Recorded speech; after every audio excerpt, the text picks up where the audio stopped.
I'm not even competitive, man. Just scoot away. Essentially, have no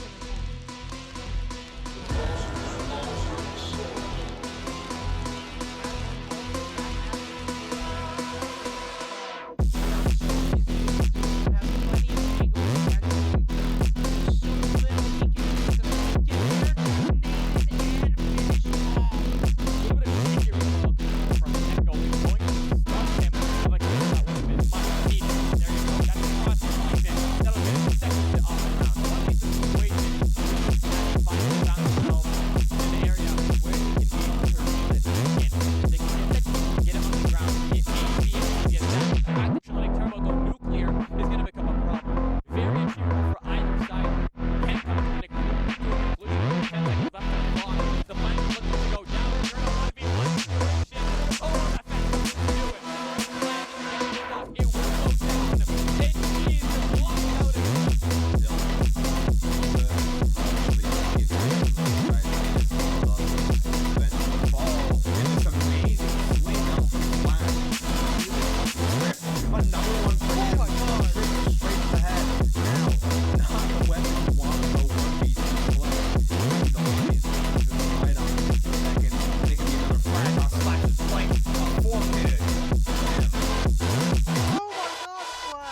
gets the prediction and ends up clutching out the round for his team as he secures the 2-1 corner.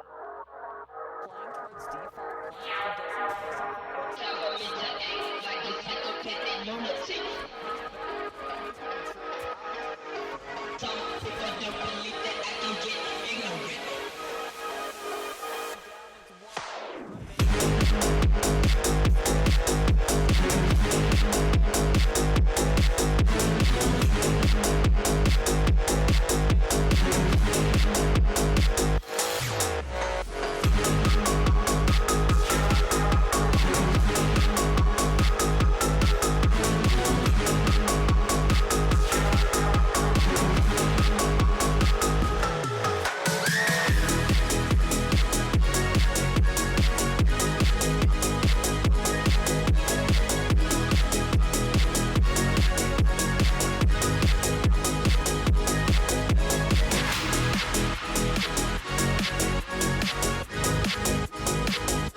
It's not very often that we get to start off a T3 league with a treat, but we're going to get to what exactly that treat is in just a couple of minutes, and I swear it's not me getting the chance to finally cast with Pre-Fire, a name that I've been seeing around on the scene for a hot second. That's just icing on top of the cherry sundae at this point, but there is something else that we're going to get to in just a couple of minutes. Welcome back to Blitz. I'm Jacob. He is Pre-Fire. There have been a couple games already leading up to this point in Blitz that have been a ton of fun, but now we get Turtle Tactics against Invictus to kick us off for our first match of the day, and this one, just because it's Turtle Tactics, also has a couple of interesting wrinkles in there. But Pre-Fire, how are you doing today?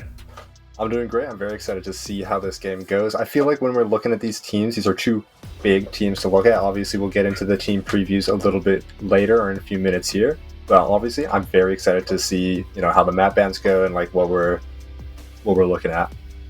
Yeah, so I think the cool part is, one, it's Invictus, who so far through Blitz have yet to lose a map, and then Turtle Tactics, who are the stream team of all stream teams, coming in after having only played their first game in Blitz so far, and it went pretty well. I think you'd probably want to win by more than a 7-5 margin, but both these teams played yesterday in best of ones. Invictus got what is more decidedly an upset victory in this case, and then were able to translate that into this best of 3 to qualify for the final single elimination playoff bracket today. So the big thing here is you can make mistakes now.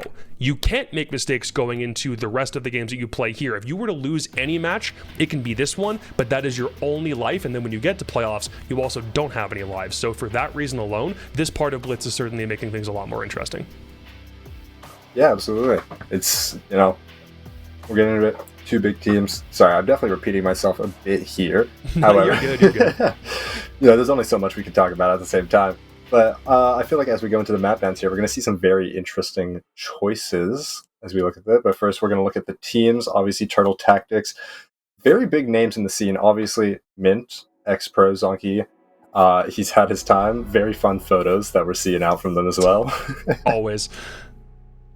Do you have any players that you're looking at particularly? Well, the surprise I was talking about is that Mint is playing in this game because Trev Mack is not able to jump in on the roster with everybody else this week. So the treat was the fact that Mint being like jumping into any matchup and being able to cast a legend is always a lot of fun whenever it happens. It's something that Mint has done time to time because on the stream team, if he needs to hop in for a player who's not able to get off work whenever he needs to or is for some reason unavailable, that's just going to make things a bit more interesting. And if anybody was going to sub in that was hopefully going to be as dialed as any of his players on this roster, it's going to be Mint. So again, for that reason alone, I'm excited about what this team's going to be able to do.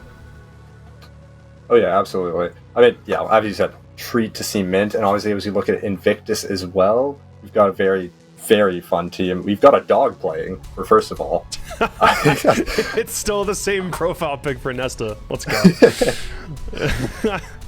So yeah, it's that core of Palpatine, Sneki, and Vrianx was that core from Evil Connections right before forming this lineup, and they've gotten 2 wins against decent to good teams at a T2 level so far through Blitz.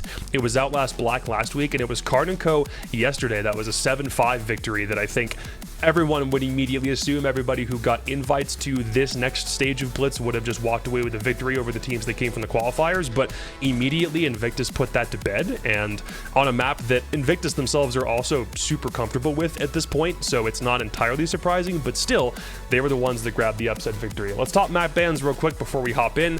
It's not sure these are right, but that's okay. The correct ones, I mean, that's what I'm looking for. Go. Cafe and Skyscraper for Turtle Tactics off rip immediately is not a shocker. Bank and Lair both have not seen play from Invictus over the past couple months. Both of their permabans are there, so this entire map ban through the first section does make sense. But as we get into the rest of them, it's way more confusing. So Turtle Tactics pick Consulate, which they're 2 and 3 on over the past couple of months. But Invictus are considerably better on Consulate. They have a winning record, and because it's the map pick for Turtle Tactics, they're attacking first into a Consulate defense with a sub for Trevmac. So there's a lot of things about that pick that are already a bit concerning. Border is also weird because Turtle Tactics love Border, and Invictus do have a winning record on it, but not nearly as much as Turtle Tactics do. So for both of the guaranteed maps we're playing in this series, it's still a bit strange. And then it leaves up a couple of other ones, like Chalet was still on the board at this point, but that immediately gets removed, and we get Clubhouse, which both teams have shown that they both happen to like. So it's a weird ban phase for those two, but if we need a map 3, it seems pretty normal. Yeah, no, absolutely. Obviously, Clubhouse, I feel like, is one of the more universal. Everyone knows this map. It's a safe map 3 to finish on. As you were saying, though, Consulate, very questionable. Because also, if you do look back, Consulate is a very common ban for them. So it makes even less sense for them to suddenly decide to pick it. But maybe they've cooked something up since that last game day. Something specifically with Mint. He knows what's going on, something behind the scenes, and we'll see in this first map coming up. And then, yeah, Border. I think that's probably going to be one of the more competitive ones since they both have a lot of experience on it. They both have tons of plays on Border for sure. Consulate just doesn't get picked for either team nearly as often as some other maps in the pool. Invictus do like it. They have a winning record on it. They're 4-2 over the past couple months on cons.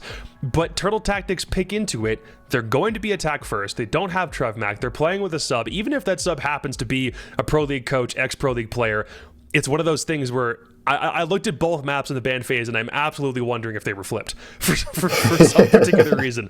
But we're still not at that point quite yet. The other thing I did want to mention about this series, it is a rematch. Both these teams, with the majority of these lineups, have played before. I think the last time they played Turtle Tactics was playing with Million. It wasn't with Vipoa. But the last time they played was SGC Proving Grounds about 2 weeks ago. They played Labs, they played Chalet, and then they went to Club as Decider, and that's where Invictus won that series. So Turtle Tactics are coming in looking for revenge, but the lineups aren't going to be exactly the same, and we only have one repeat map, and it happens to be the Decider, which we're not even going to get a guarantee if we go all the way in this series or not. Yeah, no, obviously. I mean, I think what they are hoping for, as you were saying, was that, like, nice, beautiful finish, their little revenge match going on at the Decider there, but, you know, we'll see where it goes. Also, I did have something, you know, while we're on the topic of bans, what is your opinion on the new banning system in Siege X, right? Like, we're now in a bit more of a dynamic system here. Yeah, no, I really love it. I think someone did the math, and it's not that bans actually happen faster anymore. Just because both teams ban ops at the same time, you would think it means bans happen quicker. But then because we have more periodic bans as the game goes on, it's still about the same amount of time per game spent on bans. But having more of them is a far more elegant solution to have both teams continue to ban as the game goes on, rather than just throw up a whole bunch of bans at the very beginning of a game when there's a lot more ops that you have to contend with, but you're only banning for the side that you're playing against, which honestly is pretty perfect. And the fact that it is dynamic, I've been loving the system so far. What do you think? Oh yeah, no, I absolutely agree. I think it allows for so much more, like, versatility, right? You're not seeing the same Mira, Valkyrie ban on every map, or like Azami. Now it's, hey, these people are playing this way. we don't like this. We can switch it up, and we can now put them out of their position if they have to go back to this site. I think it works a lot better in comp, specifically. Obviously, rank works great as well. But in comp, because of that, like, you know how there's those first couple bans, and it's like periodically later on, then there's that third ban? That kind of allows for a bit more play into... We've seen them on this site before. They may have won it last time, but now we can ban that one ringer that was stopping us from pushing this area, or like order. They had a Mira set up on Canadian. Now we can ban that Mira this late into the game. They're not going to expect it. They're going to have to switch up. Yeah, the big difference between comp and ranked on the bans, because it happens every round in ranked, it's basically, let's ban a good op, and then we'll just do target bans for our second 2 bans before we switch. In comp, you're still banning for the map specifically, or you're banning an op that has a super high presence for some reason, but you get around to that third, or the third ban after round 4, or after round 3, and that is always going to be a target ban based on what the team had been using over the course of those first 3 rounds. So, that's typically a good thing, because it still means that you're not changing up the bans that you have per map so drastically because the system is different. It's still in accordance with what certain teams like to play. It could be target banning against individual players, but not target banning based on what you've seen in the map so far. And it's still going to be very map dependent, because you still want to ban an Azami on most maps, or your shield operators, or whatever you want to use for anti-breach. So the options are plentiful, and because there's more of them, it's great to see the sorts of things the teams have to do to combat that. And I would also assume a guy like Mint is going to be a mastermind now that he's playing in this game, to know exactly what needs to get banned out, and the rest of the team is just going to stick with whatever he says, because coach knows best, and especially a guy with his experience in a decade in the game. Oh yeah, no, absolutely. I mean, yeah, as you said, if Mint is saying to ban something, I assume everyone's jumping on that. They're just saying, I assume, yeah. We're going right for that. And yeah, as you said, he has the experience. He's going to see mid-round, he's going to be like, this is a problem. We're banning this. Like, he's going to have those eyes in the sky. He's going to be always watching, paying attention to those little details. Because, yeah, he has the experience. He knows what's important to get rid of. Sometimes, and I'm hoping we'll see it, maybe like something unconventional. Something that didn't look like it was as significant in the round, but maybe Mint noticed this little detail, this little operator or this little gadget was really changing the way we play it. So we're going to switch it up. We're going to do a more selective ban, and we're going to put them out there. And as we're heading into ban phase, what do you think we're going to see here? Well, there's a couple things you want to take off the board probably immediately. There are the most common bans if you want to go defensively. It's the Azami, or it's the Kaid for downstairs, or it's the Mirror, or it's the Valk. So anything within that first level would make tons of sense. And shields on attack also still remain the most banned ops on Consulate over the past couple of months. New ban system or not, it's still going to be a problem. Monty, BLITZ, and Blackbeard all retain the top 3 most banned slots. So if you want them all off, you can.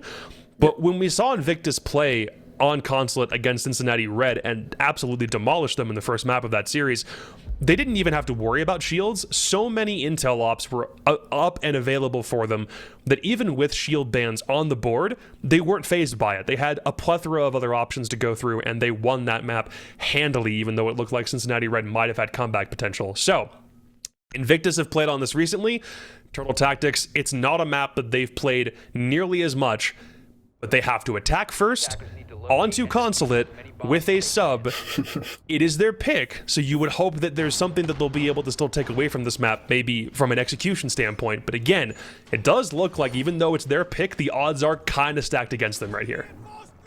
Yeah, no, absolutely. I mean, once again, I like to think maybe Mint's got something going on there, something he's like, we can really catch him off guard. We've got something we've cooked out, hidden Surely for this very moment. Yeah. Yeah, right? Also, I did notice, I do like that the Pulse was kind of just hiding around a little bit, just to, as those early drones get picked, just so they don't notice that he exists. True. Yeah. I mean, he's going to be playing under the window, surely, like if he wants to play the piano spot. But he's not going to be under the window, as in literally under the window like that. Like, there's no way. I'd hope not. I mean, maybe. Honestly, I feel like if somebody goes on that window, upside down repels, that's an easy free pick, if they haven't droned him. It could be, yeah. So, 2 shield bans for Invictus, but it will still leave Mint to take Blitz, which, that's a throwback and a half for anybody who's been watching this game for years. You know what trouble that spells. But it's also Capitao and Sens, and Nomad. So Nomad Tech can make sure that if they want to just burst into some place and plant quickly, they've got all the ability in the world to do that with the extraction utility from Capitao and Sens. The only question is where they go. Do they all want to burst down Skylight? Do they all want to try and make the office window play happen? Do they want a take from somewhere else? It doesn't look like it's admin oriented yet, but it does look like the idea on the execute for Turtle Tactics is telegraphed just from the ops they picked. Oh yeah, absolutely. And I feel like that's kind of how this site normally goes. It's very much a sudden push kind of site. Because of how the doorways are placed, I feel like you kind of are forced into those one big section at a time. And it forces those little, like, not one-off gunfights, but large group fights. A little bit more dogfighty kind of style. Pulse is downstairs, waiting for his opportunity. There is a Nitro up still. Snecky uses his trying to take down mid, but it doesn't quite work. Sen's walls are now being put up. Spider catches Snecky, which means Palpatine might be in a bit of a weird spot, but he'll still remain downstairs. He's in the corridor. He's not quite in piano yet. Vipoa can't make the push in through the smoke because he is down to half HP, so he'll hold back. But now, Vrionx has used all toxic canisters, so it looks like they're just hoping that they can make something happen with Palpatine downstairs. That gets cut off immediately. So now all your area denial is just on the Goyo canisters, so you have to make a play here quickly. Vrionx pops up over connector, and he'll make a play quickly, but now you're going to make a lot more, so many more bullets in the 90 corridor. Vipoa and Vrionx grab one, but now downstairs, Logger looking for an opportunity to hold on to site, and Nesta still might be able to deny from piano because he is playing Solus. Yeah, can I just say, what a trade that we see out there. Obviously, Mint getting caught off a little bit out of position, and then the push up from, I think, Brixen, or Vrionx, right into a trade. Very unfortunate, but also putting them into this little bit of a tougher situation for the defender side. Waiting in the bathroom. All of Turtle Tactics pushing from bathroom to yellow side, but it does mean the defense has been forced back into projector, and they don't have intel. They're popping all the Goyo canisters. They've got control, and now they've got smoke cover. So Solus needs to find Diffuser. Has a beat on where it is. Logger dives upstairs. Does Nesta have the counter? Well, back up for a second with the shotgun, and now he can't get the Diffuser from that one spot on the table. Dami downstairs will grab Nesta. Anyway, he's got the position locked in. He knew there was one still playing downstairs. So Turtle Tactics open up with a good attack. Yeah, absolutely. Obviously, we weren't really expecting it, but yeah, so far, looking good from Turtle Tactics, especially from a map. They're not prepared for it. At least not as far as we're aware. And also, I did want to comment on what you're saying. It is such a throwback to see Mint on the Blitz. Like, it is. I'm like, what year is it? Yeah, right. But I also felt going into this, I noticed Blitz was the one shield op not banned in this beginning phase. And I was like, yeah, this has to be for Mint. It is his calling. I almost wondered if it was a mistake, but at the same time, Mint on any shield was gonna raise the nostalgia eyebrow a little bit, so no matter what you leave up, he's probably gonna pick it. And he's done it again because they're going back to the same site, so... Yep, some things never die, even as much as you think he might not be playing it anymore, he's still gonna. Oh yeah, I mean, you know, blood is thicker than water. You gotta go with what, what you know best, absolutely. I'm noticing a few switches off from the attacker side, so I am kind of wondering if they might switch towards a more admin-oriented push here. They're obviously switched off the Nomad for the Gridlock, for a bit more of a noise-oriented flank hold here. They might have noticed that they don't really have to worry about that Solus and Pulse below, since they didn't bring him this time. Yeah, Turtles did a much better... I mean, they did a phenomenal job just isolating a couple quick frags, and Invictus didn't have refrags at all. So it turned into a 5v3, and Invictus got boxed in, and suddenly Turtle Tactics kind of pushed from wherever, even if they did lose the Blitz a little bit earlier than they probably would have liked. Now the drones are coming from admin sides. They definitely want to take it. And all they've got situated on defense is the wall back into break reinforced, plus a Goyo, plus a little bit of operator support on top Visa stairs. But it looks like that is where they want to take it from. And I think Logger hears Glass's gun go off and decides, maybe I won't push from that side. But Glass himself will also get off Repel much faster and let Gridlock go to work upstairs. Yeah, it looks like they're getting in here not super fast, but, you know, we're 1 minute in. They're already taking a lot of this admin control. Getting a little bit aggressive from the Warden here. I am curious as to see like how the Warden and the Glass are kind of going to face off here. Obviously, I feel like Warden rotated a bit more towards where he heard those Glass shots coming from in preparation. Ooh. So suddenly Logger's gone. But you still have Palpatine and Nesta trying to play in between admin and the site right now. Debating about how far they want to make this happen. Palpatine, oh, he's brought shotgun. Maybe not a terrible play. He's got top Visa covered, no problem. Vipoa wasn't looking in his direction, but now Turtle Tactics need to be more wary that if they take these close-range fights, there is someone with a shotgun close by. So let Grim back up and do the work. If Spider can isolate where he is, and it doesn't seem like he has yet, but now he's about to, makes the swing. Palpatine grabs both of them, one after the other, and there's still a minute left. Invictus haven't been able to deal with this Legion. I never thought I'd see the day where Legion shotgun was such a terrifying thing to see Visa side, or admin side. Still smoke control. Min can kind of go almost wherever he feels like at this point, but again, still have yet to deal with top Visa. You've also burned through a lot of Goyo canisters, which is fine because Turtle Tactics are going to have to make their push within these last 30 seconds. Dami grabs Nesta, but still no control over this side of the map quite yet. Zonky's waiting for someone to make a mistake. No one on defense is moving a muscle because Turtle Tactics haven't forced them into a spot where they need to worry about it. Now Mint's back to break. He can probably play point while they move through, and they also give Mint case. 18 seconds left. Palpatine and Vrianx both on projector side, still waiting, but now Mint knows that's a spot where they can push. They can isolate quickly. Zonky finally takes care of the roaming Legion, but now Mint has to go in a 1v2. 5 seconds left. Does he know where the Mute is positioned? He's all the way across the map, nearly exposes himself, but Mint can't catch up to the Mute. Invictus finally win one, and Legion was undoubtedly the MVP of that round. Absolutely. Oh my god. Once again, how often are you seeing a Legion shotgun hold down admin single-handedly, getting 3 picks? I mean, maybe the last one was a trade, but still, you are terrifying the enemy team. We saw how fast Blitz tried to get past that area as soon as he knew about the Legion there. It's just such a surprising thing to see, I say. I would call it random, but considering Ying shotgun meta became a thing over the past couple of months, yeah, just do a Legion too. Screw it, why not? Who cares? Yeah, right. Just throw it all over the place. Yeah. I mean, if you can do it on attack, who's to say? Sure. I think it's more. You could have played any other operator that wasn't Legion with a shotgun in a pretty similar spot. You could have had the Mute played there, and playing Mute Shoddy is not out of this world. But oh, yeah, absolutely. Palpatine made it work, and I feel like that's also vengeance for him playing his Pulse in round 1 downstairs and getting blipped immediately. So he's like, you know what? I need to do something else to make myself feel good. Legion behind a reinforcement, top Visa, no one touches me. Like, sure, why not? Yeah, right. He got his revenge very fast.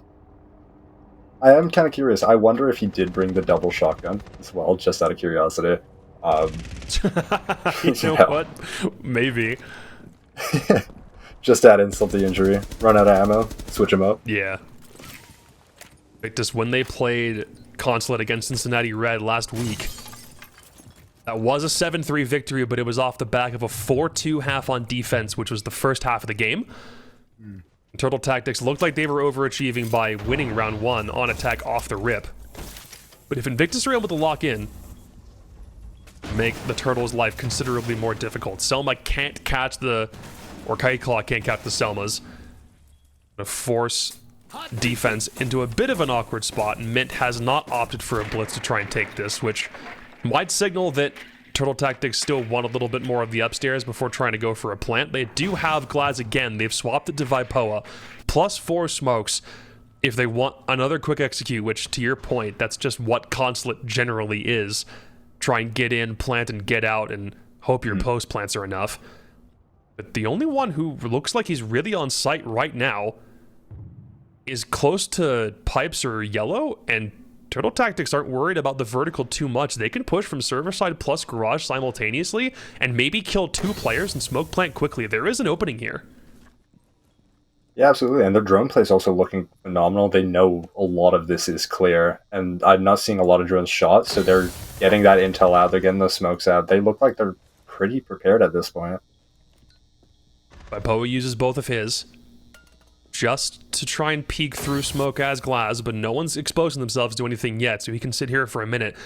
It might be Vipoa Palpatine as the opening engagement, depending on who swings first.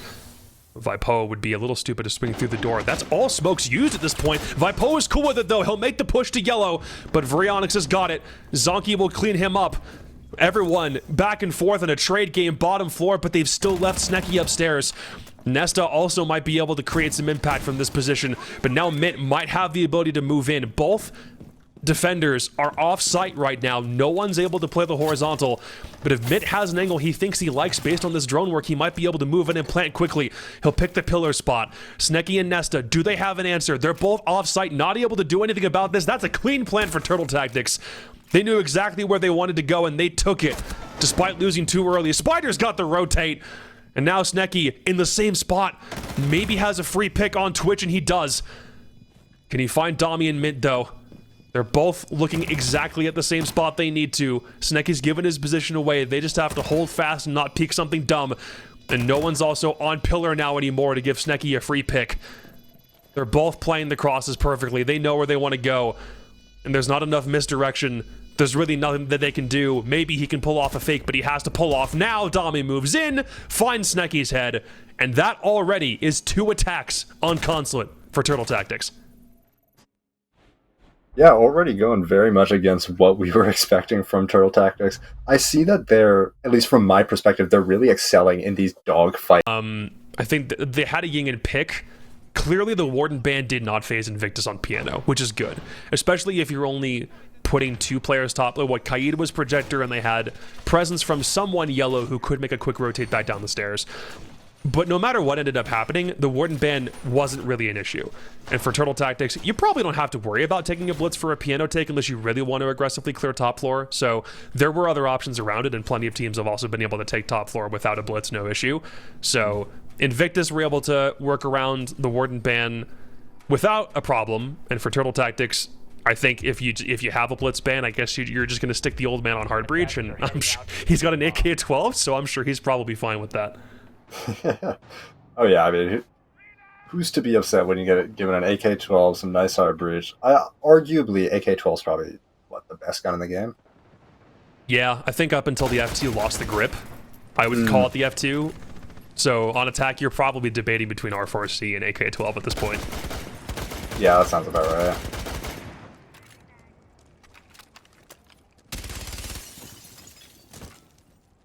So we'll go back up the top floor. Smokes are not the name of the game for anybody aside from Dami, so if you're trying to plant in those, Godspeed, good luck. But you've also got Vipoa on Deimos, maybe to suss out a roamer if you're trying to clear over from admin side, and right now the only person who's situated that far over is Nesta by long desk. He'll stick around and find a corner or a pocket that he can hide in close to vending and wait for someone to move over there. Snecky is also back closer to site. Admin could be an avenue for Turtle Tactics if they opt to take it, but they'll take balcony wall down first. And they've still got Goyo situated over here as well, so the drones for Turtle Tactics can now come in and realize there's only one player playing top Visa. There's no roamer for Vipoa to isolate immediately because Palpatine's over by yellow. He's made the rotate over, but that will be something that they're going to have to keep eyes on too, so we'll see whether Deimos is able to figure out where the Vigil is, because he could be a win condition on defense here. Yeah, absolutely. I do love what we're seeing from Turtle Tactics. There's so much phantom pressure everywhere they've pushed. They didn't have obviously opening projector wall. There is Mint somewhat near it, but for the most part, they just are making the enemy very painfully aware that there's noise, there's something there, so they can't push everything to admin, even though they've heard 2 or 3 people repel in. True. And also no Twitch to deal with the Goyo canisters either. They are still getting cleared anyway. Got top Visa control. No one's about to play where Gridlock is, so she'll pop it and just hold the flank, making sure no one comes from projector. Downstairs, Vipoa had a beat on Logger, but not on Palpatine, who still could be a late round flank up win condition. And he hasn't used it on Vigil either. He's still got 2 charges left. Dami through smoke grabs Logger. So that intel was good for something at 30 seconds. And then Vipoa finds Palpatine. There's your roam. Almost free clearance to plant after you take care of the Mute, who's holding on to Projector with his life right now. But in the midst of the smoke, he's got shotgun options. Vrionx, Nesta, Vrionx again! The entire round's turned on its head. So now they have to pull something out of a hat here. Spider and Vipoa don't have case. Need to find a smoke and a Mute. But at close range, defense might win these gunfights a lot more accurately. Now they know where case is. Are they going to be able to get to it? Both players stacked up with shotguns. No one's getting through that gauntlet. And Vrionx gets them both. Perfect Mute smoke stack up. And on defense, Invictus claim the lead. Oh my goodness. Could you imagine walking through that doorway and just seeing the firing squad holding the diffuser there? You're not getting past that.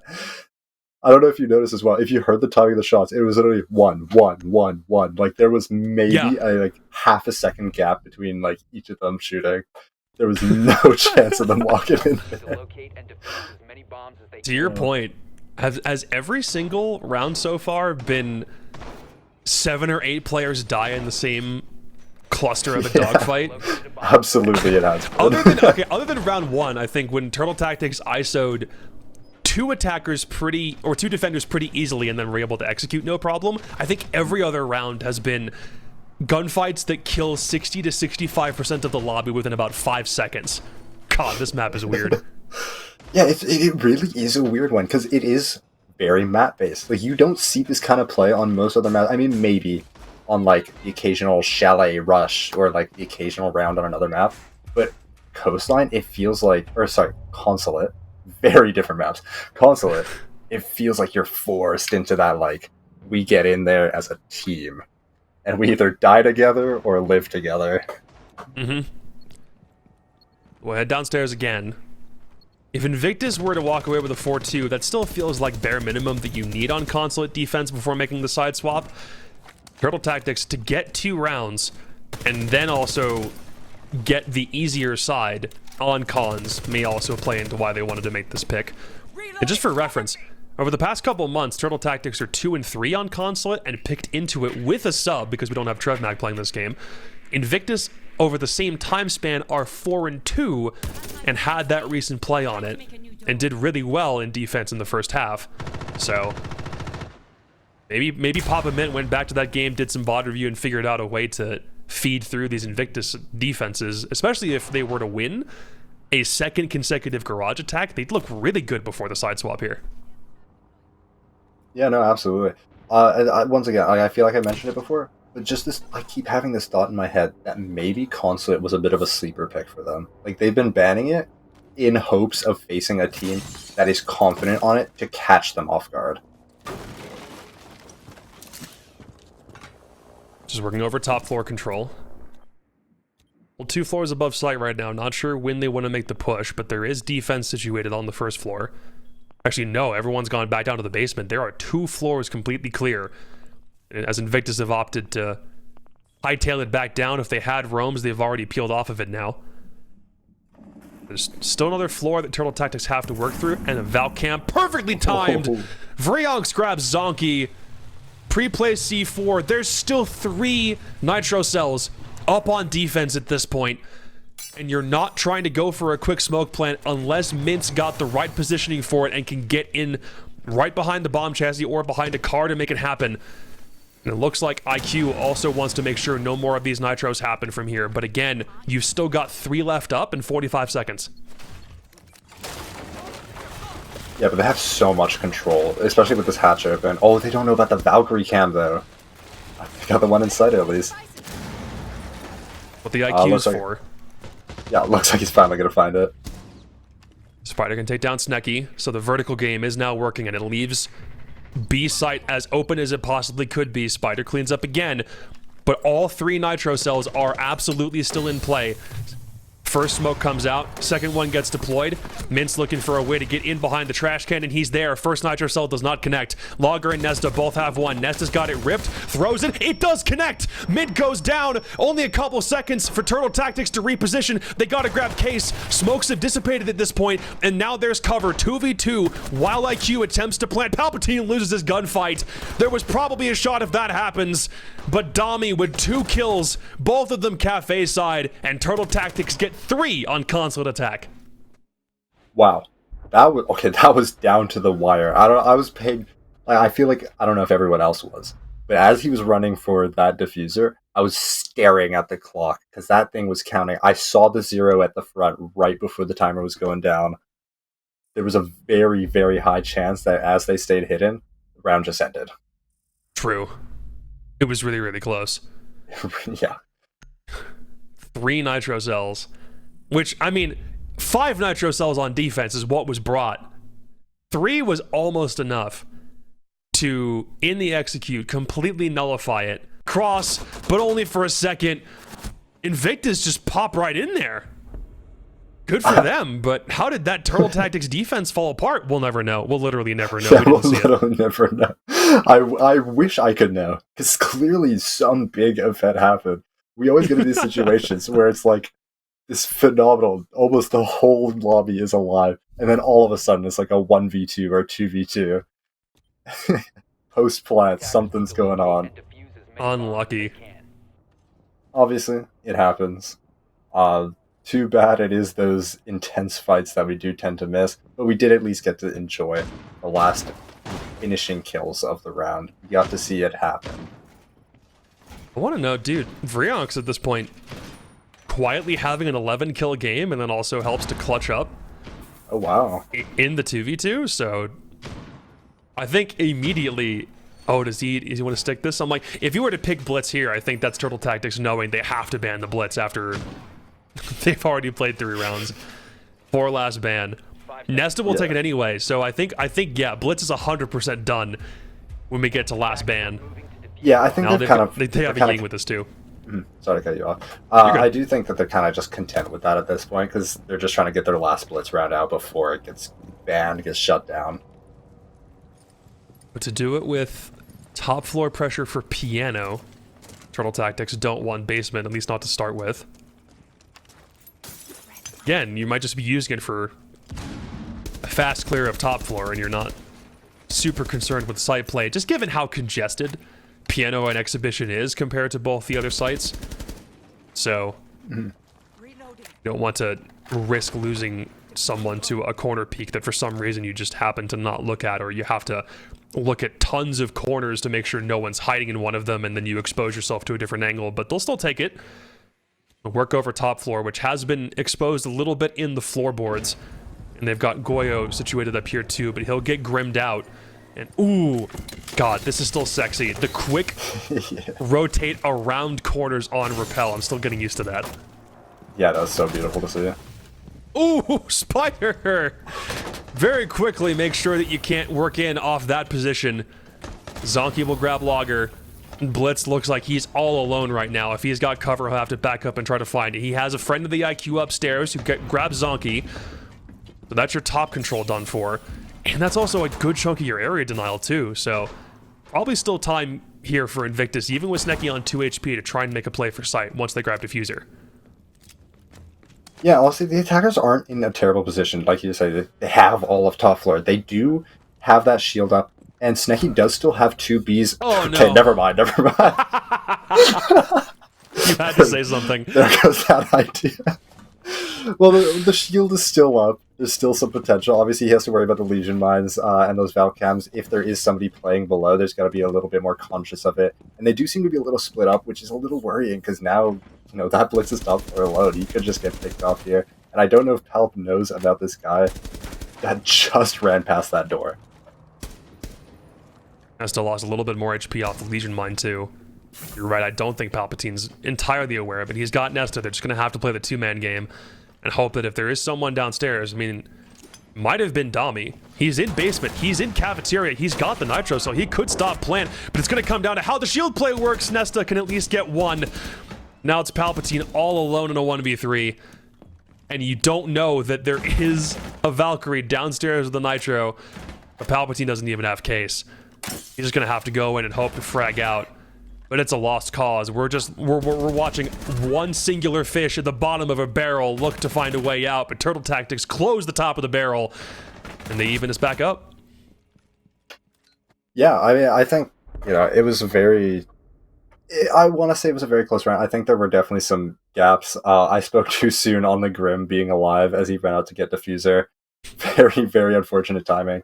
I think they were in the positions, and it was just those really unlucky picks that kind of put them off. They had no chance to get rid of that Valk control for basement. They were very aware that there were Valk cams in sight, probably preparing for a Nitro.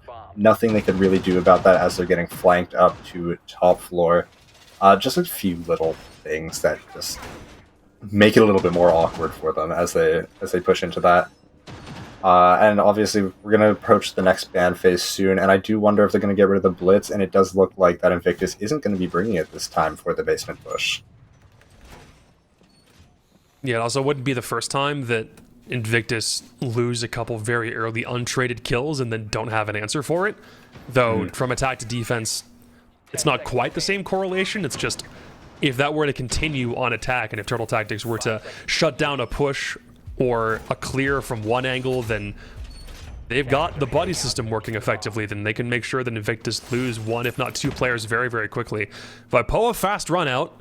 Nobody has spawned to that side. Cool. He gave it a try. He was curious. But there's no one over there. Everyone... Ooh, do you want a Visa push? Visa stairs going downstairs doesn't exist on this version of Consulate, but... do you want a full server push? Haven't brought EMP, so you can't take the hatch down. But maybe control from Spiral or the opposite hatches, close to where Mint is playing on top service stairs. That might be an option as well. I mean, it's definitely an option. I do like that they do have this rotate into tellers, so the two people playing around Spiral can kind of rotate around it, and Mint is unfortunately going to go down to Palpatine.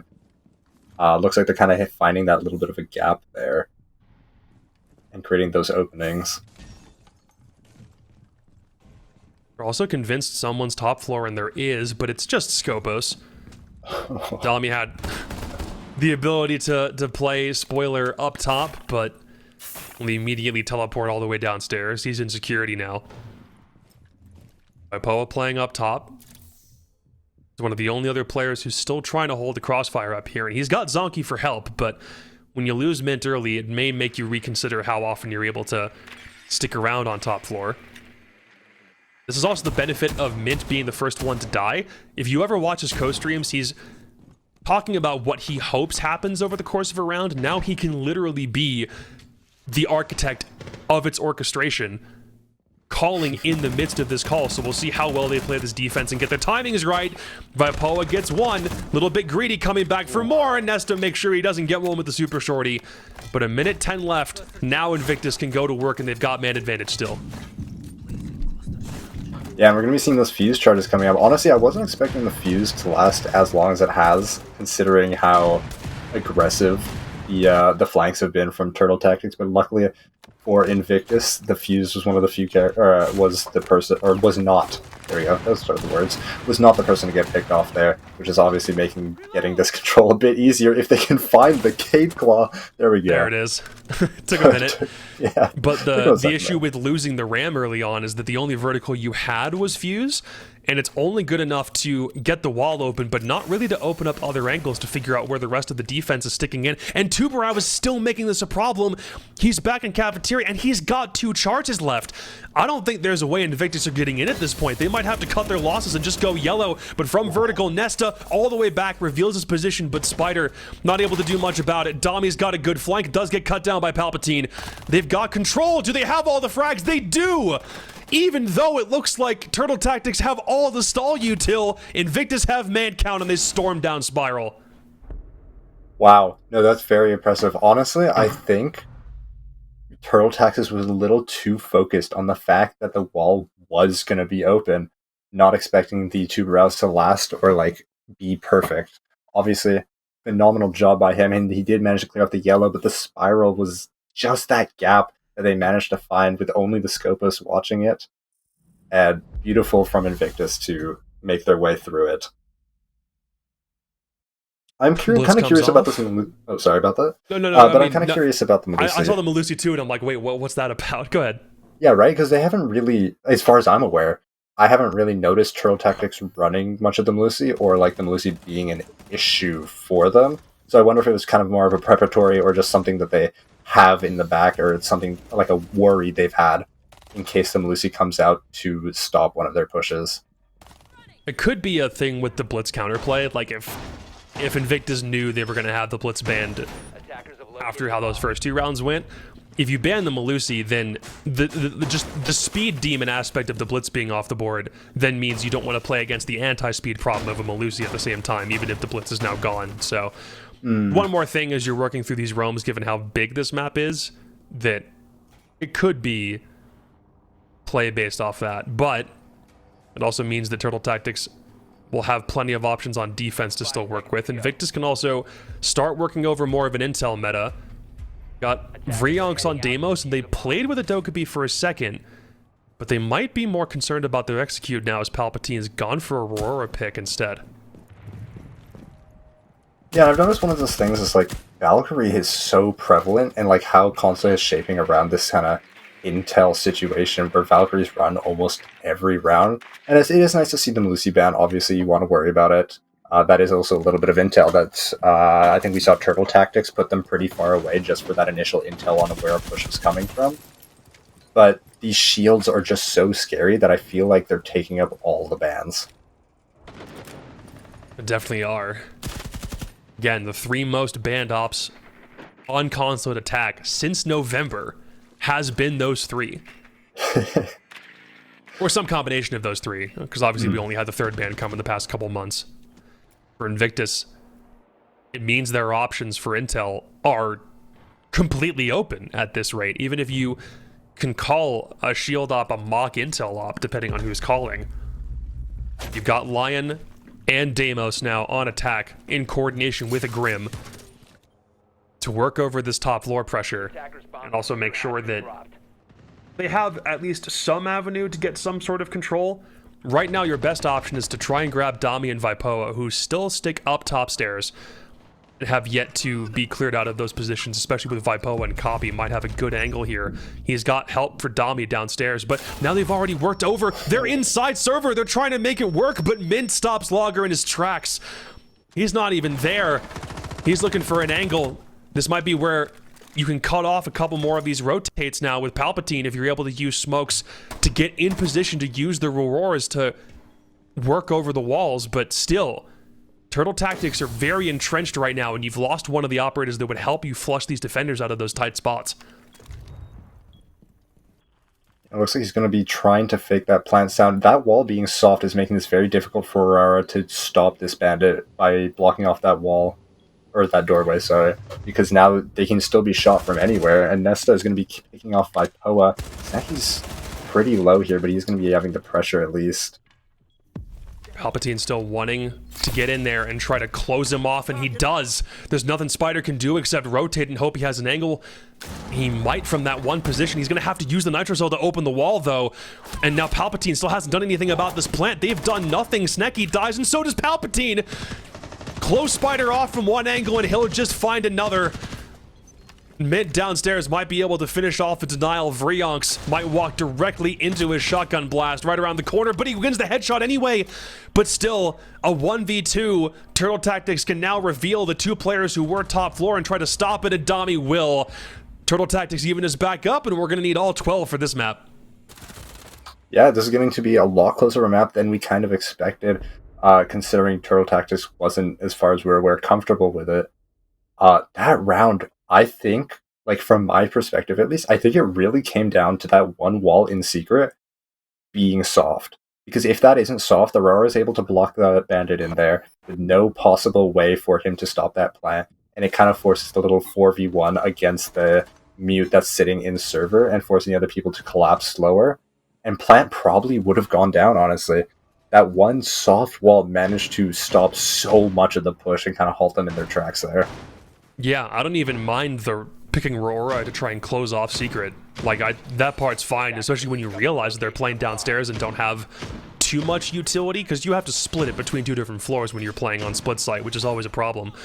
So the attack strategy wasn't bad, but then you don't have something like a Sens or more Smokes or Capitao to make sure that when you try planting, that even if you were to open up that one secret panel, you can't be seen, especially if you have to waste your nitro cell to open the panel up and you can't use it to throw on where the diffuse might have been going down. So for Turtle Tactics, good way to box Invictus in, and Invictus also just not having the utility to deal with that site. So a little more of a rotation. This is where you would expect to see a team like Turtle Tactics really lock it in, because this is their map pick and it is the preferred side. Yeah, absolutely. I think it also kind of fell into, as you were saying, like the lack of smokes and the use of smokes to kind of create that sound of the diffuser, like fake it a couple times, try and draw out those nitros again, but just didn't have the utility late round to actually go for the execute. 3 players situated top floor. And you still have Valk being brought every round, but we are playing piano, so it's meant to be a top clear, and the Valk can stick closer to site and call on cams, which will be helpful, especially initially. Someone might make his life hiding out in exhibition a little bit more difficult, but he'll still stick here. But Fenrir, Smoke, and Warden all occupy the top around Projector and around Yellow. So they'll stick there until they're able to get Twitch in position to maybe kill some of the utility early and try to get them out of this spot for right now, but they're comfortable with their vertical hold, so it's going to be up to Invictus within about the next 45 seconds here to try and clear some of these players or util before they push. Yeah, we're going to see the call coming out. They're kind of getting that little bit of intel on the general areas that the defenders are playing in. Obviously, the drone work we've seen from Invictus has been pretty strong lately, and this shield, if they can't clear the shield out, I feel like this becomes such a huge problem for top floor, because that Warden on that shield just... he has so much control there. God long desk now. And force their way over to Projector. They've got 4 attackers upstairs, all trying to make sure this top clear works. The only one who's not there is Palpatine, who doesn't even have case. He's in basement. Maybe looking for a flank or a different rotate position back up. Vipoa grabs Nesta, so the dominoes now begin to fall. Only 50 seconds left, and Invictus still have not been able to push through this top floor defense right now. Yeah, it's getting very tough for Invictus to push through here. Obviously, they're trying to push through and getting picked off one by one, and the dogfight is starting. Just slow down for a second. You have killed a roamer off-site now, but it's an effective 2v3. I'm not sure if Logger can get recovered here. In a bit of an awkward spot. Fuser can get picked up by Twitch, but not entirely sure what angle you want to defend. But both him and Palpatine grab 1 kill apiece. Now you can get Logger. Does Spider have it in him? 15 frags. He'll need to make it 17. Only a couple seconds left. Vronx is tasked with grabbing Diffuser and trying to go for a plant. Logger will be his cover, but they both have to drop. Spider knows about the hatch, and Vronx still tries to go for it anyway. Spider 3K in the execute, and that puts Turtle Tactics on match point. Wow. Yeah, what a phenomenal round. I feel like that the timing was just not in favor of Invictus there, unfortunately. Work over vertical, but they just don't have a lot of time at this point, having not gotten any frags off the roam, and both Vipoa and Dami have made the rotate down. So what do you do here? You don't have smokes, you only have flashes. If you're trying to bust in and plant quickly, you have to distract the Mira and make sure no one else goes for a crazy swing. Maybe you can get a vert kill if you've got the Valk cams in the right spot, but there are no pings for this yet. Only a couple seconds. Again, no smokes to try and deny the plant. Is there an angle? Diffuser's been downed in the middle of the breach. Only 10 seconds. Invictus have to frag out or go for plant quickly. It gets recovered. Vronx tries to get there. Logger doesn't have the cover for it. Everyone on Turtle Tactics finds their own frag, and they win their own map pick. Wow. Yeah, what a beautiful map. Beautiful ending round 2. Just a dogfight after dogfight meta going on Consulate. Beautiful end of round. I think that was a flawless from Turtle Tactics. I think it was. Yeah, not a single one happening. I mean, they let the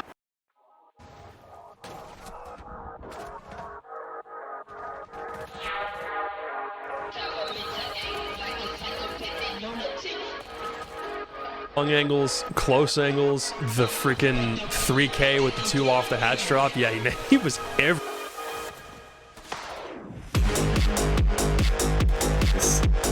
subconscious idea of they find where Spider is and try to avoid it.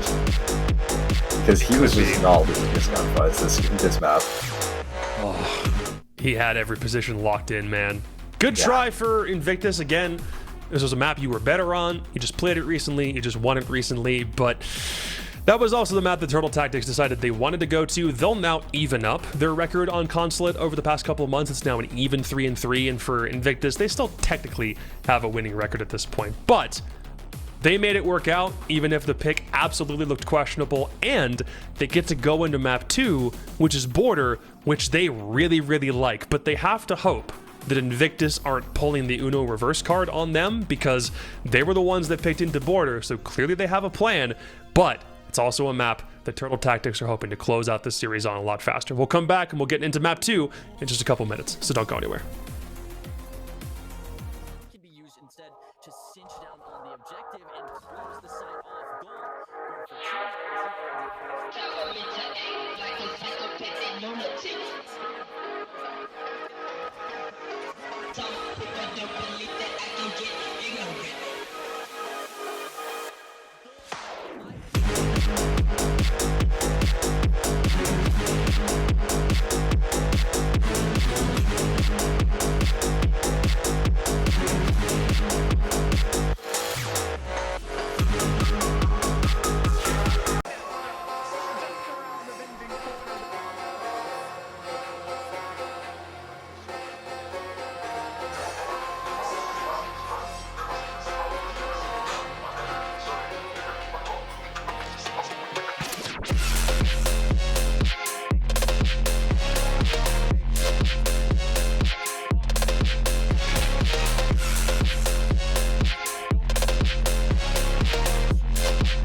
objective and close the site off. Gold will proceed down behind the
Turtle Tactics and Invictus are trying to figure out which between the two of them can be the first team to qualify from the second group stage into the final playoff bracket. The only thing is, someone's also going to have one life that they're going to need to use after this series, because if they were to lose, that's their life right there. The only loss that they're going to be able to take would be this one if someone needs to go down and play a loser's match in just a couple days. It's absolutely on the cards still, but for Turtle Tactics to open up the way that they did on Consulate, they have to be super happy with that. Even when it looked like there were a lot of elements that were against them to go into that game, they still closed it out in regulation, had a couple of round wins that looked exquisite, and now they go into map 2, which also happens to be a map they really like. Yeah, obviously, first map was very dogfight heavy. We got a lot of big action fights going on at every step of the way. I'm very excited to see Border. I think it's going to kind of fall into a very similar pattern, honestly. Like the way Border plays out, similar to Consulate, a little bit different. Obviously, we're going to see a lot more isolated picks. I'm curious to see the bans, though. I feel like we're going to see the shields, at least in the second ban or the first one. There goes the Blackbeard already, but we are seeing the Valkyrie, which I was obviously talking about that with Valkyrie being so prevalent during that Consulate game. Yeah, and it's also Border, so banning a Valkyrie, all the spots you can put cameras in, isn't a surprise unto itself. I think your other options on defense, it's still a Zami, unfortunately. It's still the most played or most banned defender for good reason, but they'll go Warden instead, and I don't mind that, but I would have thought that would make more sense if that was Turtle Tactics banning that against Invictus, because Turtle Tactics basically didn't need the Warden, because Invictus not only didn't worry about smoke or sense plants too much, but it just wasn't, they didn't have a Warden in their back pocket, and there was a different op on defense that got banned against them, and later on as... So we'll see how much of a repeat happens here for a top clear, which similar operators picked. Mira plus Clash on defense.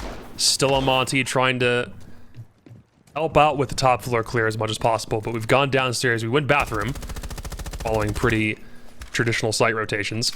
Again, the logic we used for questioning why Turtle Tactics would pick Consulate also worked for why Invictus picked Border, because Turtle Tactics love Border.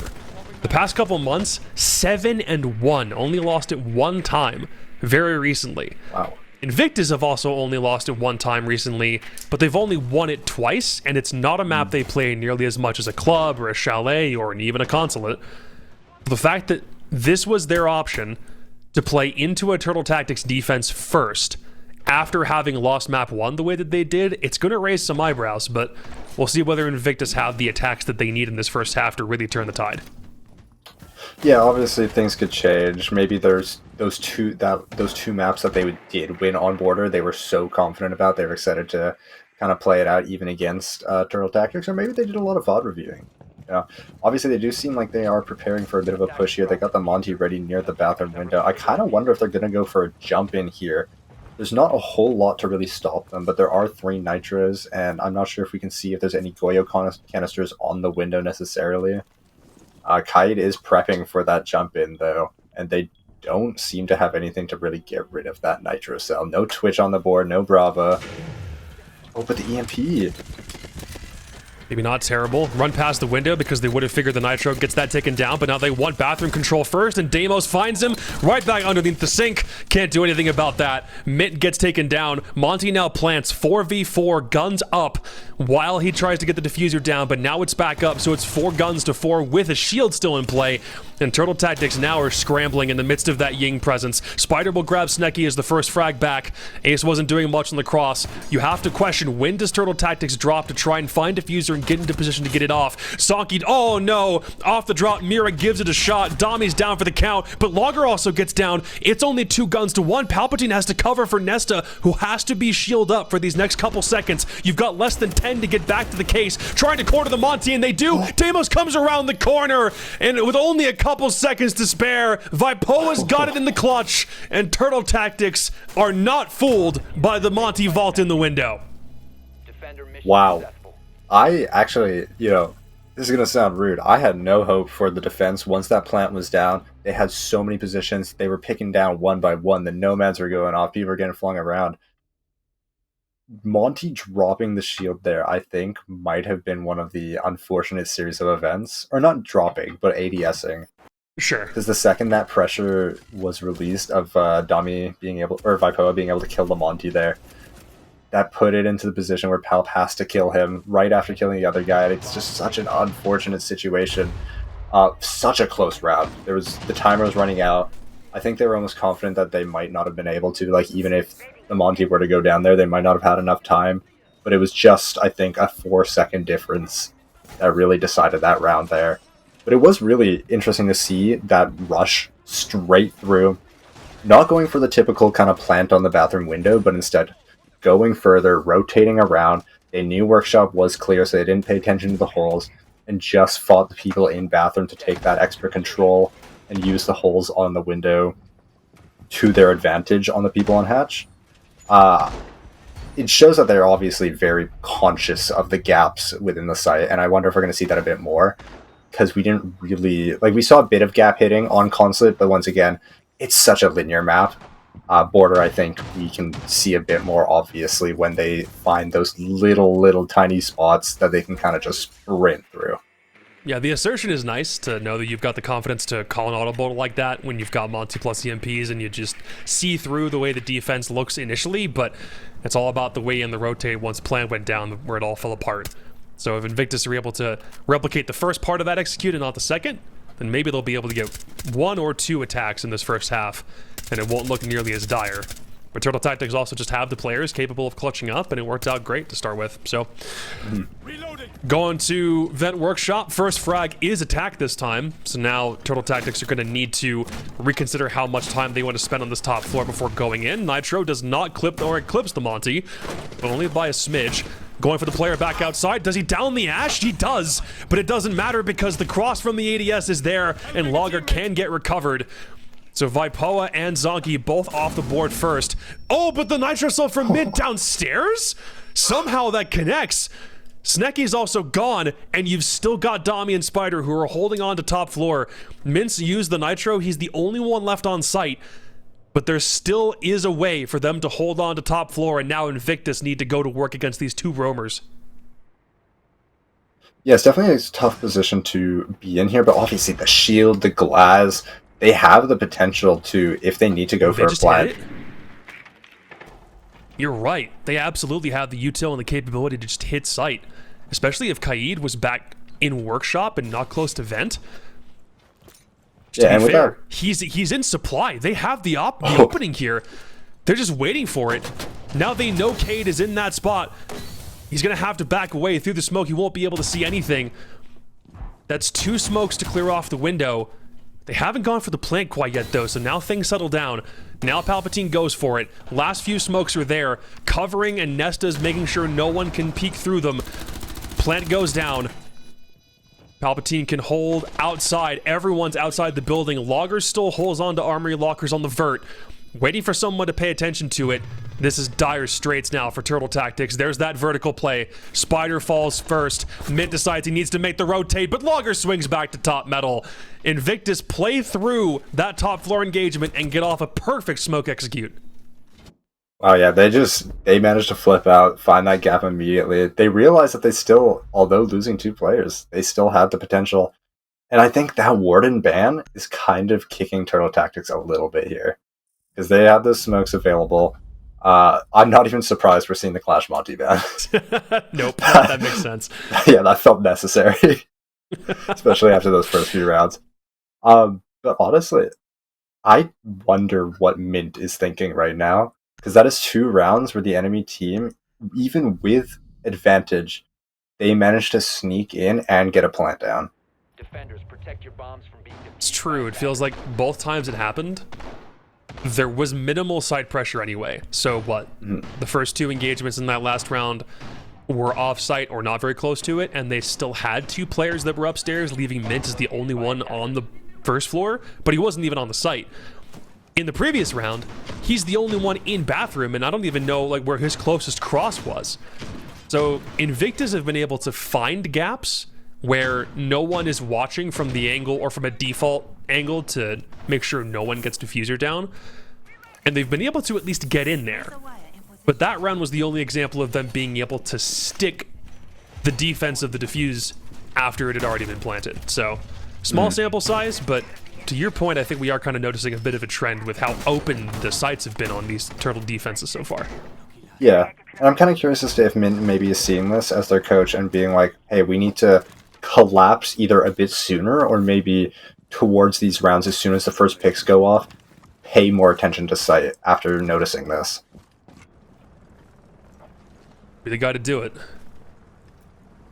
Still a shield op in play, though? Palpatine's gone fuse shield. So even with all of them banned, they're not as concerned about it, but you don't have any special features with the standard riot shield that Palpatine's got equipped. I will be able to, I think he can still bash through barricades with the normal one, right? Yes, you can. Okay. So still probably a quick attack. 2 nitro cell frags, both out Vent's window. Oh, Mint's counting his lucky stars on that one. Whatever attack they would have had left is now so much harder to get, but there's still smokes and still candelas. Mint's coming alive. The old man still got it. A quick attack gets completely nullified as they try to get into Armory and Archives. Nothing works out. Snecky's last man up. He's outside. Half the round still left. Everyone's charging down on him, looking for where this Nomad's gone to. But yeah. I think if you're Snaky here, you're kind of just biding your time. You're not really trying to win this round. You're talking with your team, trying to find out what you can do a little bit differently. I mean, get your free pick on the Goyo while you're at it, if he stands up. Why not? Why not? If you can. Is he... You can't even vault the truck. Oh, no. No.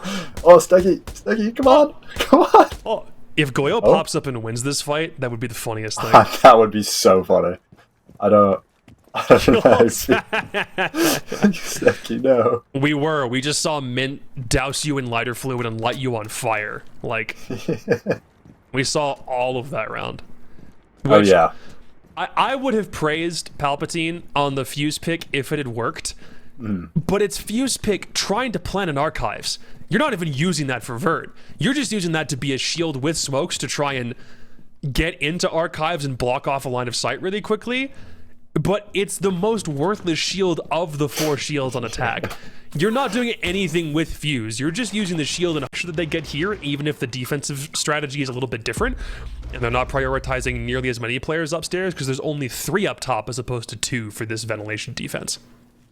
And it looks like IQ's a little bit more wary of that Nitro coming through this time. I would be too, yeah. Not trying to get caught by that one again. Logger's first frag grabs Zonky, so Mute's gone. That was one of the 2 top floor players. Looks like VMix is back too, so I'll swap to that. With Zonky being down, it means Vipo and Spider, and Spider's already retreated. So Vipo is the only one up, and he's not by hatch. He's sticking his half-wall spot directly above the vents plant. So as soon as he gets droned out, I'm not sure, he doesn't have too much maneuverability, but he also can't really make the cutoff back to the hatch. He's trying, he wants to work his way in, he does escape. Oh, wow. By the skin of his teeth, he gets out. Rips a Nitro hoping someone's in pursuit, but no one is. So he's gotten back downstairs, but Invictus at least get one unkill or one untraded kill on this roam clear. Yeah, which honestly I'd say is pretty strong for them so far going into this. It's just the amount of work control that they have now as well. Like, Spider is stuck in sight, yes, but they have so much on him. Yeah, there's no chance of him really getting around without getting picked off from these holes at this point. Good smoke options for execute. Palpatine gets mint as well. The Vipoa, even though he's made the rotate, might be considering going back upstairs to try and make noise, but it would split him off from Dami. So now smokes come in. Not able to get anything through the spray. Logger's up, good for 3. Vipoa bottom metal can't make an impact. Dami's right there. Logger grabs 4. And Invictus at least prevent this from sliding into a 5-1. They win the same site twice, and they've got some life on their own pick.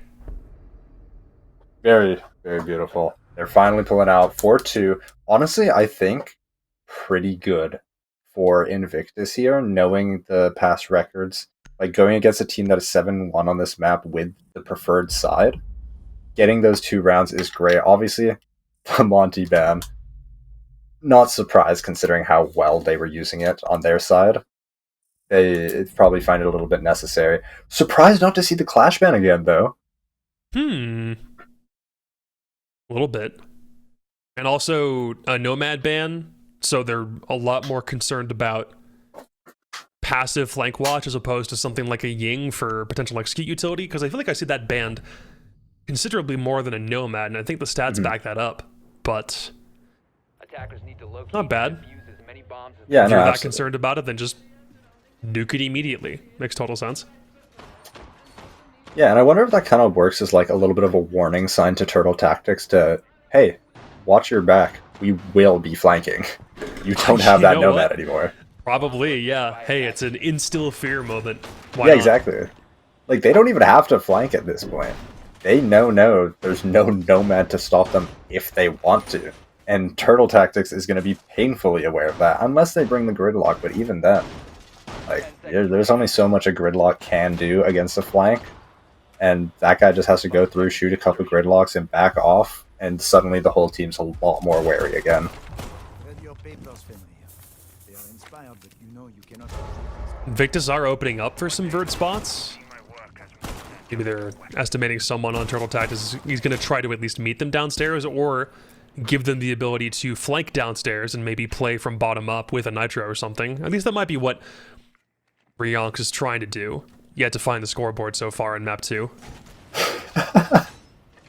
Turtle Tactics are 3 rounds away from a date with Space Shubes in first round of playoffs, coming up pretty shortly. Be about next week by my estimation. First frag. Ooh! No HP at all? Logger hits none of that? Awkward. Well, now they know one's up and break. And they've still got Blackbeard up to try and work on this clear, but Snecky gets to Dami first.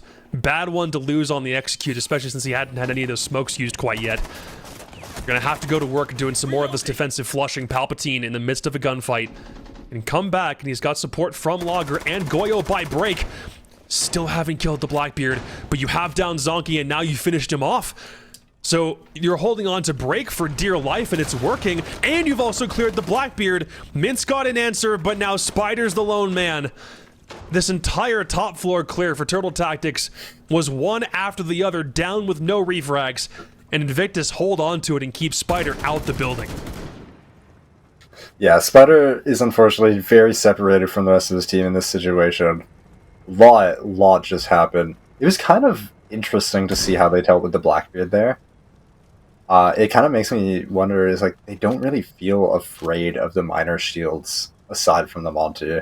Like, they definitely have ways to deal with them a lot more efficiently with the way they're kind of orienting themselves around each other. You know, Spider does have a chance to at least get some picks here.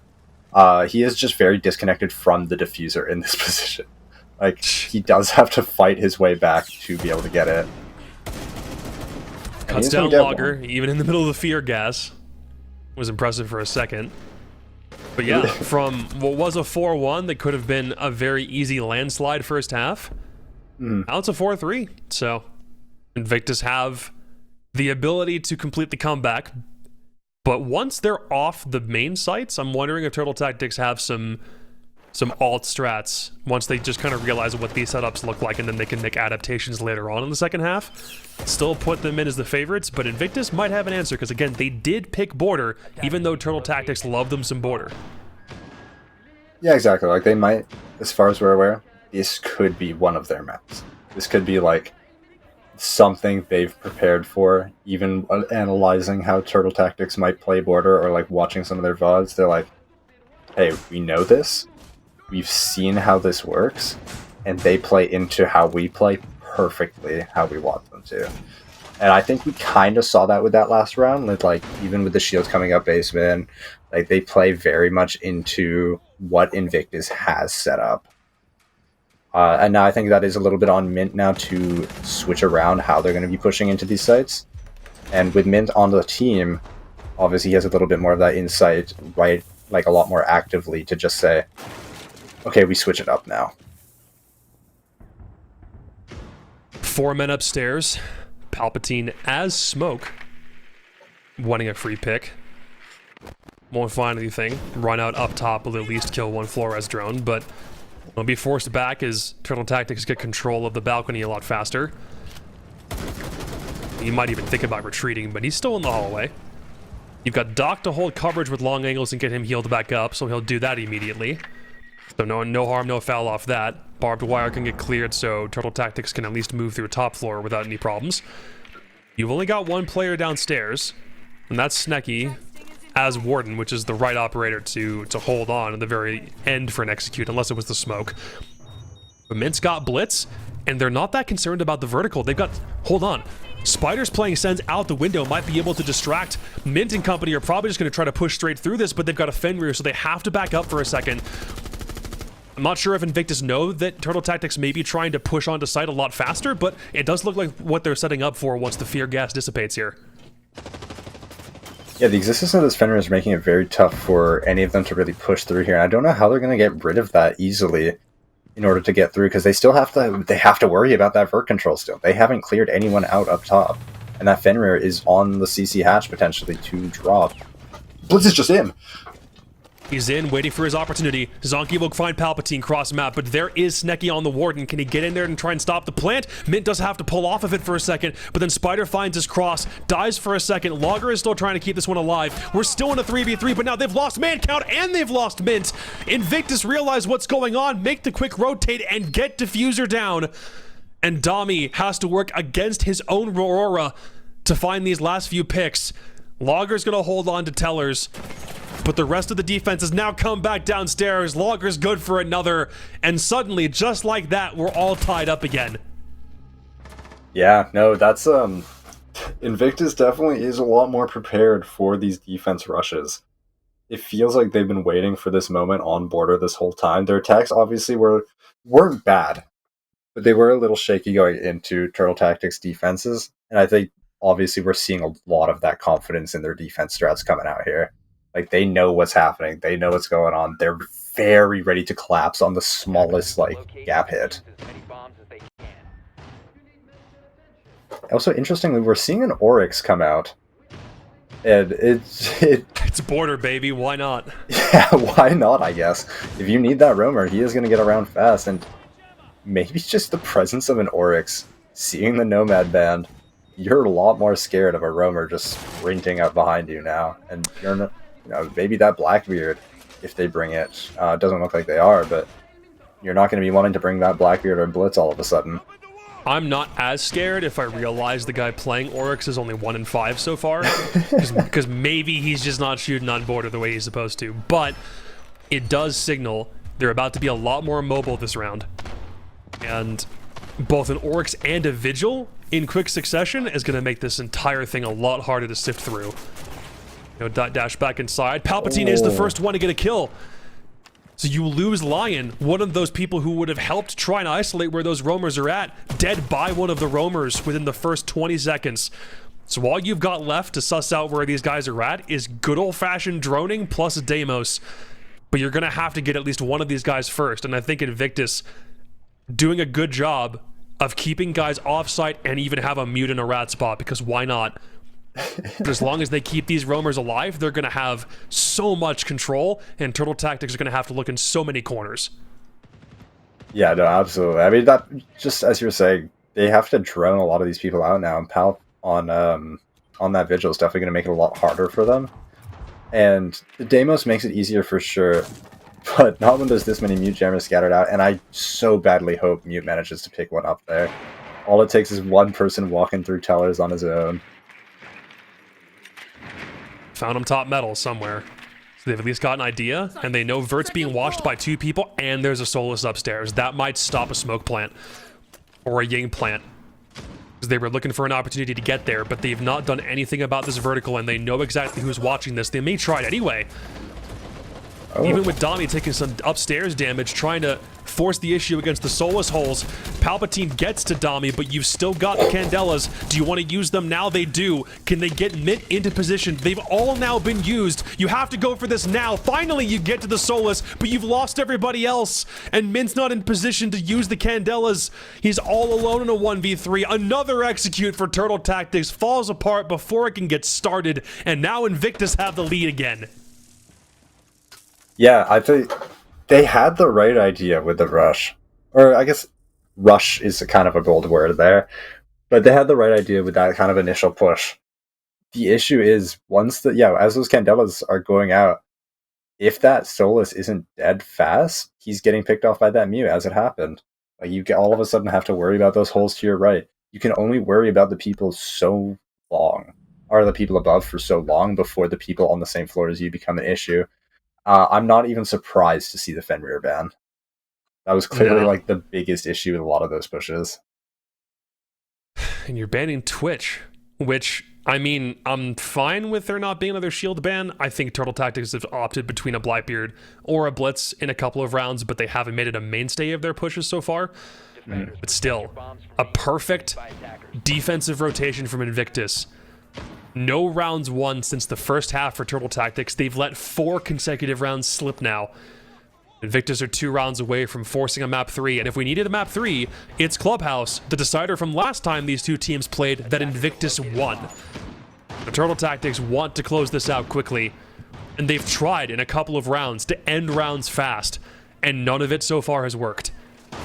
So now against a clash, you might have to stick the Blitz to make sure you can go shield for shield. Then figure out where these roams are at, isolate the utility, work in quickly, because everything Turtle Tactics have tried so far on this attack has not worked out. Despite them being a good border team, right now they're not showing why. Oh my gosh, for a second I thought he was going to set up the shield outside and just terrorize them from there, and I was so ecstatic and terrified for him. He was trying to do the Fett clip. Yeah, exactly, right? Like, if you get away with that, that would be beautiful. But it is such a bold play to go for, especially in this situation. I'm not even surprised to see Mint on the Blitz at this point anymore. I am kind of curious as to the choice of, like, as you said, shield for shield, in a way, but it feels so bold to go shield for shield against a Clash, because it is quite literally the shield counter.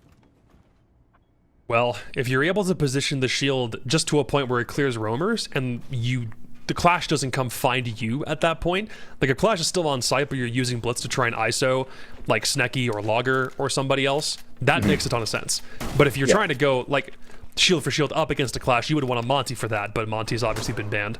Yeah, so unfortunately. Can put the Blitz over by, try and isolate somebody and break, maybe? That seems to be what they're starting with. He doesn't have anybody with him, though, so if he makes this push, it's a little ill-advised. Or maybe trying to see if he can't catch somebody at a cross with Dami. He's on the balcony. Maybe he can catch someone here. Yeah, looks almost like he's can trying to also lure go him from the vertical, too. Okay, yeah, this is... They definitely want to push from top east over, but they're going to have to run into the Clash eventually, right? Yeah, it's a matter of time at this point. It looks like they're trying to at least open that wall, which they are going to get open. But, you know, there's still a lot more to worry about.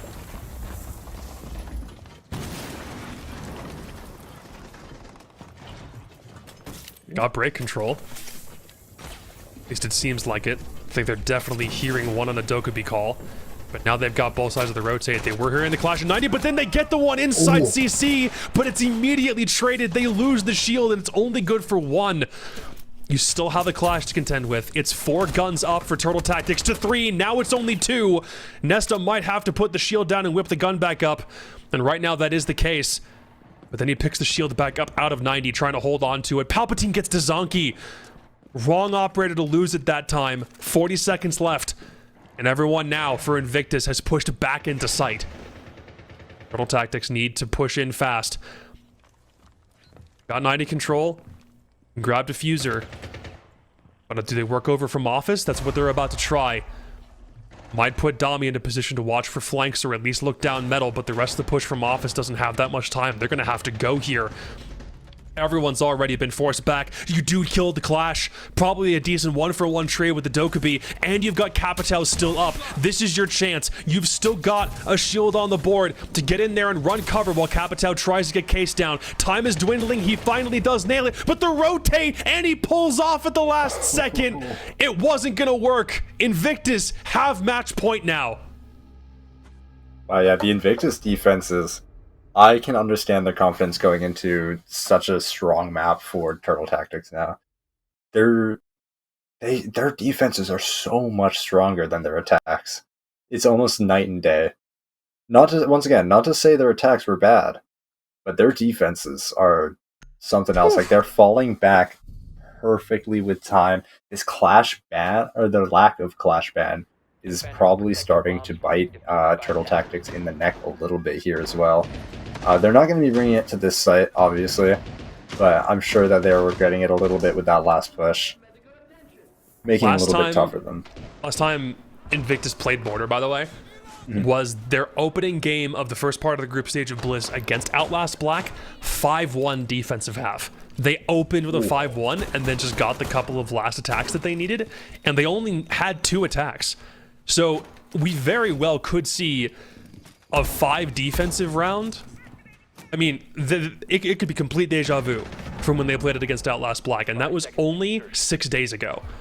To force into it again, to put Mitt in a position where he has to make sure he can see through these defenses has not worked so far. For Invictus, they're on the cusp of playing the exact same border 2 maps in a row, twice in the same week. They're so close. All they need is 1 more round. Wow. Yeah, and it would. Yeah, no, you're right. It would just be basically the inverse of 5 defense wins right after 2 attacks, which honestly, pretty poetic, if I have to say. I am kind of hoping we see it, because then that does also mean we do get to go to a 3rd map, and probably one of my favorite maps to see. What a run out! Traded back. Palpatine had the run. And it gets to Mint, so now Mint has to call from the grave, and that was the only shield, because they didn't opt for 2 like they did in the previous round. But Zonky's got an equalizer, and Valkyrie's not been able to play up to Vrianx's standards thus far, but it means defense is now going to have to recalibrate. They've lost 2 players within the first minute, so how do they respond, and how fast do Turtle Tactics want to move on to site here?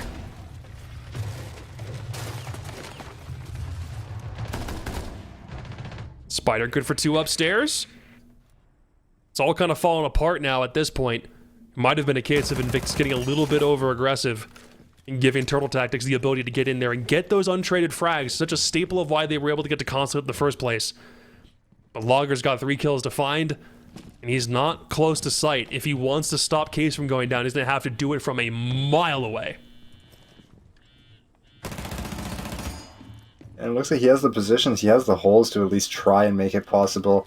It is just going to be very tough, though. He has to isolate these ones if he wants even a chance at this. Nope. Nope. It's not like he's going to get the pick, at least. At least it wasn't an attacking round with 0 rounds won.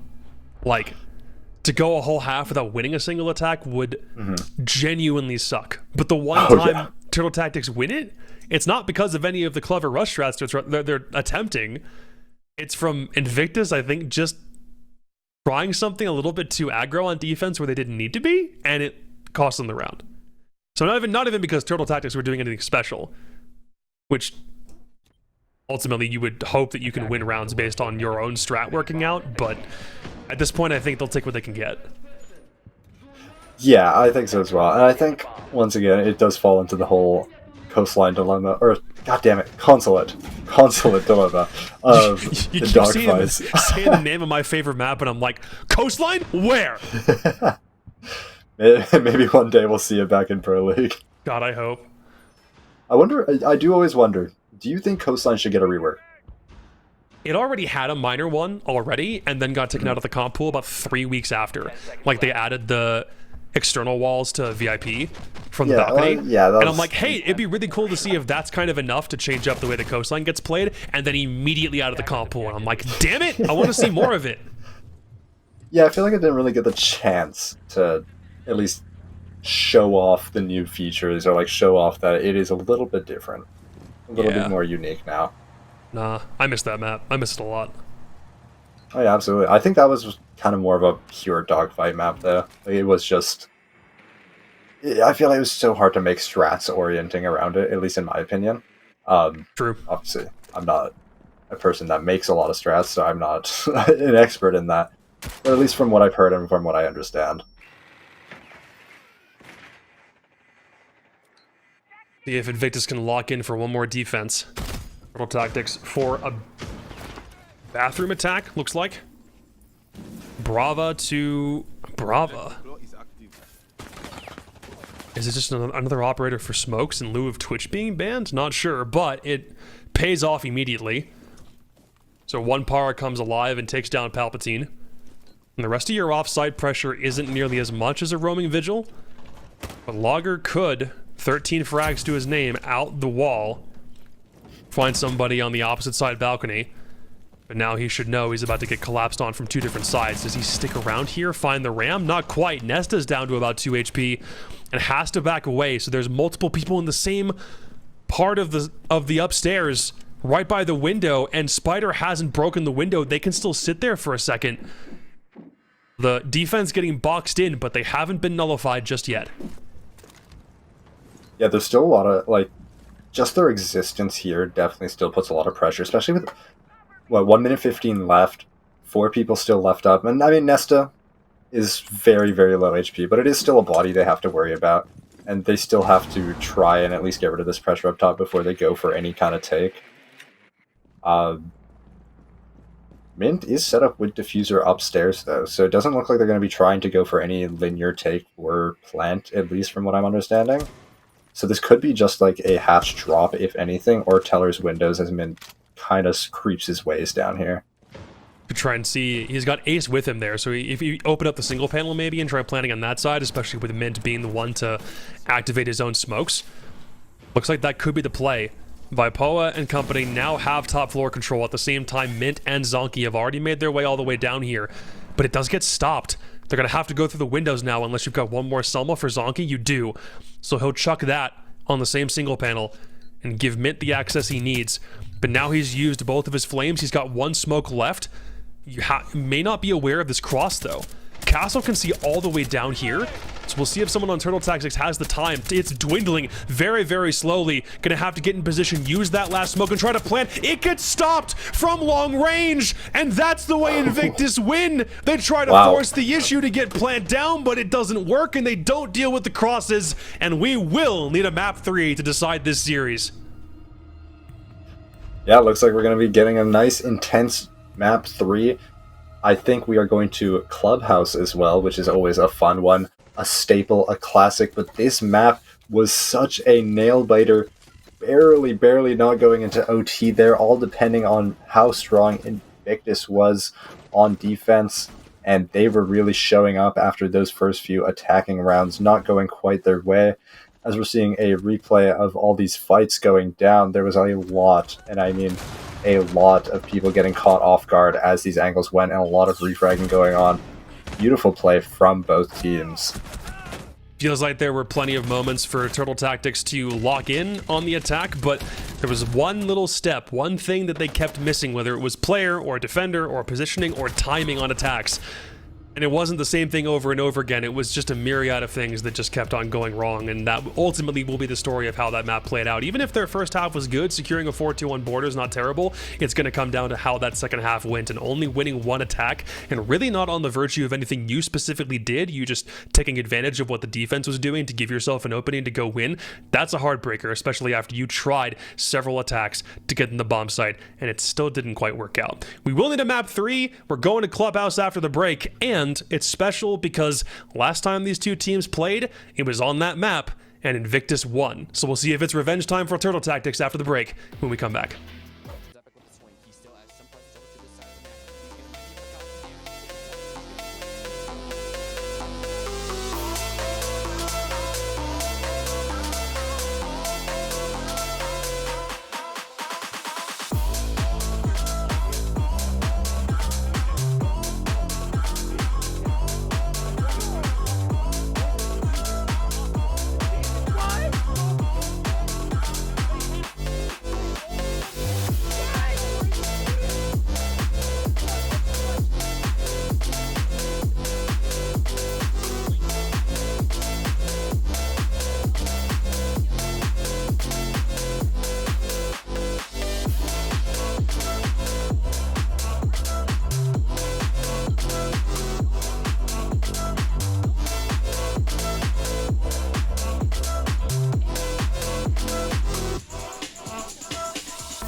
Long-range engagements that are going to have to come out.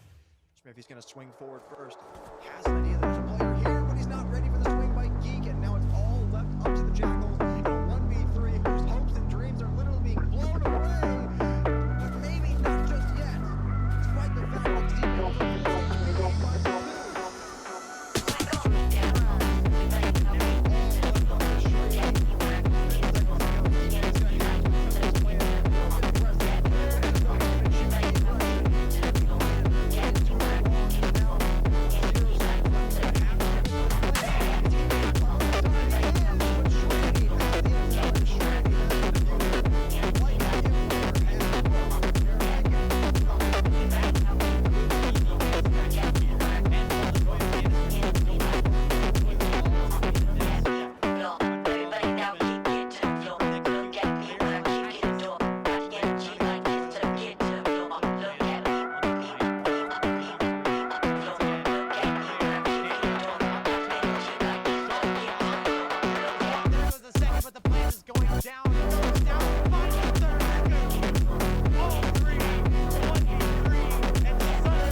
We came into this series with just a couple of questions about the way that the ban phase was shaking up. It looked like Turtle Tactics picked a map that they weren't nearly that good with and then came back and still won it anyway. It looked like Invictus were picking a map that Turtle Tactics were really good at, and then they still came back and won it off the half of a really good defensive half. But now we go and do a map 3 that both these teams have played each other on before, as a decider before, and it definitely makes me think that we're either about to see deja vu or Turtle Tactics getting revenge. One way or the other, we're about to see what is probably going to be a really long Clubhouse take shape here.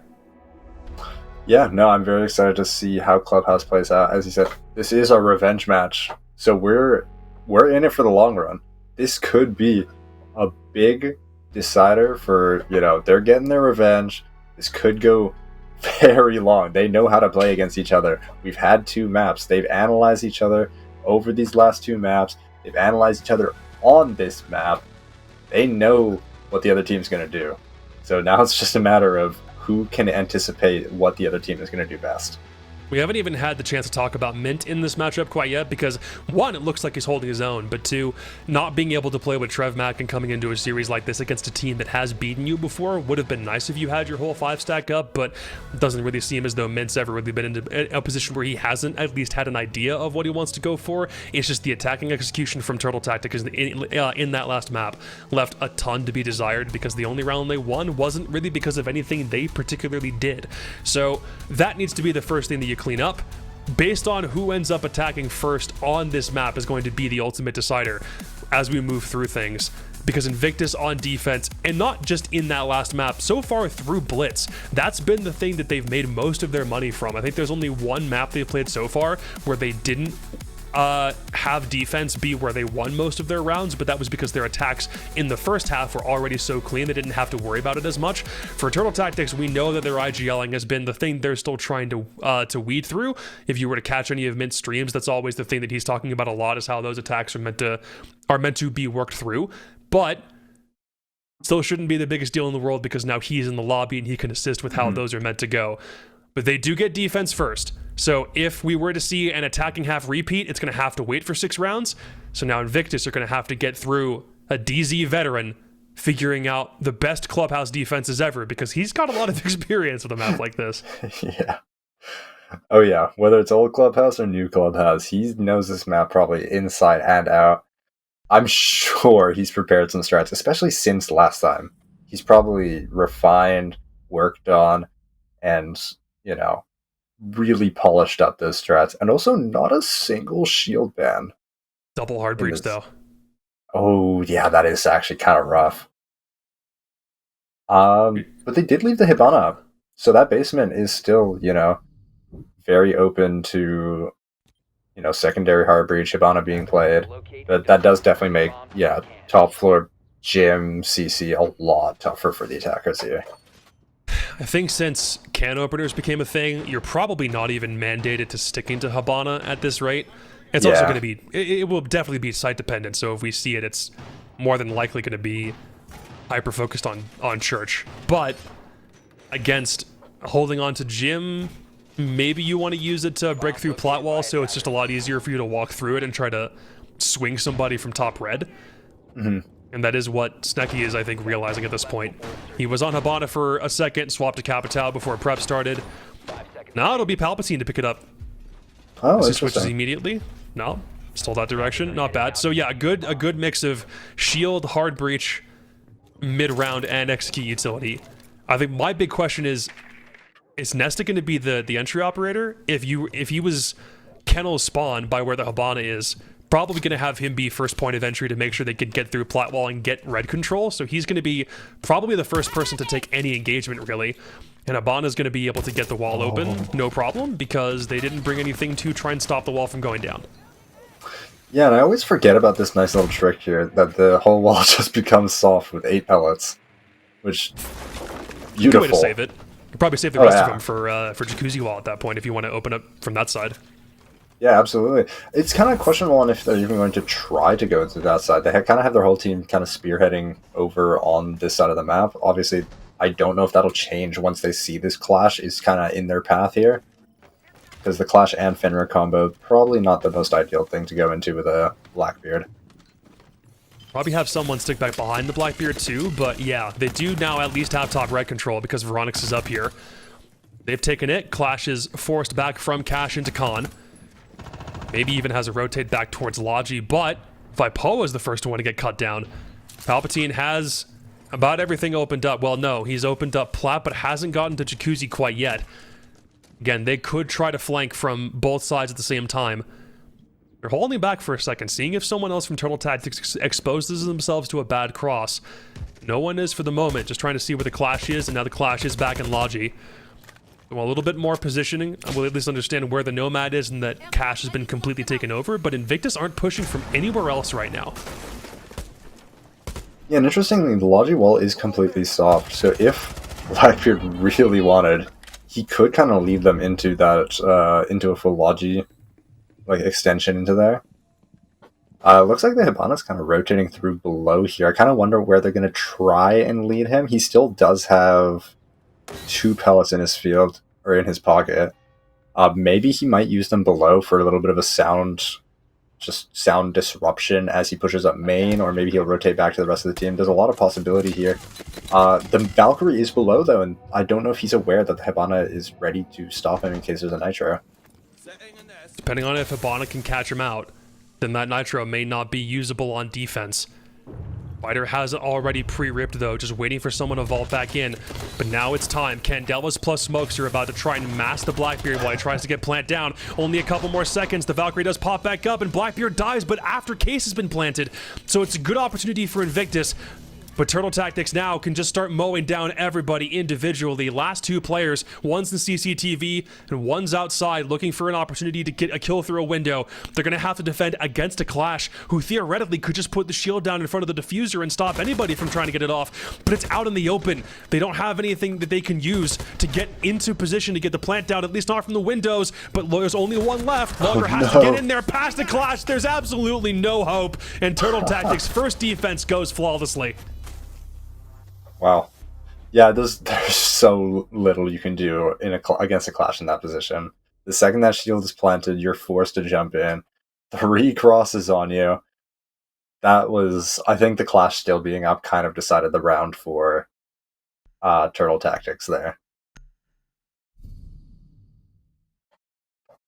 It does kind of get into this weird position where I think if they just had that little bit more intel on the Hibana below, that might have completely switched up, because the Valkyrie would have still had that Nitro in pocket, or if Valkyrie didn't, you know, pre-rip that Nitro, just in case they went, or anticipating that they were going to go to gym.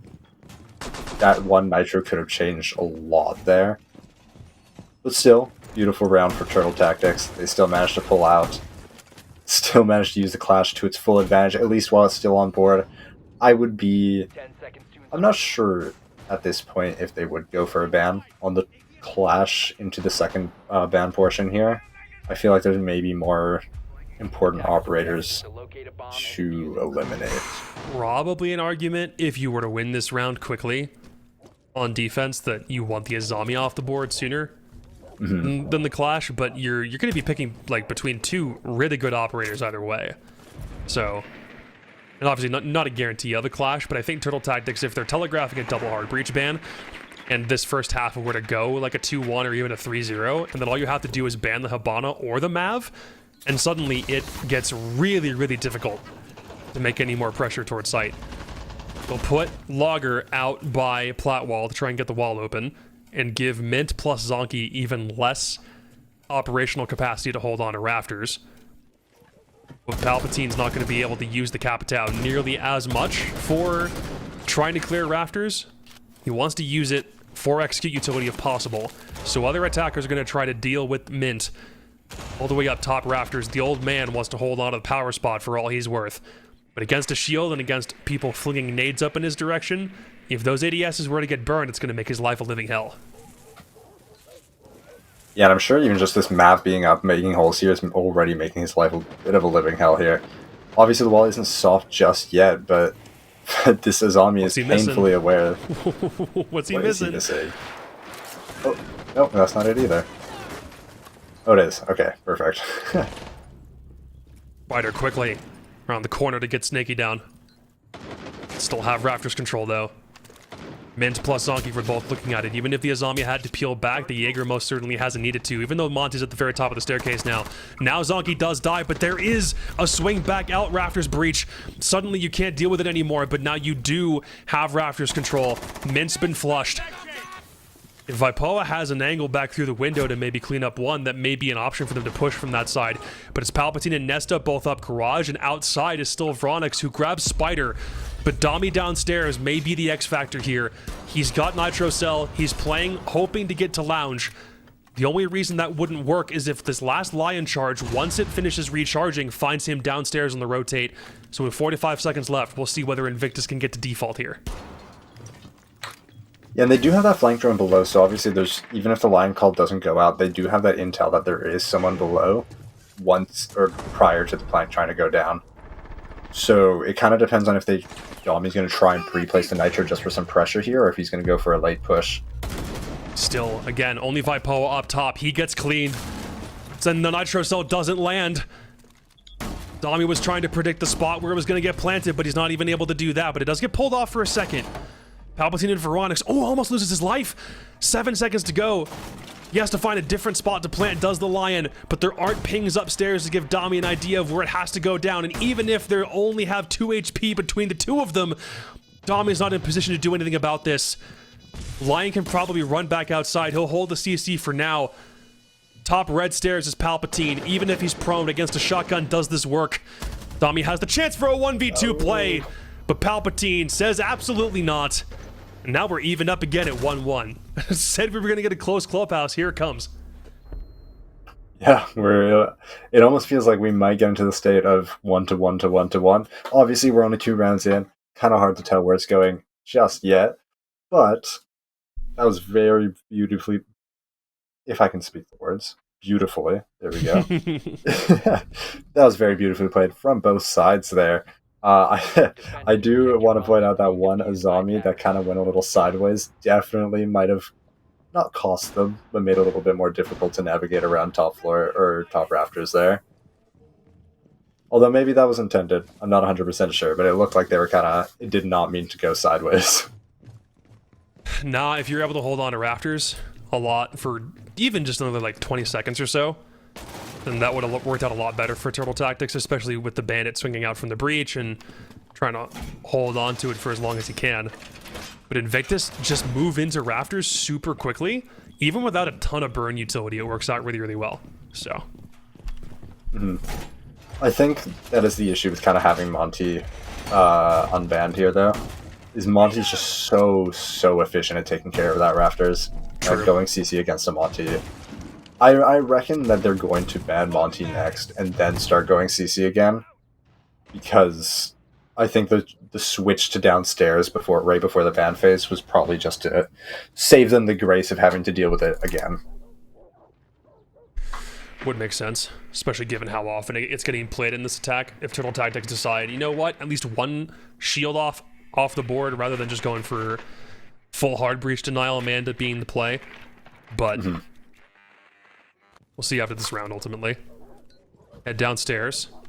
There are both Vipoa and Dami 2 floors above site. Mint's got their back for right now, but only 2 players on site. There is an opening here for Invictus to make a much faster site hit if they've got the ability to do that. But also these angles are ultimately pretty perfect for this top floor room to persist upstairs. And you're going to be forcing them to use the Yin Candelas to clear the roam rather than for the execute immediately, especially given that you can hold on to secret from this one spot in cache, or at least hold on to stock from this one spot in cache. So Invictus have a lot of steps they need to get through, but Turtle Tactics have committed so much of themselves off-site that there is an opening here if they see it. Oh, and they're actually already pushed up quite a bit in dirt, so they have a lot of pressure built up. It's just a matter of pushing it out, and Monty's all the way down blue.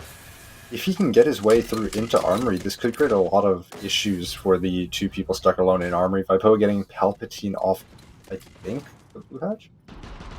It looks like, and now the Monty's been dead. Nope, that's the Ying instead. Suddenly Nesta trying to force in with shield. No, Diffuser's been downed. It looked like Invictus did recognize that there weren't that many players on site, But Turtle Tactics only needed the players that were close by to stall all 5 attackers while they tried to push through dirt. Unfreaking lucky. And if I had to put money on this game, I'm not a betting man, but if I had to put money on the Monty band from the attack, that's probably what gets taken off the board here. Oh yeah, absolutely. I'd be remiss if they didn't. And yeah, there we go. And the Clash, Double yeah, that makes shield. sense. I mean, yeah, obviously the gym becomes a little bit easier now that the Clash is gone. Makes sense. I do think like that last round is kind of just to showcase really well how much a smoke can do. Because I feel like people look at smoke and Goyo Attackers need to and locate say, and defuse well, bombs. Goyo canisters last a lot longer, do more damage, and make it a bit more difficult. But the versatility of how a smoke was able to hold off until everybody collapsed their way back into sight Yeah. was just beautiful. He held them off perfectly until the rest of the team could just come, backstab, and hold the angles, hold the cross, just to make it a flawless round for them. Well, Monty off the board still leaves several attacking options open for Invictus to take, whether it's intel or whether it's other shields, which at this point, picking the Blitz seems pretty mandatory, but given Blackbeard's potency in the meta, Nesta will go for that again. Trying to run a double... Was it double shield trying to take downstairs? Ultimately, it's not good for flushing and it wasn't good for side execute, so... For Invictus, they're still trying to work on some things. But remember, last time Invictus and Turtle Tactics played a series about 2 weeks ago, Clubhouse was their decider, and Invictus ended up coming back and winning it 7-5. Even if we don't know who had the better attacking or defending halves, it kind of doesn't matter. That's already enough of a precursor that this is probably about to be another close Clubhouse between these two. It's just a matter of whether Turtle Tactics can get out to another big lead again, and if they can get their attacks sorted out from border. So my confidence in them is a little shaky based on how map 2 went, so they need as many rounds on defense as possible in order for them to have the best vibes going into that second half. Absolutely. I wouldn't necessarily say it's just a vibes game, but I think you're right. They need that. They definitely do need that positive mentality going into the second half, so I'm hoping that they can kind of keep it a little bit closer to tied up this time. But they've also shown a 4-2 split doesn't mean a lot for them. Maybe they perform a little bit better under pressure. Still haven't worked out too much of top floor quite yet. Very similar. Hibana plus Blackbeard take up top red, but both Vipoa and Veronix trade. Another one of those crazy Siege X moments. You lose the Fenrir and the Grim. The Grim's going to be the big one that you don't want to have lost in the late game. But Vipoa's Fear Gas has already been going to work, especially up top. The zombie can stall the Blackbeard out. There's 3 players out plat wall trying to take red plus con control as fast as they can. But Mint's doing a good job denying it. Doesn't even have a cross, and he's not too worried about holding on to it because with only a minute left, and you still haven't given Invictus much of a lane to get more frags in the late round, honestly, that's a pretty good denial. Yeah, no, he's done a great job. Oh, no. That's brutal this late in. Obviously, Palpatine, though, is going to maybe get the flank off if he can find this guy stuck in stock before giving him the opportunity to go up red. I'm not sure if they're aware of Palpatine below necessarily, so there is a chance for him to backstab up main. They know that Mint's retreated back, but his positioning and logic, I think he's pinned probably one of the strongest positions on this map. Nobody checks that corner enough. This is a 3v3 on site, by the way. Dami's down in lounge with the Nitro Cell. He's already put it up there. It's pre-placed, ready to rip. Now's the time for Invictus to try and make this push down in the Valkyrie, but it is his trade back. They still have to make this thing work out, but Palpatine's now the last man up. Dami's still downstairs, could rip that Nitro if he gets into position, but Spider's been down, playing Ring Around the Rosie through Logi, but Zonky with the shotgun's gonna win that every time. And now Turtle Tactics can really start to lay in a streak of defenses here. Oh, what a ring around the rosy to end off that round. I think the timer is really playing into Turtle Tactics' favor here. They're doing a great job of just kind of running it down with whether it's someone roaming, popping a Nitro below. Even if he doesn't kill someone, Palpatine spends a little bit more time there than he probably wants. And Yeah, they're doing such a good job with it. He's just putting those zombies up to stop the Blackbeard from pushing in immediately, forcing them all to stay outside that extra 20 seconds. Runs them down into that little 15-second window for either a dogfight or maybe not even getting into sight properly at all.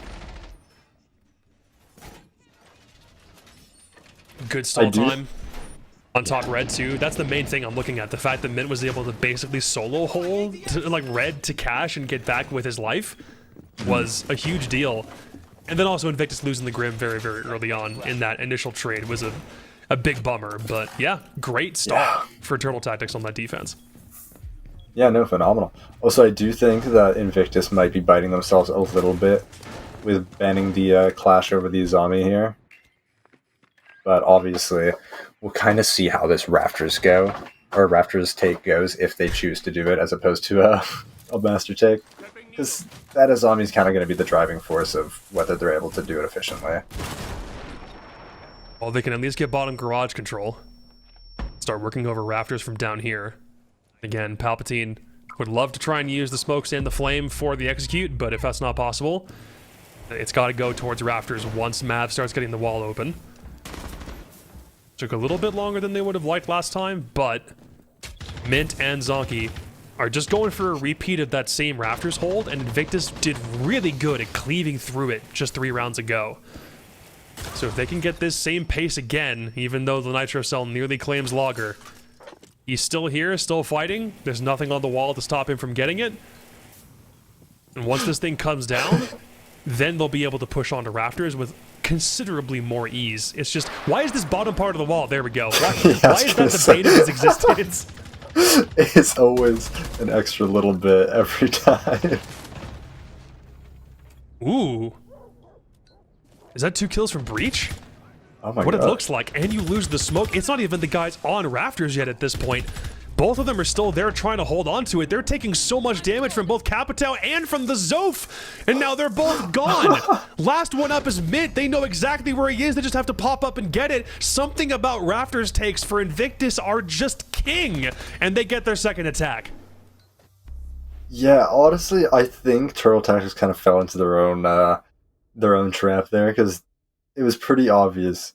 I'm not sure if you remember the last time they went CC, they sprinted to kill the guy on Breach immediately. Yeah. Clearly, Sticky was a little bit more prepared for that, getting both of them off right away. Yeah, and the 2 guys that died weren't even the ones that were on Rafters, they were the swingers, or the guys that would have been in position to swing. So, Yeah. which they might have even done it on the swing and we just didn't see it, but it was the Zof who killed them outside Platwall Breach. So, bad luck for Turtle Tactics trying to get that timing to work out after the wall got opened up, but Yeah, very we got unlucky. one more time to run it back. Yeah, very curious to see what kind of setup they might go for here. Obviously, bringing a castle on basement kind of screams SSG, especially if we're seeing a Muko top floor here. I'm curious as to if they're going to be opening that church hatch, going for like a full roam strat. They have the Blitz though on the attack and the Blackbeard, so they could easily, if they can find a gap, they can spearhead right into sight. Attackers are moving out to locate a And if I had to guess, I'd say rushing through blue into armory might be the play here. You think there's enough of an opening from that spot? Sorry? I mean, there might be an opening there. I think so, at least to like my recognition. Obviously, you have the zombie to worry about, but if you're 2 shields running at him, yeah, that's not really much to worry about. Yeah, on defense, it feels like Turtle Tactics have done the exact same defenses so far, from like the first half to the second half. But ooh, double blitz down, trying to take this one quickly. Snecky grabs a bit very early on. Now you may have to force Vipoa and Dami to get off of these vertical positions quickly, but they want to stay up here and try to find one frag before they're forced to move back off of it. They've already got moto control. They're down here. They think that they've got an opening, and they absolutely do, but smoke might stall them for a second. Dami also can play spoiler. He thinks he sees a silhouette, but Spider will grab Veronix first. Palpatine can clean up Vipoa. Again, the only other guy who was up here with Dami. And now Zonky and Spider trying to hold off against a Blackbeard. Do they have the possibility? They're trying as long as they can, but Logger's in here. Does get traded from blue. Still a little bit more time. Now's the perfect moment for Dami to go downstairs and try to support Spider, who is out of area denial, and he kills Palpatine, but you're still contesting against a shield who's pursuing Spider all the way down, and he might even have taken some damage from the pipe. Now Dami has to do everything himself against a shield and a Hibana. 1v1 while he tries to get the plant down. Now's his time to go figure out where Hibana is, but he doesn't have intel for this. He's looking for his moment. Now Blitz is back up. He'll be able to use the sound cues to figure out where Blitz is positioned. But they may already know or have a suspicion that he's back behind the half wall. Now he's only at 1 HP. Has to make the push back out. Kills the Hibana. It's just him against a Blitz, but he's got all 4 charges left up. He'll be blinded if he gets caught in a gunfight, even if he's only on 2 HP.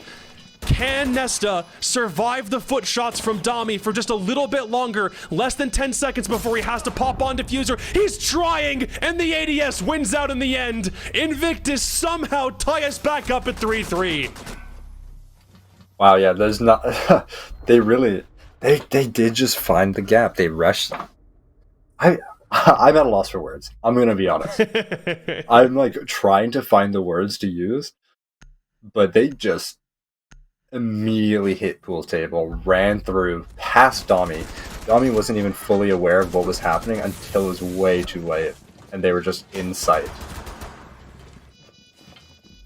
Dami didn't even sound like he got a call either. Like, you saw how long he was holding that vertical in Master. Like, he knew he wanted something to make sure that he could get a kill before he made the rotate, but was up there for so long and couldn't get anything on the vertical and couldn't contest if he were to go downstairs or anything. He just waited for a long time before he finally did anything. Yeah, he was so confident that somebody was still up on that hatch. I don't think... Yeah, they clearly... some comm was missing, that they'd all dropped hatch already, or that they were all spearheading into sight by the time that he rotated back down. Unlucky timing. And again, for Turtle Tactics, you would have preferred to get as many defenses as possible. Invictus definitely overachieved a little bit, even though it is club. It's more a matter of how those defenses went on border, or those attacks went on border, that scares me a little bit. But it is a different map, and the way that you take this just means there's more of a checklist you have to run through and a little bit less defensive creativity because, again, it's Clubhouse. So, if they're able to walk away with a positive attacking half and get their revenge over Invictus, then it would be really, really sweet to do it on this half with a couple of really well-executed attacks.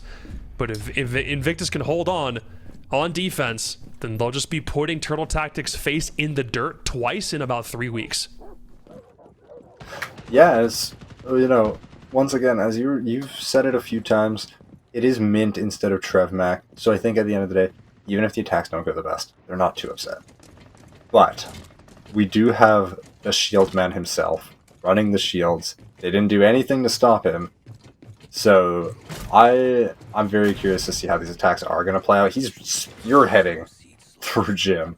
Not even sure if they had anyone on drones fully checking that. We can see one in Master. He is a drone. Who needs drones? That's so true. Well, they at least know no one's playing up top. The only one who's even close is Logger playing in the spot right here. Everyone's playing Turtle up on Church. They got a little bit of top floor utility. They know the Goyo's sitting right here.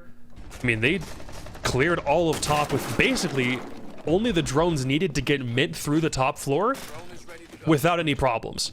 So he's here, could then get intel from if anyone were to push up main stairs, but the rest of Turtle Tactics can start working over a sledge in 2024. Wow, that's crazy. But can now get the vert open, can work over kitchen, but there's a nitro. It might have taken out a Goyo canister, but it still walks away with Vipoa's life. He might have only gotten 2 sledges down. That's why you pick Ram, kids. And now Invictus on defense are looking a lot stronger. Yeah, no sledge in 2025 anymore. And this is why...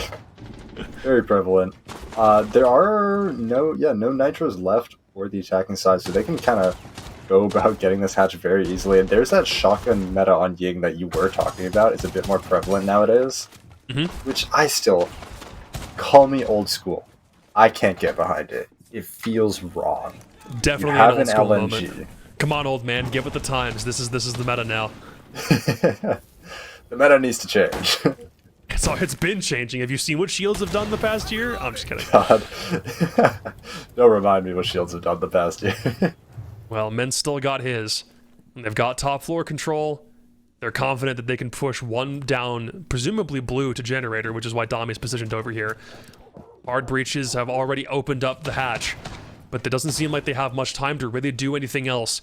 Gonna force not even smokes, just Candelas plus Grim to stall out as long as possible to give Mint the ability to turtle plant in the corner if that's where he wants to go. But instead, they've called an audible. 15 seconds left. He had to get in position to get the hard breach charge on Dirt to give Deimos the clearance to go down there. Now Candelas go, but they're out of time, and there's still smokes up on the board that they have to get through. First kill in, everybody dies! A couple VSNs, and then a Goyo canister gets popped.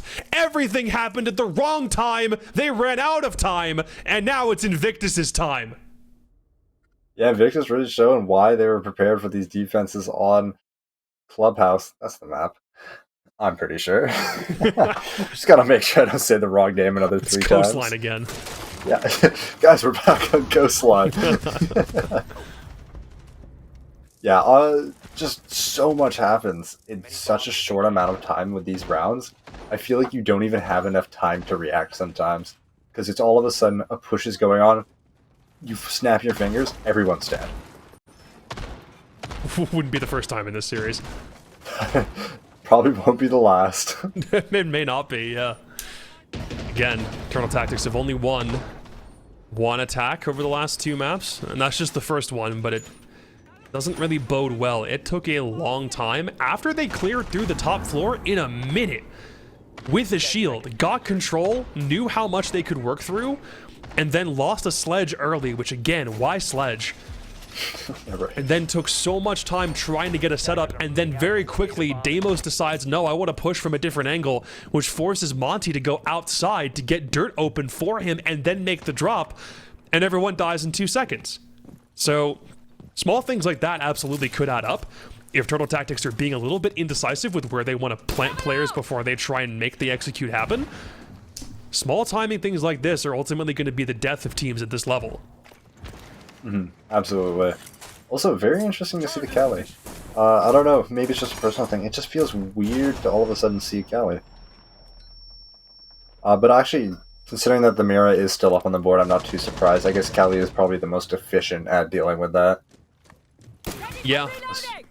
And I think this might be the, with the exception of a mute a couple times, like, a Kaid or a Bandit just hasn't done very much thus far in this game. Like, they've tried to hold on to plat wall for a lot longer, but why try to map something we can just Cali it open, I suppose? It's also not the first time I think we've seen Turtle Tactics, or maybe even Zonky himself, whip out the Cali at a moment's notice, so if he feels good on it, then why not? Yeah, I mean, Cali's gun is obviously one... I'd argue, at least in my opinion, the strongest gun in the game. But I guess that is just the fact that it does just slams, man. That gun is crazy. Oh! Zonky gets spotted from the worst spot too, but it does look like he is recoverable. Oh, absolutely, yeah. That's the tough part. If you don't manage to finish on the roof, you're guaranteeing that they're able to get back up. Unless he's bold enough to go for a second jump out, which he might be, I don't know. He could be, for all I know. Feels like them taking chances against a Turtle Tactics team that has so many steps they have to go through could be a death knell for their push. But pretty confident in not having to worry about that as much. Nesta on Solus is in church. Deimos has noticed this. So he might be tasked with going downstairs and trying to find this roam before the rest of Turtle Tactics also have to force their attention away from the push. Nesta being careful, has hit a beeper. This Solus fight might be the thing that ends up winning it all, and he'll still win it anyway. Deimos is caught napping, and now the defense can catch the rest of the attack with 35 seconds in a really horrid position, trying to work around what Azami's already set up, but she's got control even though Jacuzzi's been opened up. Less than 30 seconds. Gonna have to force a thermite into a castle top red, even with smoke cover. Spider does win that fight with the Musoc, tries to get more, but Palpatine's now at the top of the stairs. Turtle Tactics are getting pushed in all different directions. There's still 3 defenders online. Nitro falls short, castle holds on to top red for all he's worth. And Mint, the old man, 5 seconds left, and there's still a Solus on the board. You can basically kiss this round goodbye. Even if Bandit gets killed early, still top of the stairs, perfectly placed, and Invictus are 1 step closer to claiming this series. Yeah, I was almost astonished for a second there that they had suddenly, like, I think we look around, we start watching the Solus fight that Deimos downstairs. That happens. By the time we're back to the attackers, they have full logic control. They're in sight. Callie's spearheading through to bathroom, fighting the Azami, and I think it did come down to a couple of unlucky gunfights, because as much as they had sight, you never really have master, because those walls all around you are open, and unless you're taking gym and bathroom as well, like at the same time, having someone on highway, you don't have master. Makes me wonder how much of this was predicated on the Sol. I mean, because the Solus was the one on the downstairs roam, and the one that claimed the last kill against Mint and stalled for just those last couple seconds. If Deimos wins that fight on the staircase against Solus, maybe that round plays out entirely differently. But every time that happens, it's like, what's the what-if scenario that if it goes different, it means the round also goes differently? And to me, that one feels like the fight that the Deimos needed to win. If the Solus is dead, the Solus can't win the round as the last man alive. So, Invictus, by the skin of their teeth, are holding on to this one, but it's ultimately the gunfights that are winning out here. Yeah, no, absolutely. If that Solus was dead, I think it not only comes up to, yes, Solus was the last alive, but also you notice towards the end when Capita's running around to find a place to plant, he becomes more wary all of a sudden that, oh, Solus is still up. I need to plant somewhere else. I need to plant on the hard floor. I can't just plant in the middle of the couch. And so he's just stuck moving around, not actually able to get plant down, even if the opportunity is there, because just the Solus's existence in the field makes it difficult. Turtle Tactics want this top roam first, or at least clearing out from Jim's side before they make the push all the way over. Can't really be a roam with everybody already situated up for CC. All the Azamis, all the Kivas, up top rafters. But they're not really going to make it complicated on themselves trying to get the wall open. They're just going to have to outlast Palpatine playing Tubarao. That's going to be the main problem. You hold onto a thermite trying to clear it, Maverick can guaranteed get through it, but you have to wait out the thermite. Spider will get Nesta to make the rafters clear a little bit easier, but it doesn't solve the plat wall problem quite yet. So once they're able to get that wall open, then Turtle Tactics can probably go to work, but it's going to be so much time wasted. And now Dami's just got cash control. They're going in. They want this thing over sooner rather than later. They know once it's over, they're not going to watch the con side, and they absolutely did not. Now Snecky probably hasn't been found at this point, but he's got 3 players to work through because Mint's being recovered, but he can't even do that. Spider doesn't need the wall to come down to grab frags. He'll go do it himself, and finally Turtle Tactics get an attack. Yeah, also beautiful attack. I was gonna say at one point there, as much as the plat wall they wanted open, I think that was just a distraction because they were not paying attention at all to backside, and Dami noticed and just sprinted through. It was also such comedic timing. You're talking about how it's like, you know, they're gonna have to like think about the take. It's gonna take a second. Dami just says, "Screw it," and he is in. Happens very fast. And ultimately, it means the Tubarao, because he's watching the wall, trying to keep the canisters on it for as long as possible, can't go back to help his team as they're getting swung from cash side until it's way too late. Because he has to keep the wall shut. That's his job. It's the whole reason you play him in that spot. So Turtle Tactics just get one after the other through smoke and chaos. Dami's got cash control, and suddenly the thing's over. It's a good way for Turtle Tactics finally on a rush strat, even if it wasn't necessarily like planned that way. Even it happened. It finally works. And now Invictus, it's not a surefire thing that they can walk away with a perfect defense. They're just going to have to hope that they can replicate the same magic that won them the last 2 sites the last time they played them. Yeah, and hopefully, you know, they're probably a bit more confident in these sites anyways, because I think that was their first time going CC in this rotation. So obviously they're a bit more prepared. They know how these rounds went last time. They know the potential, like, yes, they're putting a Goyo on that door now, just in case they try and push through dirt. And they know to collapse fast. Like, they have all the intel from the last time this happened. So they're a bit more prepared, they're a bit more ready. They know there's no full hard breach to worry about either, because they've taken every single one of them off the field. Maestro's up. Didn't opt for a Brava to go take the bubble cams. Instead, they'll all be intel plus potential plant denial through smoke. Though it doesn't seem like that's nearly the same issue in this case. I wonder how much of this is just a brute force push. A Finka doing heals behind a Monty making a fast push through dirt, with Buck upstairs to clear some of the vertical once they get kitchen control. Feels like they really just want to do this like the old-fashioned way, and not in a smooth way either. They're just going to ram this home and make sure they get case down, even though they might have a ton of defensive utilities still left up by the time they get in there. Like, look at how much on defense they would have to clear through otherwise. They might just say, hey, shields up. We'll use bees plus nomads to make sure you can't get back to us. But now they're taking the issue in dirt. They're taking the fight all the way in close quarters. And Tommy gets 3. All of them fall to the LMG. What? And now Monty can make the push through no problem against a Goyo and a Warden who are very far away from the action. Oh my god. I'm almost at a loss for words. The rush would have worked against any operator that doesn't have an LMG. I think that was such a bad matchup for them there. But also, I think you're right. This is definitely a brute force moment. They noticed it went well last time, and it's seemingly going to work well this time too. So that might be kind of the par for the course for the rest of these attacking rounds. Saving grace for Invictus is that they have 2 guns up against the 3 that Turtle Tactics have up right now. May be able to get a decent crossfire. Takes down Dami, but Spider makes sure that he doesn't last very long. Palpatine on 2 HP, tries to stall for a second.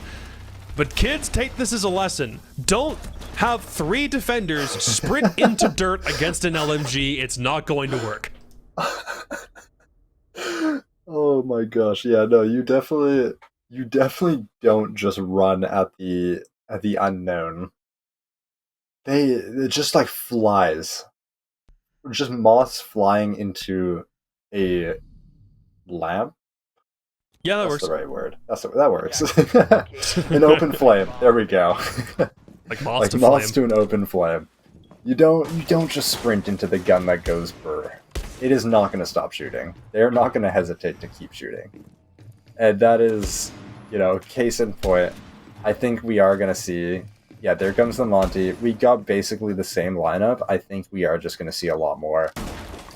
Yeah, we're just going to go for it. We're just going to... I wouldn't say play it like it's ranked. I think that's kind of the way people describe it. Double But shields. in a way, it is. Oh no, we're not seeing the double shield. I wish... Oh, we are seeing the double shields. Ah! Bit of a switch up. And also, no Finka this time. But yeah, I think the reason that worked was, yes, everybody runs into dirt and dies, but at the same time, there was still work that Nomad and Grim were putting on that round to get it to happen in the first place. So, Yeah, exactly. forced a lot of this pressure again. No operator was left out in that scenario. Like, Grim was still opening hatches, still being off things. Nomad was nomading off things. Well, Invictus might need to consider bunkering down a bit more, because again, they did win Church the first time. But now Turtle Tactics are doing a much faster job getting these power spots, and it's a very similar position now with Monty taking dirt control. Won't have Finka for backup this time. The minute he doesn't need it, he's just about wasting util. The more smoke babes he kills in dirt, the more can't be used for the execute. If he can force a nitro later on too, that's probably even better. Nestle will just use the 1. Try to see if you can't kill the Monty in what is essentially a makeshift trap with all this area denial. Plus 1 Goyo canister, and we'll continue to hold him at bay. Upstairs, slightly different story. Vipoa and Dami are already trying to work. I mean, Dami is now down here to give Mint a little bit more support. Vipoa is starting to work down Generator. But you've also got upstairs control for Zoggy whenever they get it. Will mean that you can get Kitchen Hatch open because he's got those hard breaches. Nesta swings! Dami's not ready for it. Might have been a blind swing, no pings in that direction, just trying to get something to work out, but now Mint caught between a rock and a hard place. All that smoke has to ADS and push forward, and he wins the gunfight. So Dirt Control still goes that way. All smoke babes now fall, and now they can work over Generator with flashbangs here. This guy's just bouncing around through blue. They're struggling to get Veronix out of there. It looks like they're kind of struggling to get a lot of people out of position. Like, this guy, Veronix is still just sitting behind blue. They're struggling to get him out. They're struggling to get rid of this Monty, too. Oh my god. Blowing him up with the impacts. 2v2, though. They know the last two were in dirt. Still in dirt. Oh, they have Diffuser. Didn't realize that until it was too late. Smoke looked like it might have had decent cover for a second, but now this entire fight's about to take place in dirt. It might be deja vu of last round. Vipoa's got 3 health, but on the crossfire, Spider catches a sprinting Palpatine. Now Logger has to find 2, and Turtle Tactics don't need Case. They've now won 3 straight attacks. They're 1 round away from clinching the whole series. Yeah, wow, what a flipping... Like, this really flipped on its head all of a sudden. Turtle Tactics went from, you know, struggling to attack in the last 2 rounds to now very confidently, even when their Monty is getting bullied by half the team with Diffuser, they're still able to now bounce around the Montagne. Almost as if, like, it feels kind of like they've been preparing for this. They know how to bounce around, get ready for what's, like, how do I put it? The isolation. Yeah. Is the word I'm thinking of. Because they're obviously isolating the Monty, but they're doing it on purpose. And it's very interesting to kind of see how Turtle Tactics is using the existence of this shield that the other team is so scared of to manipulate them into throwing their util and throwing their bodies in that direction. Also, that many fights in dirt 2 rounds in a row, that's just the worst place to take on fights, man. Yeah. You don't have any intel in there, none of those walls are destructible. It is a one-way with a bunch of curves. And we saw how it looked like Monty might have been boxed into a makeshift trap in between a active smoke canister and the smoke himself, and still push the fight and won anyway, and there's nothing the smoke can do about it. So it all turned on its head very quickly. But now Invictus have to try a different bomb site to prevent Turtle Tactics from winning their 4th attack straight and locking them out of this series and getting revenge from the last time they played 2 weeks ago. It's looking a lot more likely given the way that these rounds have gone, but all it takes is one operator on Turtle Tactics getting forced out of position at a bad time to stall their entire attacking plan and give Invictus the space they need. So they've put Nesta in bar downstairs, who can just do a little bit of drone denial and be a bit of a nuisance before maybe pushing downstairs. Does he know that Mint's trying to box him into this? Not sure. Vipoa will make the drop at the same time and see if they can't figure out where the Vigil's roaming. They know about it at least. So for the first minute, it's all about figuring out who wins the first fight, and it's the Vigil anyway! And everybody's already left basement, and now that's where the Vigil's about to play. So Invictus might have an equalizer here. Yeah, I think that one pick just created so much more space for them all of a sudden. Because that Dokkaebi was... Like, that timing is perfect. The Dokkaebi gets isolated and gets picked off the second he's caught off guard alone. And obviously they still have this shield to deal with, and this Kali, who is, I assume, in the back somewhere. But that man advantage with the Azami still up, you know, they don't know where Vigil is. As far as they're aware, he is still downstairs. He might flank. And they don't have anything to watch it.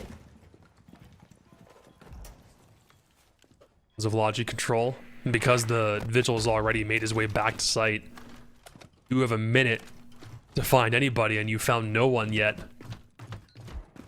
You've also shot the pipe out, so you make sure you can't just get impacted as you try to make your way through. I've seen Blackbeard die to this so many times, and it's only been Siege X for a couple of weeks here. Oh yeah, no, Right. it's an absolute shield trap. It really is. But it's gone, though. But everyone's all congested now. Logi Control and Master Logger can play around the mattress. He does get caught, though. Still, Logi is a problem, given how many people are in there. Secret Staff's bedroom hallway are both occupied by 2 players apiece. Can Turtle Tactics get the cutoff? Dami at least thinks he's got one, but there's one more in the same spot where he was already shooting at. And the castle barricade is going to protect Bandit, even only for a second until it finally gets broke open. 13 seconds left. Is there enough time? 2v2 while Blackbeard attempts to plant. There's nothing that the castle downstairs can do anything about. Nesta tries to be the equalizer. Is this where the series comes to an end? We'll find out in 40 seconds. Blackbeard caught between a rock and a hard place with the castle on the hatch, at least knows where he's at. The big question is Nesta. How does he influence the rest of this round? Palpatine will get mint though. The rotate back around the hatch from bottom up. Dami's outside. 2 players to find. Nesta below half HP. He's the first one dead. Now Palpatine has to sprint out, find Dami. Time is dwindling. He has to come upstairs and get this pick. Does he know Dami's still outside?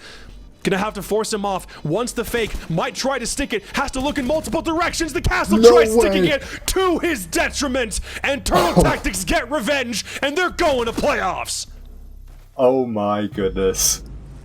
What a way to end it out, too. From probably some of the weakest attacks we've seen to spearheading every attacking push, even when you're down. They managed to rush in, managed to get the plant off.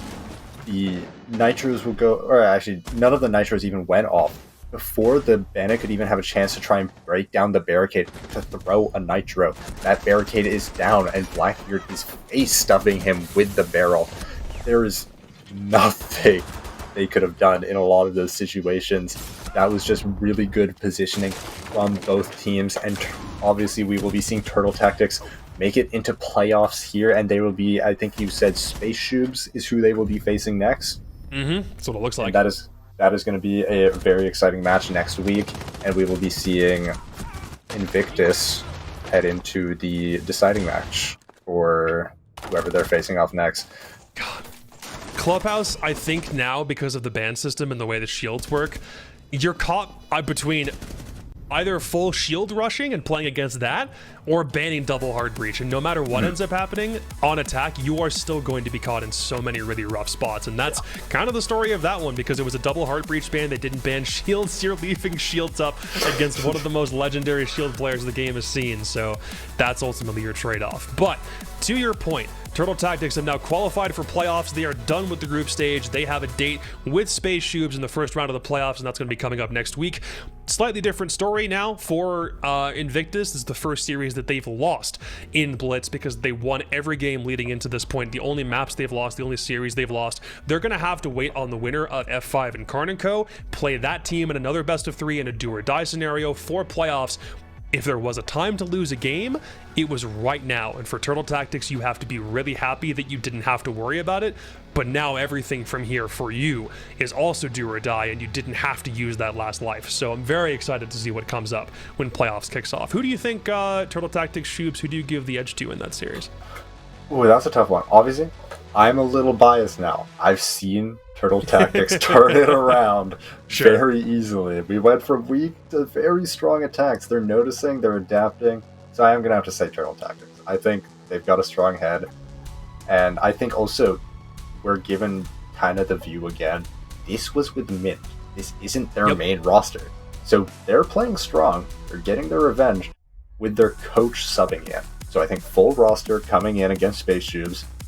I think Turtle Tactics has the edge up there.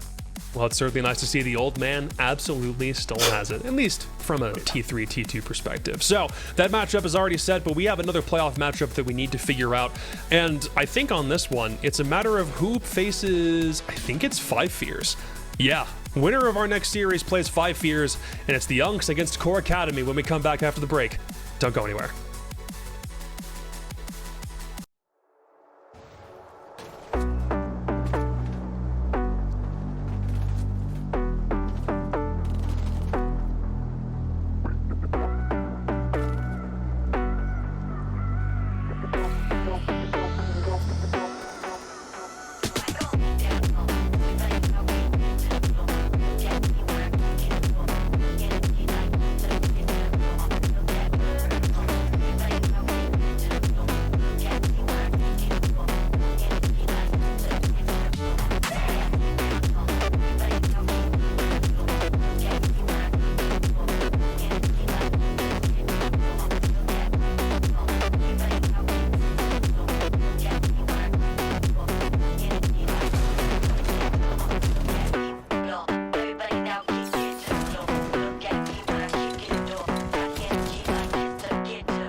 here despite the climb. Might be a little bit too much. Now they say it's 2 versus 5. Eyes on Stories, but completely banged out around.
he does. Here comes the Chow. He doesn't see him.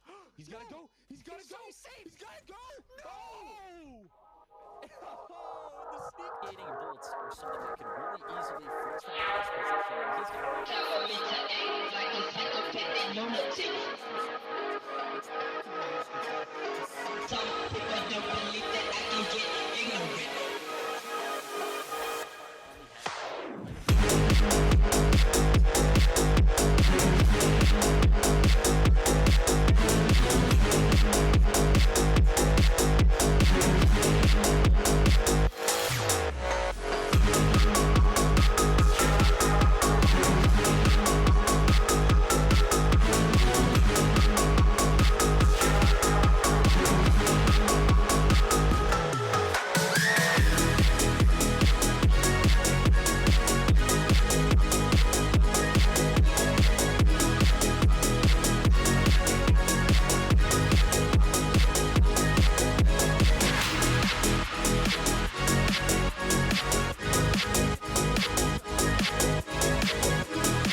scanners, and aerial rides just have all the information working for them. A nice shot from Poison, and a team kill from Instinct.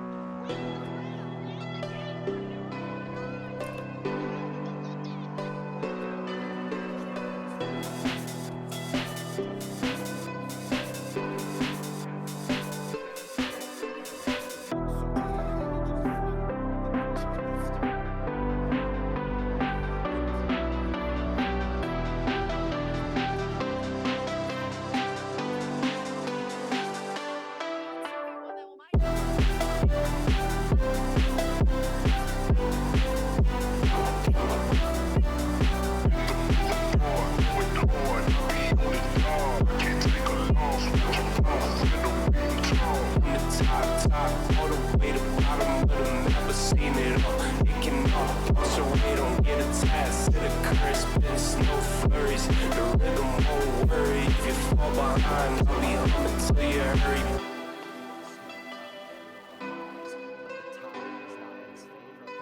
take the fight with him. Space finds the kill. Space finds two. Third kill for Space. Make it a fourth. Space closes out.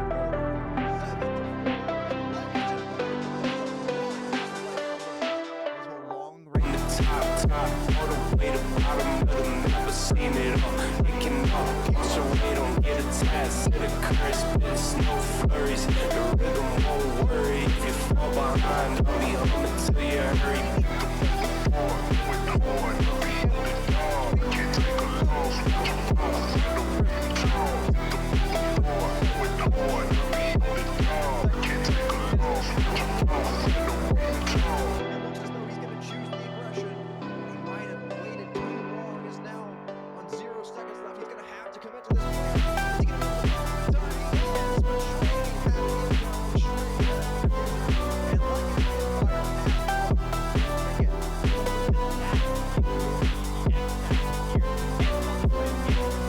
top, all the way to bottom of the map. I've seen it all. It can all turn so we don't get a test.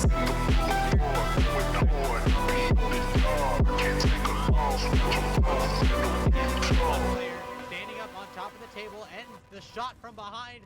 There goes one, there goes the second, but the plant is going down. It goes down, and he finds the third soon. All three, 1v3, and suddenly Space Shoes has given themselves an advantageous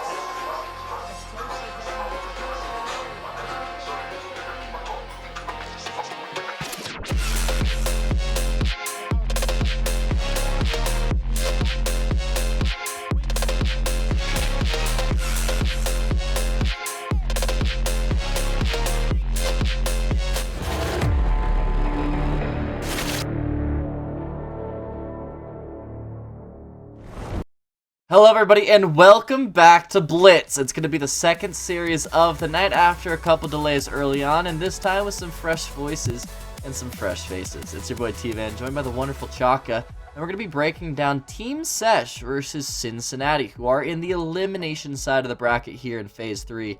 Chaka, what are your thoughts going into the series? Kind of nervous because like elimination games are kind of like my favorite, but I never really like to see teams get eliminated, especially neither one of these two teams, because they both got to like off to really good starts during the first group stage. I think Team SESH went flawless, winning both of their games quite comfortably, especially their best of 3. They won it as a 2-0. As for the University of Cincinnati, it wasn't really all that comfortable for them. They won the first game 7-5, and then they proceeded to get knocked out after they lost the winners match 2-0, only to then beat the same team that they just beat in the very first round to then qualify here in group stage number 2. But then they just lost their opening games just the other day, so obviously they come into this game wanting a win, but also wanting to prove themselves, because those were very close games against really good tier 3 teams. Yeah, and we get to look at the rosters now and see the names of the people that we're going to be watching their POVs for the next couple hours. It is Team SESH with TK, Belino, Millie, Badger, and Frozen. These lads I got to watch lose just yesterday, and I'm excited to watch their redemption and their comeback story, Chaka. Yeah, Team SESH had a game, I think against the Unks it was, and they only just lost at like 7-5. Like, yeah, 7-5 is still a loss in regulation, but they just missed out on the OT.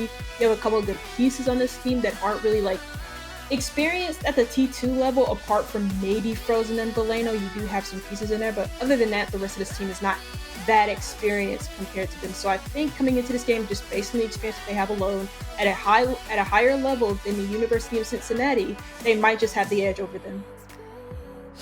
And then for Cincinnati, I mean, God bless America, Yeah. man. This is awesome. Reno Flex have the spread of Lana Del Rey CDs.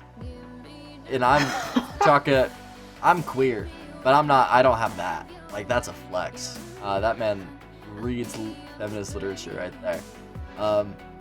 Anyway, yeah, get these off my screen, Guac. Let's look at map bands.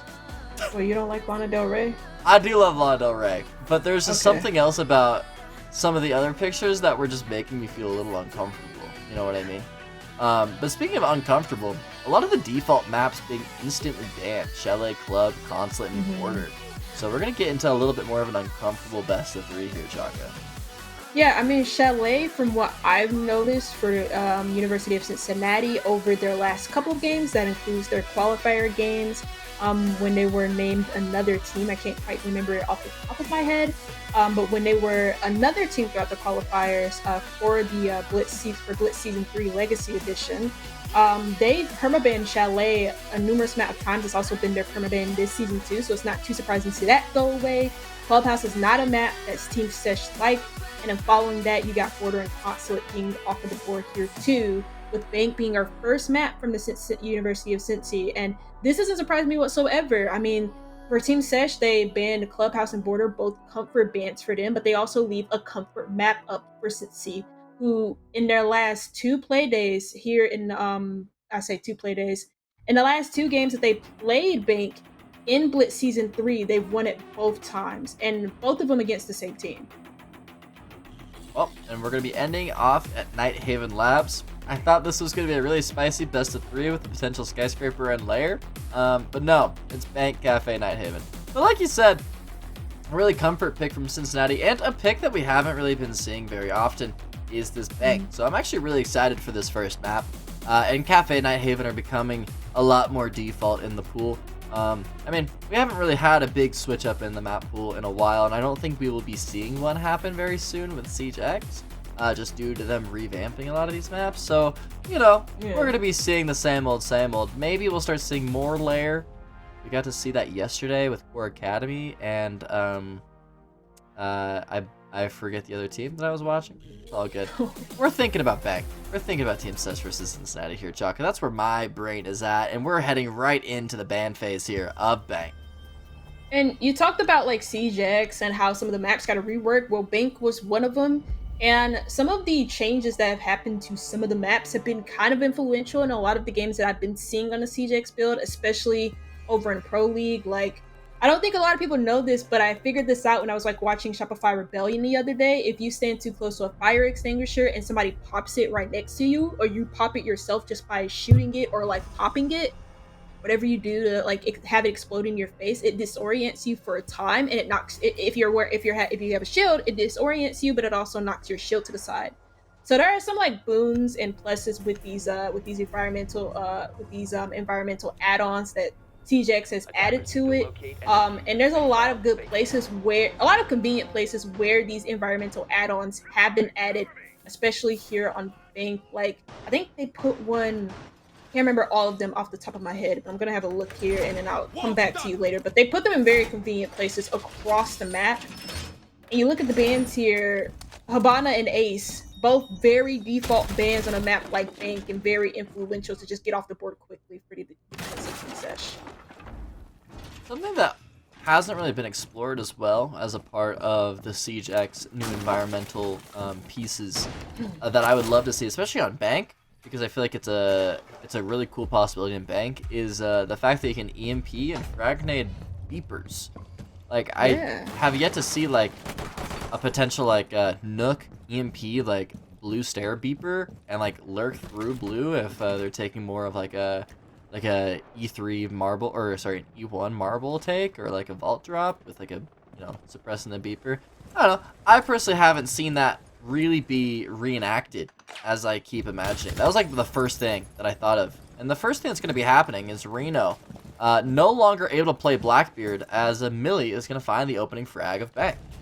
And that's the type of start that you want to get on your defense here. If your team SESH, any defense for that matter, on the first floor, they end up losing the Goyo, but I mean, it's whatever. You get an opening pick and it happens to be on the execution operator of Arno. Not too sure if he just like hopped into Prince Arno and got smoked off rip, but you take that if you're team SESH. That's an opening pick, and you waste some time because now Cincinnati have to kind of work the rest of this map, and you have a Tuberou and Kaid that you're playing against. I don't understand how the bans have ended up like this for Cincinnati when this was an obvious callback to like what you usually see here on the Bank. Both hard breachers banned, but we leave Tuberou and Kaid up. Like, what is going on here?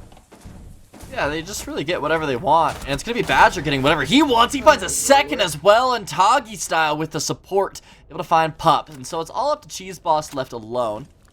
Did knock Badger to his knees, but I don't know if he fully knows. Probably gets audio from it to try and spam and to secure the kill, but unable to be found. Badger will be alone in mud, giving his team audio, and talking in all chat a little bit, or his other teammate will.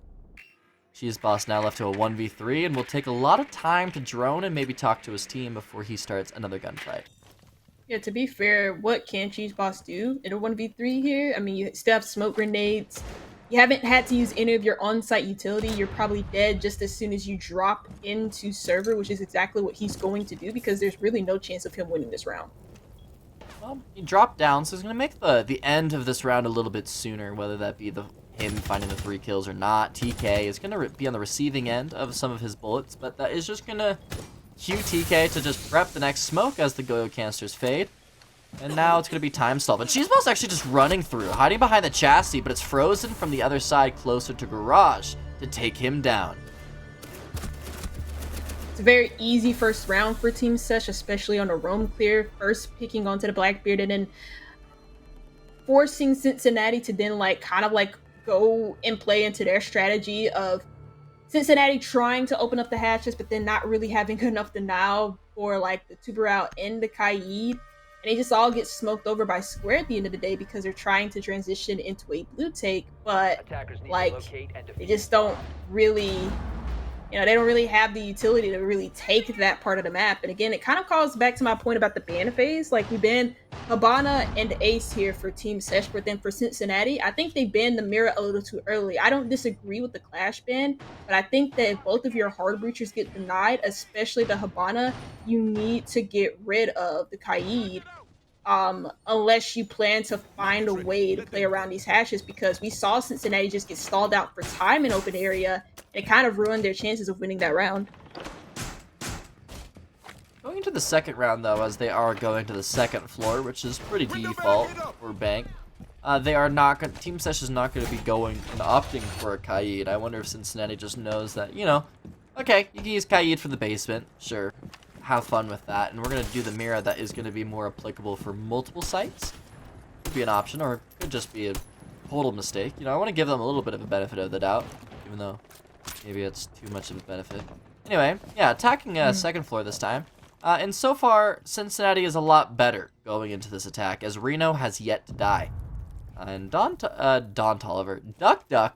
Tolliver, already in open area, already putting a lot of pressure towards underneath stock, and might just be allowing players like Reno to explore into stock as well.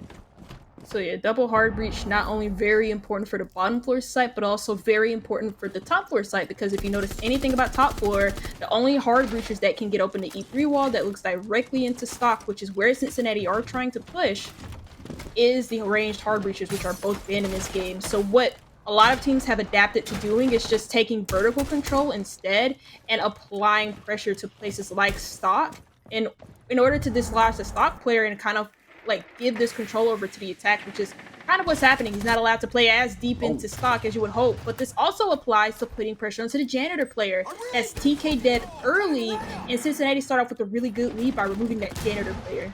And that's going to allow Cincinnati to continue their brute force underneath and through, but it's Millie to be able to get the kill onto Reno. He's swiftly traded out as Pup is on that mailbox spot. Top square. Badger is going to fight back against Highest. That's going to be the floor as a secondary or tertiary attacker. And the main attack of Duck Tolliver, Duck, and Cheese Boss are still putting pressure under and across. I'm going to slow down now as it's 3-3, and they really need to make sure that they fully reset and allow their next move to be good. They just retook the stock position. I mean, I think that's the stock player now dead. So hard attack now subside here for Cincinnati as they do get this top square control, but they've also, again, they deleted that janitor player, so it's going to be a lot easier going for this plant. You can also jump into stock and put some angles into the long desk player, and all of this pressure finds a kill for Cheese Boss and Frozen's down. Hoggy Style now forced to make a lot of heroics happen as he swings towards stock, but what he's going to realize is there's no Cincinnati players there. They're actually all closer to square. A little bit of a bar from me. Cheese Boss and Duck will be meeting him if they continue to press forward. Seems that they're decently aware, but the timing might be brutal as Cheese Boss looks away and hops into CEO. He was on a drone the whole time, and there's Pup. From downtown, able to find him with the SMG, the sidearm. Great little kill and a great attacking round there from Cincinnati. Yeah, solid attacking round, very pointed focus over by the square side of the map there for Cincinnati, where again they've kind of just adapted to like the ban phase here, where again both hard breachers are banned, so it's going to be harder to it's going to be impossible basically to open up the E3 wall. And so they've adapted to it by just taking vertical, putting a lot of pressure onto the stock players. Because they put a lot of vertical into stock, Team SESH were not comfortable playing stock as aggressively, which allowed the Blackbeard to jump in and take a bunch of space. And the stock player is kind of like exposed from that position. It also causes that, because the stock player, like, it's very distracted over by stock, the janitor player is then left exposed and he kind of over peaks, gets killed, and that's a lot of control given over to Cincinnati. And I also like the fact that, they had a very pointed focus on what part of the map. They knew which part was important. When Badger retook stock, they immediately focused on that position and killed him. And that, again, just put them in such a good position over Team SESH, who they just had better map control compared to Team SESH that whole entire round. Team SESH this go around, not opting to go for the second floor once again. This go around, they want to hit the first floor as their defense. And Pup showing us a little TikTok lineup there for the Nargis camp. I'm gonna write that one down. That one's for the real Zero fans in chat, the two of them. Cincinnati, we saw, you know, they were looking for a similar comp as previously, assuming that it was going to be second floor, but this go around, they want to go for this glass instead of like something like the Cali previously. One thing though, Chaka, is I really want to see Reno start to be a lot more proactive. And that proactivity is actually going to lead his teammate to die as well as another teammate. All corpses behind Reno, the spearhead of the attack. Push through from mud and yeah, now it's all chalked. Yeah, I think, wow, Team SESH just played ahead of like the utility there for Cincinnati, pre-firing before the smoke was able to be set there on that electrical room push that they had set up towards staff room. And it just seemed like that they wanted to do a quick staff room, or yeah, a quick bottom square take with the Nomad covering the rotations from the vertical, but it kind of just like maybe got a little bit too slow there, and Team SESH just kind of like outthought them earlier than maybe Cincinnati thought they would. Well, and highest now at a 1v5. You know, Chaka, as casters, we really try to make sure that the stakes of every round are like high. You know, you want to make sure you want to make sure that like every round, like, it's winnable for either side. This is not a winnable round for highest, unfortunately, and I do believe he knows this, as he's gonna rotate, just looking for a freebie and really taking his time to talk with his team. But he's also just not gonna give the defenders an opportunity to find or get a kill. Instead, he's gonna check his iPad, look at some drones, logic bomb, even though he's 15 miles away from everyone. And we just get to explore LA here, Chaka. Oh, this is LA? I didn't know that. Think so. Oh yeah, because it's in the United States. It looks like LA. I will say though, like, that take from Cincinnati is not too uncommon. I don't know if they just went too slow, or if honestly Team SESH just like played way ahead of them. And I think they just knew from the sound and electrical that, like, because they had somebody playing close on a. Ooh, that's a nice shot though from highest. It's a TK. Yeah, it's one. Okay, there it is. Well, you can continue with your point now. Yeah, I was gonna say, like, I don't know if Team SESH, because they had a player originally in staff, that they just kind of like heard all of the noise coming in from electrical, so he just knew that, oh, they're probably just gonna rush bottom square straight into staff room off of a glass smoke, because that's quite literally a strat that Imedi did more recently. I don't know actually if it was them or if it was probably Shopify Rebellion. I can't remember, but it was one of the bank teams in NAL who did that, where they just rushed in straight from electrical. They have a glass and a shield right in front of the glass, and they just kind of like they smoke anybody who's on the opposite side in open area from staff room. And I think Team SESH kind of just like figured, oh yeah, they're just all rushing here, let's peek before they can like really react off of it. And that was just like really good timing on their part. They caught both the glass and the zero as they tried to push in straight from electrical. Back to the basement we go. This time, as you were mentioning before, Tubarão is off the board. And that's also going to allow Team SESH to not go for Aid. So it's going to be a further bunker rather than like a little bit of the extension that they showed last time. So they're going to have the Maestro. They're going to have the Echo as well, which I do thoroughly enjoy. However, if Cincinnati gets a lot of this information of how bunkery they're going to look, it really is just going to be like TK and Frozen are the only ops that can realistically leave sight. So I feel like they can just take up a lot of space as they develop into the round and, you know, get the vertical control fast. Yeah, I will say here for Cincinnati, even though the Tubarão ban is a little bit late in my opinion, you still have a good attacking half so far on the bank, and it's better late than never. I think you always have to ban mirror on this map, especially for the basement site. Anyways, just because of how hard it is to hard breach the server wall if you place an open mirror window on it without a ranged hard breaches. So that was a pretty smart ban. I just thought maybe it came a little bit too early. because I don't think I've ever seen Team SESH play a mirror before. It is going to be another set first floor roam here for Team SESH, where they'll be happy to walk away with a kill, but they'll also be happy shooting away a few drones and wasting some time. Well, Highest's first Twitch drone is going to get one default cam and then immediately be shot out by the top blue player. It is going to be Toggy style, my king. As open area will be the next point of contention here for Cincinnati. Frozen, though, exploring up Marble and taking a lot of fire and set to 1 HP, so that is really the only player extended outside of the bunker, except for, I mean, maybe the smoke of Team SESH playing top blue. That will just flood back to site. They're going to hold on to the bunker for quite a while here, Chaka. Didn't really waste that much time on the roam there, Team SESH. They kind of dropped off a little early, didn't have the hatches open neither here. They just had them full reinforced, so not too sure what the setup was centered around, because they originally had players on the first floor and then they just left it. Now to get the first floor control for free, and it looks like they want to pressure over by blue stairs, but you already have the smoke posted up. Even though you usually see the smoke playing his position in red for site utility, this is also a position that you can play with the smoke to die. Well, he's going to be pushed out, flashbang going from Reno, but Duck is going to go down with his own drone, but not until he takes out the smoke with him. So 1-for-1 trade, but a lot of space for Cincinnati. And eventually get that yokai drone, so only one remaining for Team SESH's post-plant or prevention of the plant itself. But do they know about TK playing server? Millie's going to find Pup, but they do seem to be aware. EMR shots raining towards the server player, and they're finally going to find it. It's actually Reno picking up that kill. And now the eyes are towards the A-site players. They are backing up into red. They see one hopping. It was Frozen there. Millie playing a cam. Back in the bunker they go here. And it's going to be a reset slowly from Cincinnati, as they need to allow Cheese Boss to get in position before they fully go in. Highest, though, finding a freebie of Frozen. And now that's going to allow them to get a lot more space. But it's Reno with his pants down. Badger with a crisp kill. Cheese Boss needs to make a play.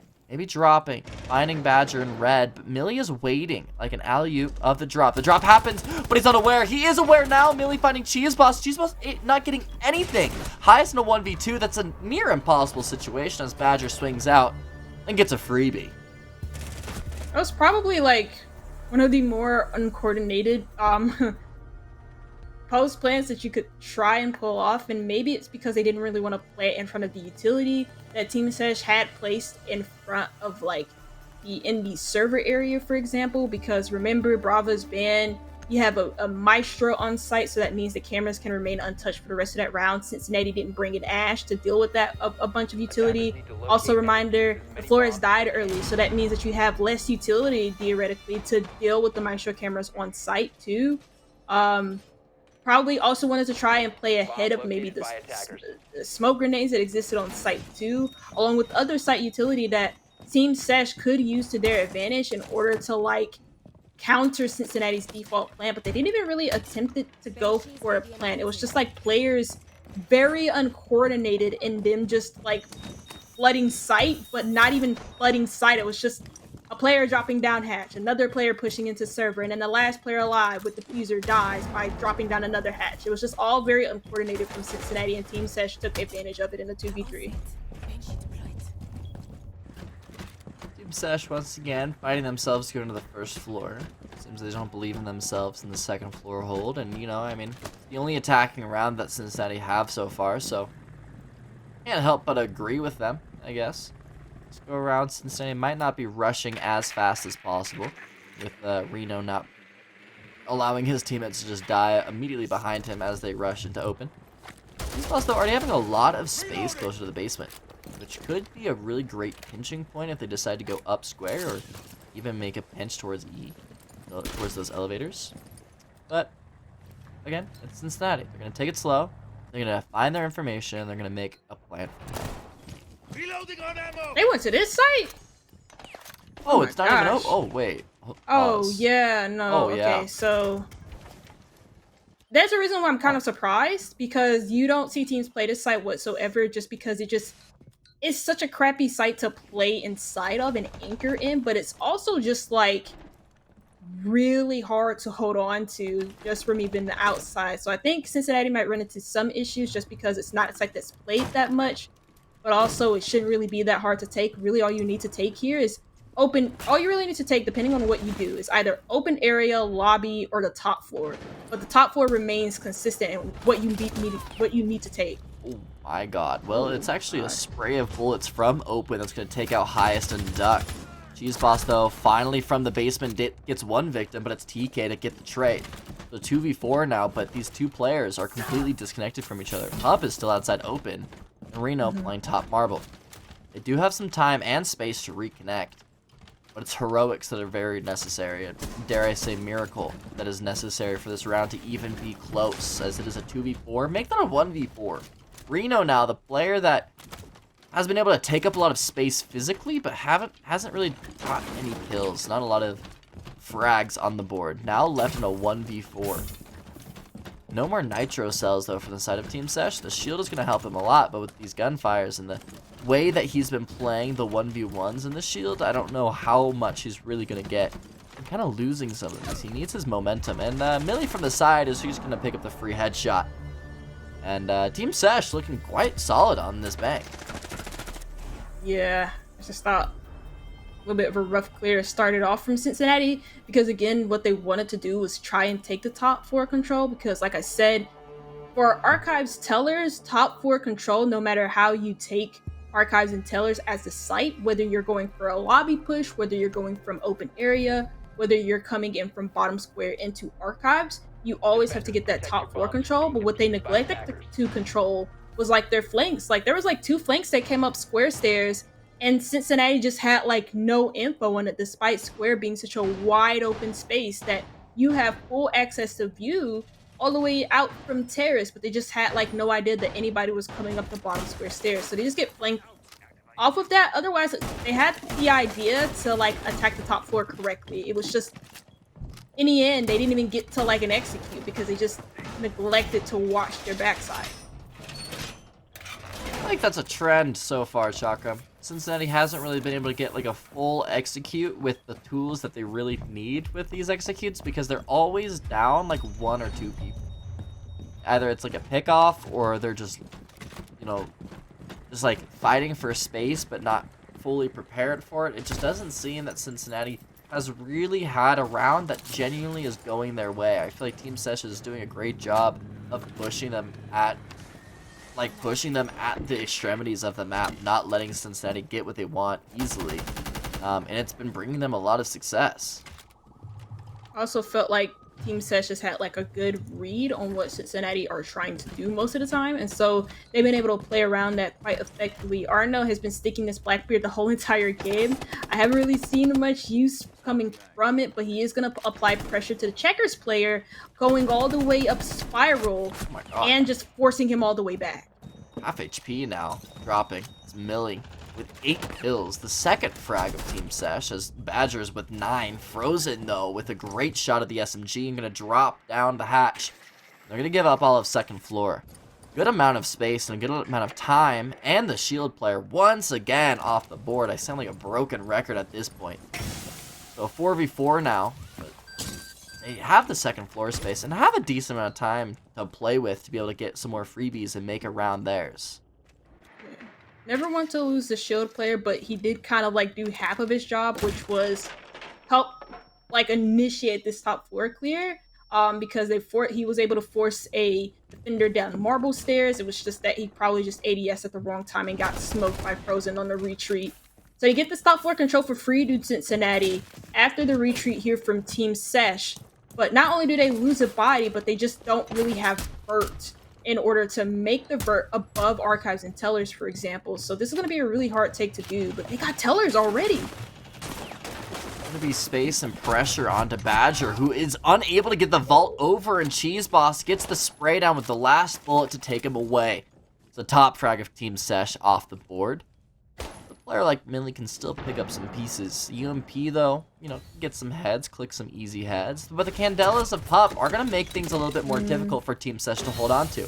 Frozen is the next victim as Cheese Boss finds him through the vert. DK fully off site, as well as Millie lurking in, trying to get 1 kill on the hatch of freebie, but Duck Tolliver is there with the hip fire. Now going to plant the diffuser as TK takes away Highest. Trying to sneak in, but the beepers are alive, but he gets 1 kill. Now has to clear out Pup, who is still above, and Cheese, who is close to Tellers. He finds the angle and has info with yellow pings onto Cheese Boss. But doesn't he know where Pup is? Doesn't seem like he does. Still lurking to stock. Sitting there on the vert. Cheese Boss has it. It's not working still. It is not working. I cannot see.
Hey guys, we're back.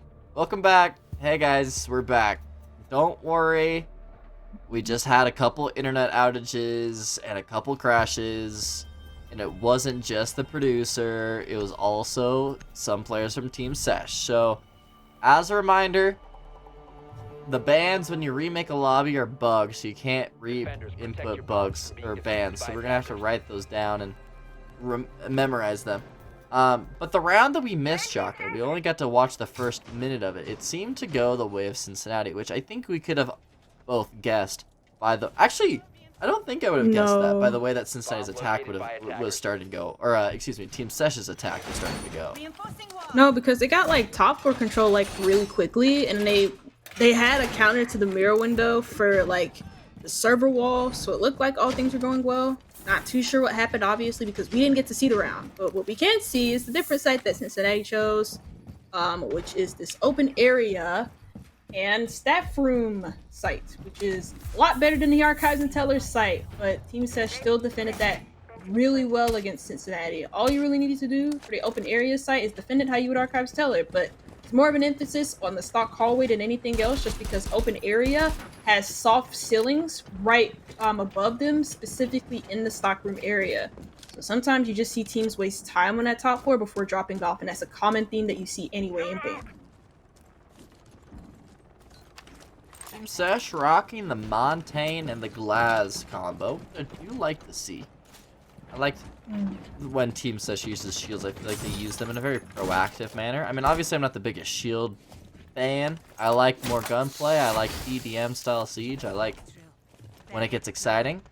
But when a good shield team is playing shields, I mean, I do enjoy it. I do enjoy that macro way, and I think Team SESH is one of those teams. Frozen is going to be taking up that space, top square, and allowing to be like a moving camera for people like Badger and TK to rock in. And I'm getting deja vu here, Chaka, but instead of a Blackbeard, it's a Monty. Instead of, oh my god. Oh my god. Wow. Words. Yeah, I thought maybe he would have killed him, especially because he got him down to such low HP. I think he just missed all the toe shots.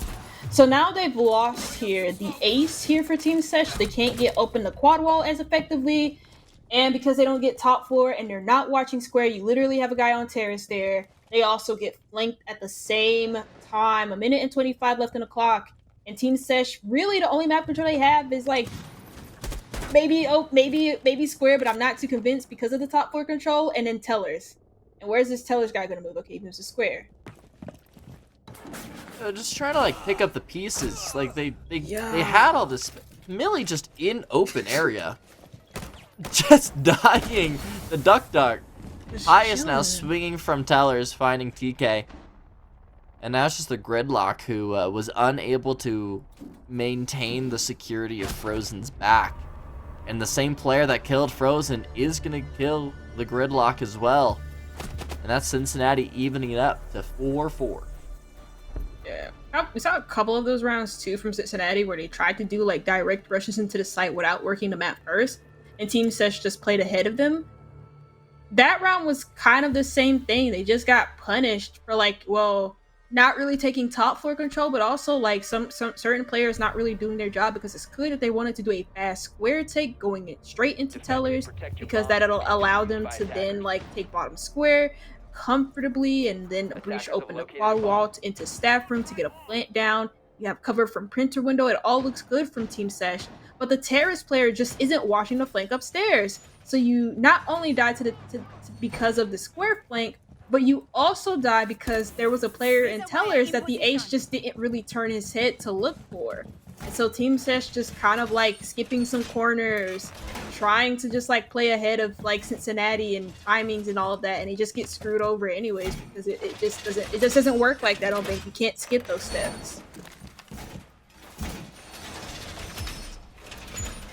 You know, Chaka, when our OBS of our producer crashed, and we were off and on and off the air, and we didn't really know if we were on the air. And I was talking about how I was like, oh, this is Cincinnati's map pick, and they kind of were getting, in my perspective, Team SESH just looked a lot better in the first half, and Cincinnati just seemed really disjointed and didn't look like the team that I've been able to cast a couple times previously.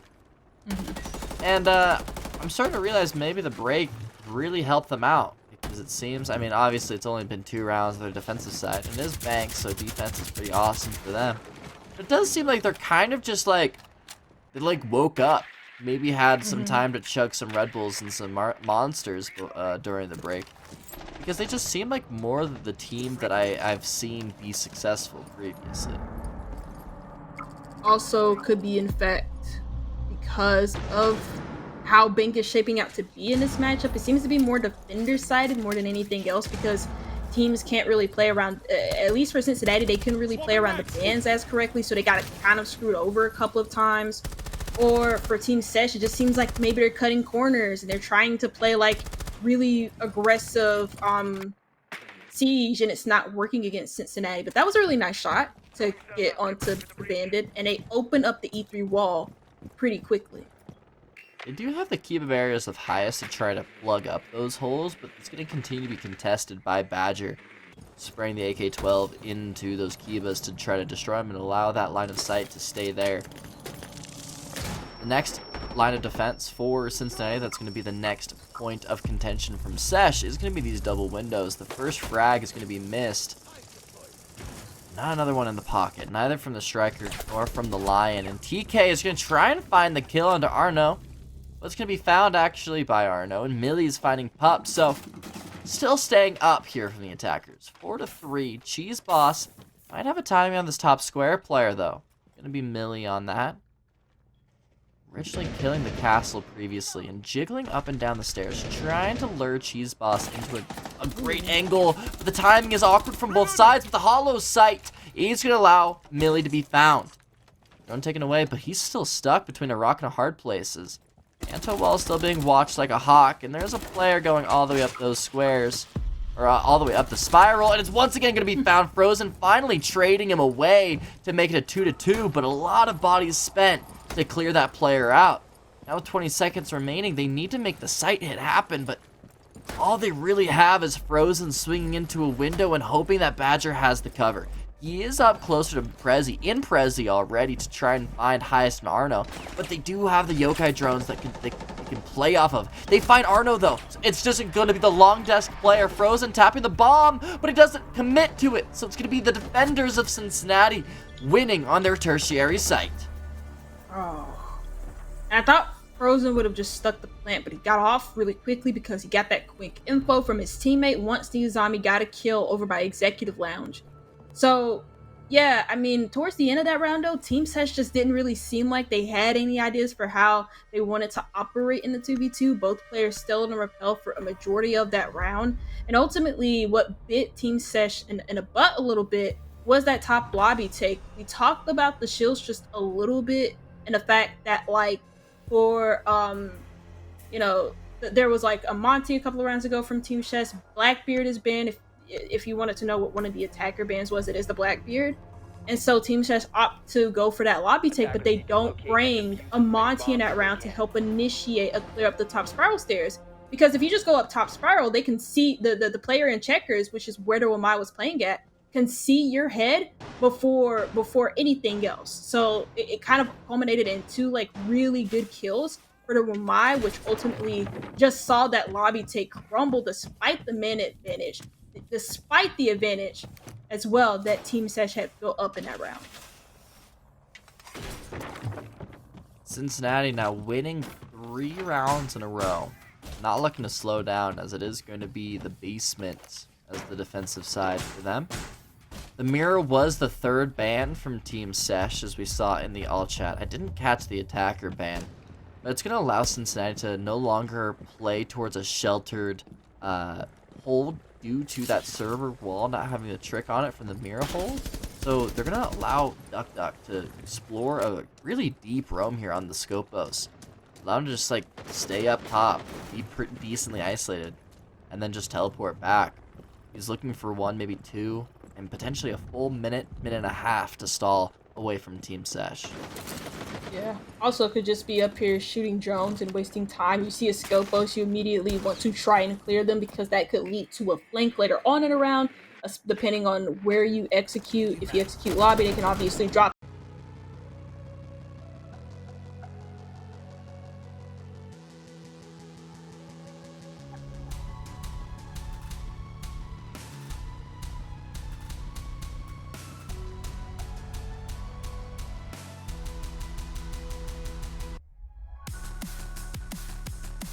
Okay, it's not frozen. Okay, we're good. Jaka, I'm good. I restarted. I refreshed. I'm also good. Thank God that we're not having to potentially fully restart here. But this has been a long time out, Jaka, and I'm worried that somehow the lobby is also failing.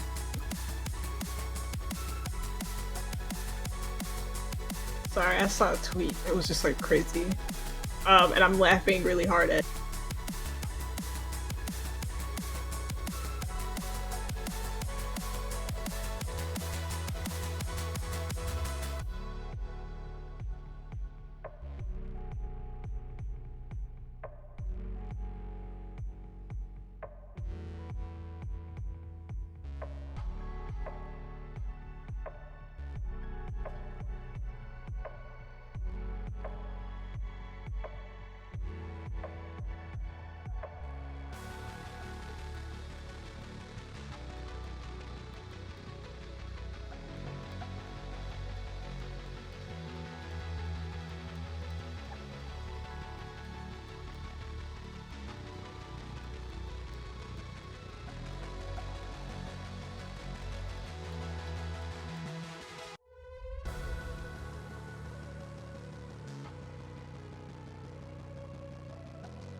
And we're back.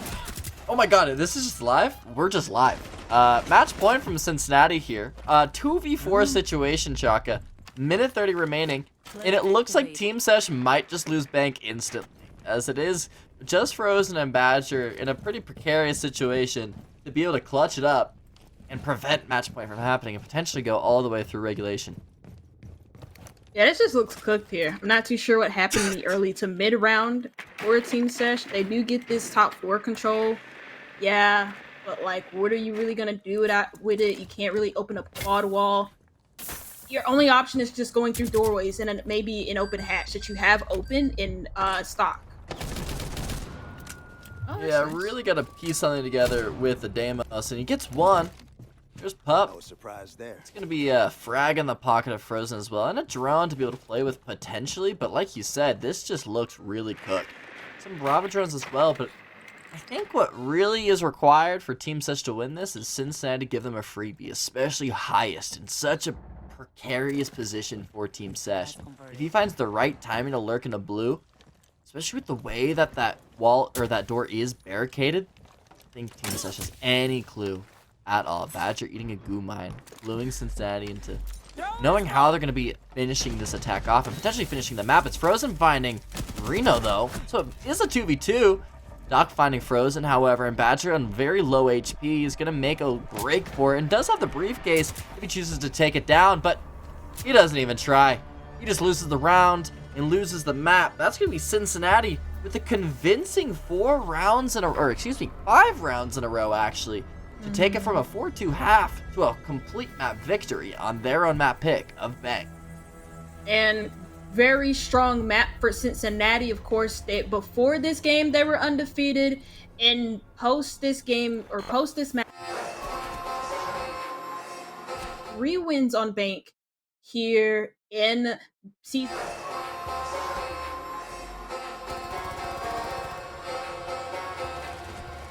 Really roughly on that, almost call it the T side, but they started really roughly on the attack side here of Bank, and eventually they just pulled through on the fence because Team SESH also just couldn't really attack that well neither. Yeah, Cincinnati, I mean, I think I just cast or cursed them off straight. Just saying like, oh, they didn't really look that good, but completely bouncing back. Unfortunately, we didn't get to see a lot of their bounce back, but looking absolutely convincing on that Bank defense.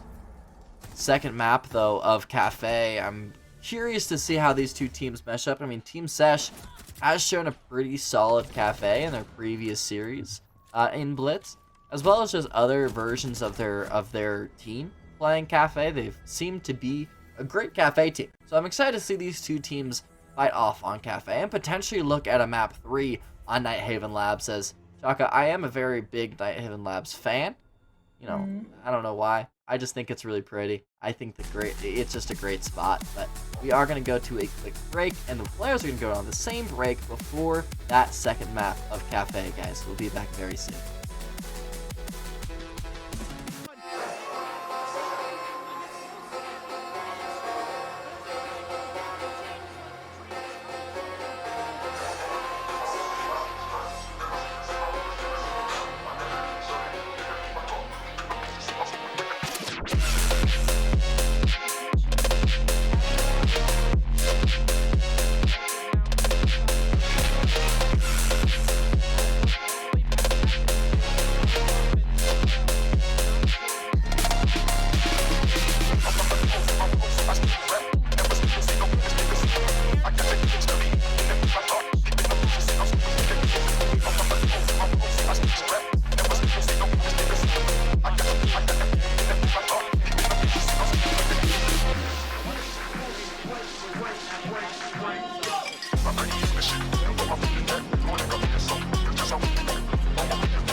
will still sit there as Logger gets the second frag now. The roster of Invictus highest really entering into this.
Hello everybody, welcome back to BGS, the second series of the night, the elimination series of Team SESH versus Cincinnati. We just watched Cincinnati get a pretty abrupt victory on Bank against Team SESH.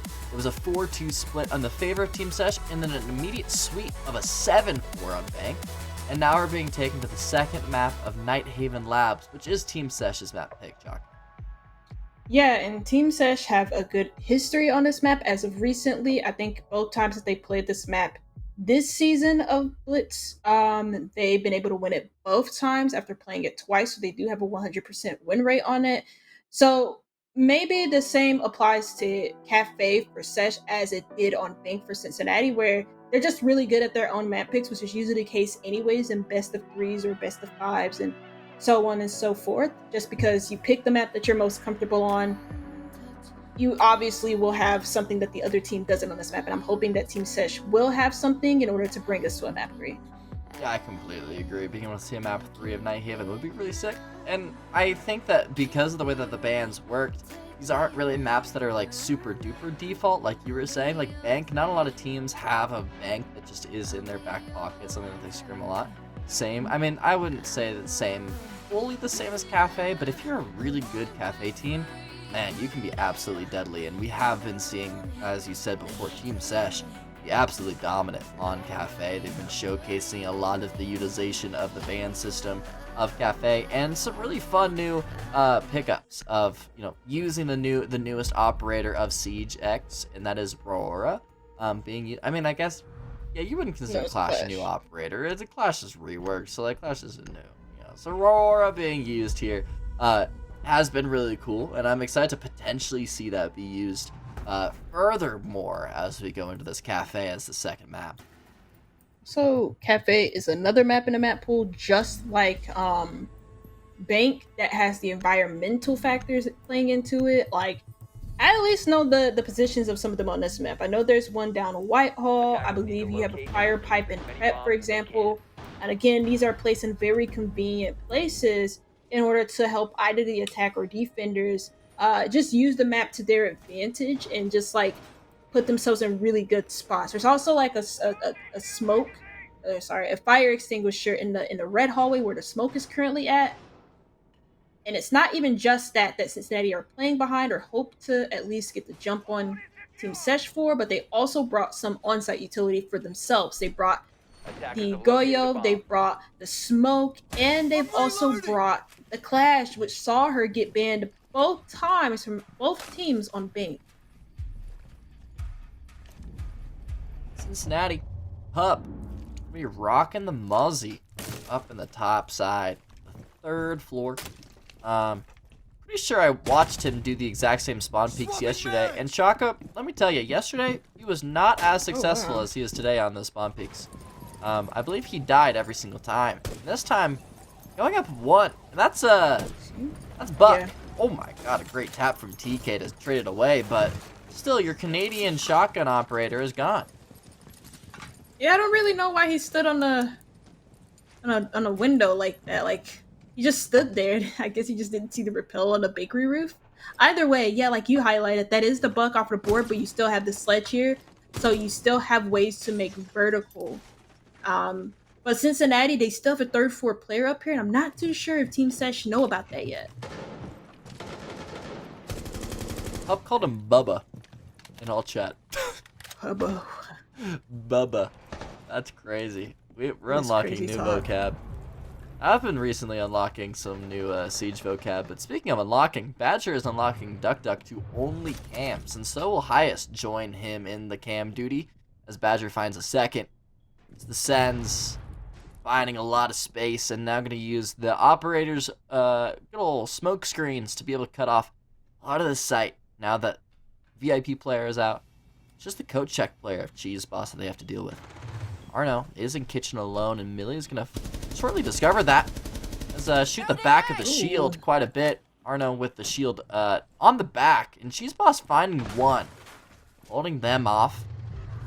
Arno's found from TK, so it's just up to Cheese Boss, left all alone.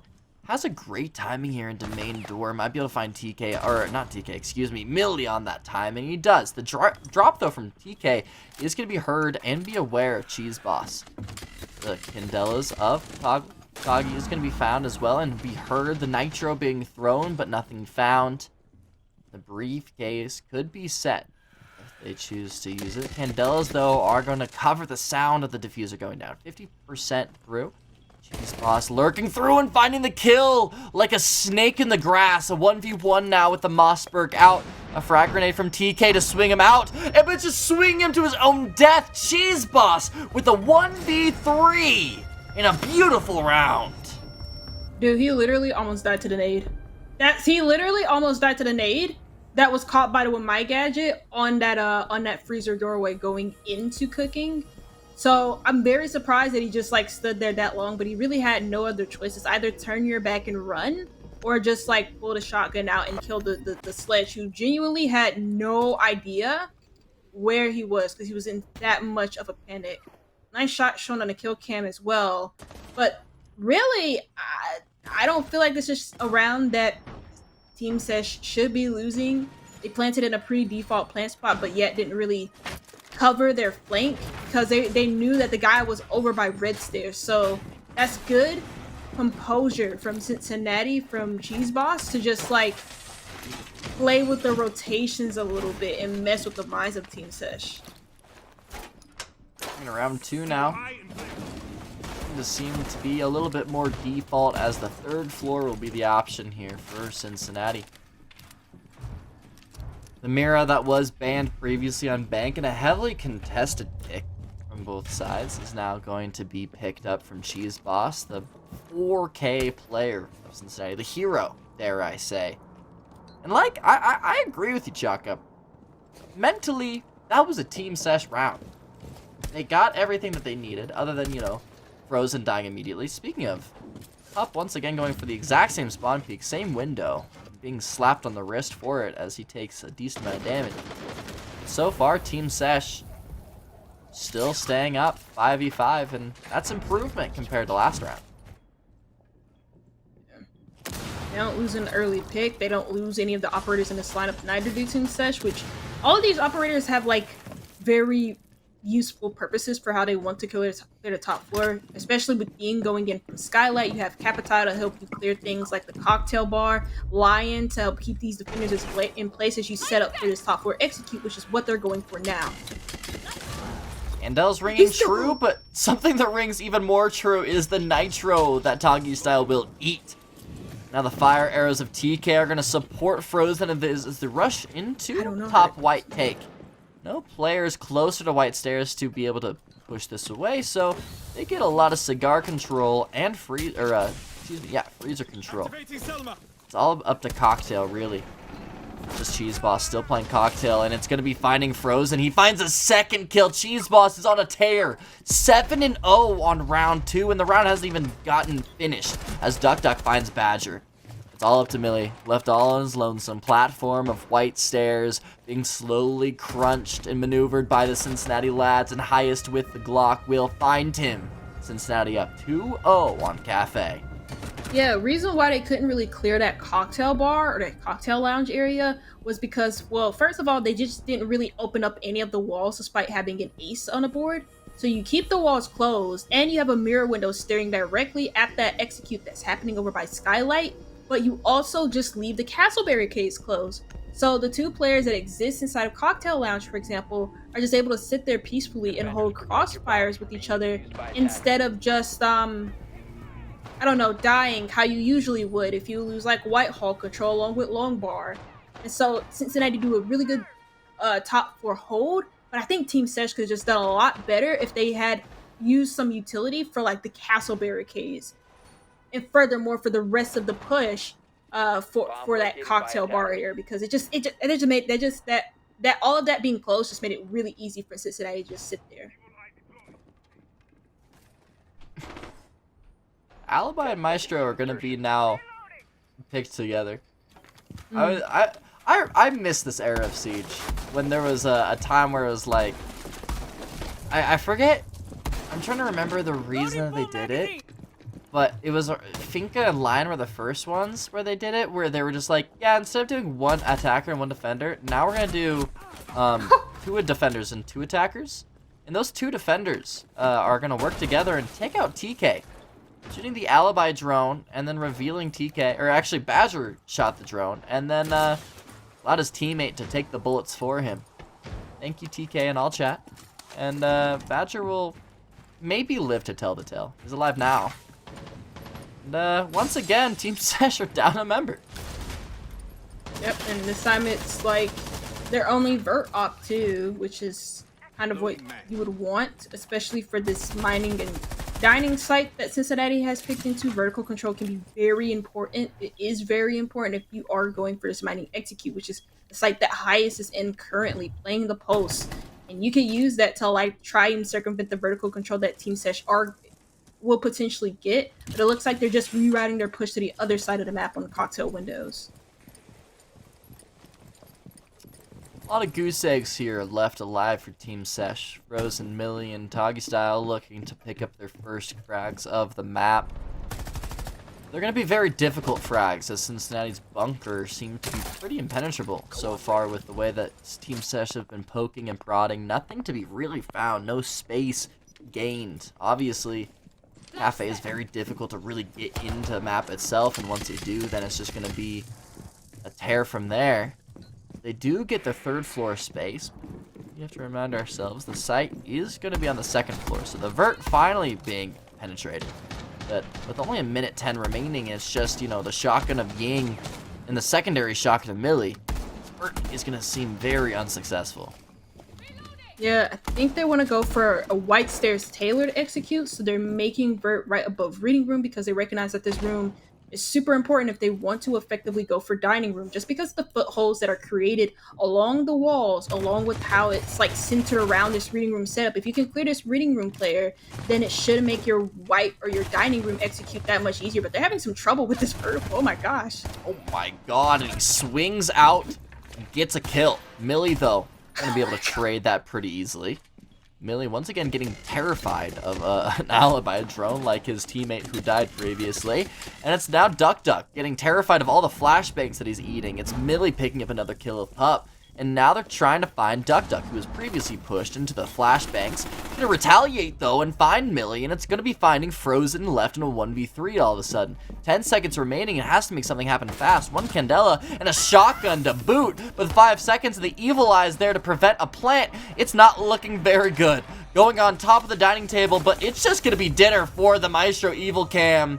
Gonna hop off the bomb to conserve the little KD, and Cincinnati once again 3-0.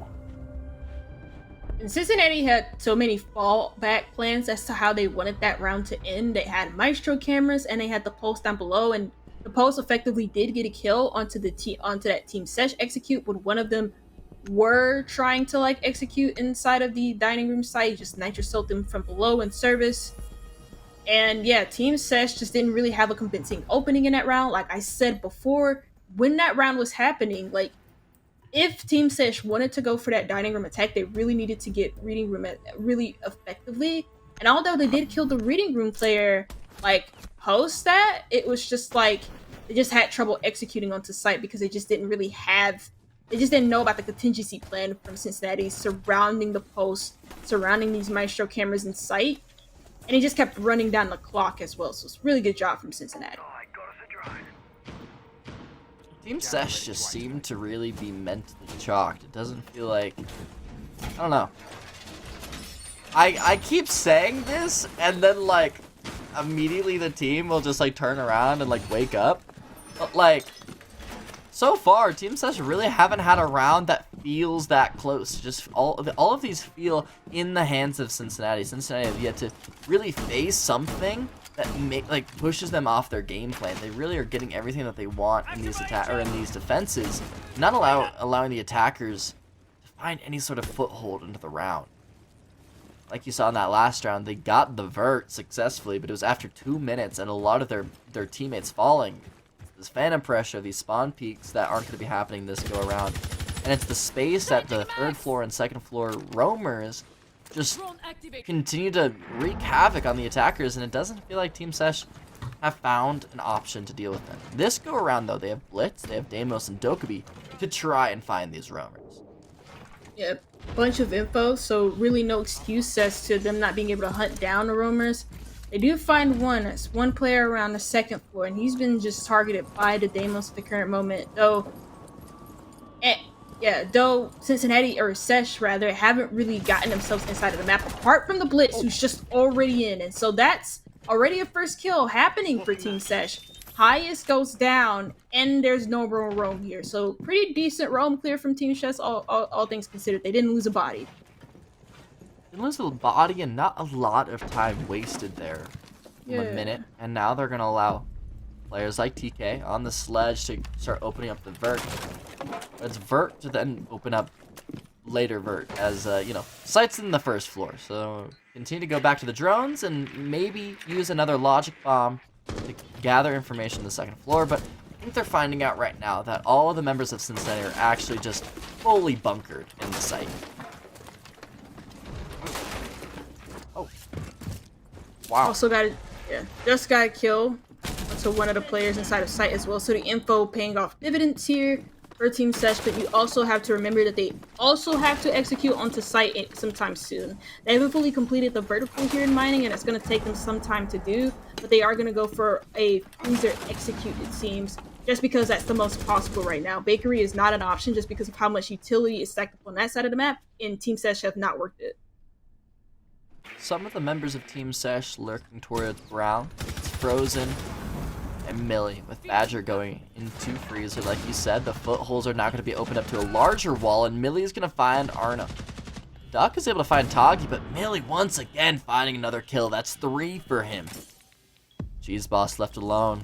We saw the magic that he found in the first round, but it's TK to shut any magic down with bullets. Team SESH finally bring up their first attacking round of Cafe. And it was a very good roam clear from the beginning from Team SESH, operating off of a lot of info. But more importantly, when they entered the map, they just had really good refrag potential. Like even the Blitz pushing into third floor had a bunch of players around him. They really took that top floor as a team. And so once the vertical was made, it just seemed like Cincinnati couldn't really recover post that. A couple of other kills as well that came through because of the vertical play, especially I think a kill happened just in the red hallway, or the first floor red hallway, because of the angles made on the middle red floor hallway. So yeah, Team SESH just had everything covered from beginning to end when it came to their roam clear, then when it came to establishing vert, and then when it came to executing site. And that's the type of checklist attacks that I like to see. I don't like to see teams cut corners, and I'm happy that Team SESH didn't do that in that last round.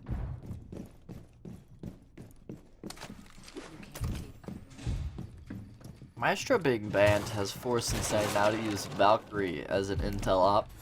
Love to see it. Also love to see the fact that the Mythic Eagle skin is not equipped, so Arno saving $50, as it is not a comp legal skin, so I would assume that the comp players might not be super hasty to buy that new bundle. Shout out though. It's got aura, I'll say it. Some of my buddies have been using it with the comp stacks we've been playing, and it's cool, I guess. You're rich. But I don't know, Chuck, have you bought the Valkyrie skin? No, I haven't even seen it. I won't lie to you. Oh. I know a lot of people have been making a big deal about it. One that it's got like a sword and everything. It got leaked like 2 months ago. I've known about it. And it finally came out. All the skins just get leaked. There's no surprise to them anymore. Real. Well, speaking of surprises, it's not really going to be a surprise for Cincinnati, excuse me. The Team SESHers are going to be rocking a Blitz once again, but what might be a surprise is the Nook that's lurking into Small Bake now. But as his gadget was not on and he crossed under a camera, it could have potentially been spotted. Don't believe the camera was being flickered through, so might still have a great timing. But does he know that the gadget does not wear off if he is not running? He doesn't keep it on for the potential Valkyrie cameras, but it's actually going to be a run-in into train, a train rush. The Nitro Cell is going to go wide. It hits Badger, but it does not hit Frozen, and that is going to be the death of him. Duck being found there. It's the Moz he found, but Pup is able to find the Nook, so no more backstab from Team SESH. It's all a full frontal assault from Frozen and Badger, who actually flood away from that. Start to make an audible happen. Yeah, I think they're kind of at a halt here because the White Stairs presence here from Cincinnati is going to make it really hard to then just execute on site. So they just completely dismiss themselves from the dining room area and instead just go for this pillar room execute, which they do have control of, and they have the man advantage. But 2 players are low on HP. Replay C4 is absolutely perfect from Arno, taking up Millie, and now it's the 2 very low HP members of Team SESH that opened up the round earlier into train, left to finish the job. They need to get across horizontally, though, as the space that they have is on the other side of Cafe. A lurk and a train from Badger as he's dropped and consistently yellow paint. Arno's teammate, though, as we see on screen, is disconnected on the other side of the map as a potential flank, but he's actually choosing to go vertical. This is going to choose or force Arno to be the next victim as Frozen runs at him. You want to isolate yourself against a blitz, but as the diffuser is going down, they're going to isolate themselves. It's a trade from both angles, and that's a 1v1 as Frozen puts the plant down and tries to get out of dodge. Reading room is going to be where that is located. And Pup now gonna be tested to test his knowledge of the shield, the range, the flash, the Pup spray down against Frozen, fully blind, shutting him down. In Cincinnati finding their 4th round on Cafe. Yeah, I don't think there's a world where Frozen should be losing that, in all honesty. So 1v1 with the shield, Castle seemed like totally afraid of him, and I totally understand why. You have no explosives to deal with the shield. And I think in that moment, like you mentioned, the Castle was like blind and he still smoked Frozen when he ADS'd. So yeah, I understand why Frozen ADS, because yeah, the Castle was blind. Ultimately, he doesn't kill him. So I mean, that's just, again, no world where Frozen should lose that as a shield in a 1v1, and he absolutely does. This is just, that's quite literally unlosable. I'm just glad I didn't say it was unwinnable for Pup. Bomb located Because, by attackers. like, yeah, in theory, the shield should always win there. But somehow they always find a way to lose it. Somehow. Yeah, unlucky. You hate to see it, Chuck. Sucks too, because like, and it looked like not Cincinnati, sorry, Team SESH had like a really good idea of what they wanted to do. Like, you know, they pivoted from a dining room attack because they realized it wouldn't really work, so they took the pillar with the shield, and they did it together as a team, but they just lost like way too many picks in the process, isolated picks to like flanks, and players were just like put in really good position over by White Stairs. Ultimately ended it in that 1v1, even though they had an advantage for the whole entire round. Well, speaking of advantage, Team SESH once again will not be in an advantageous spot.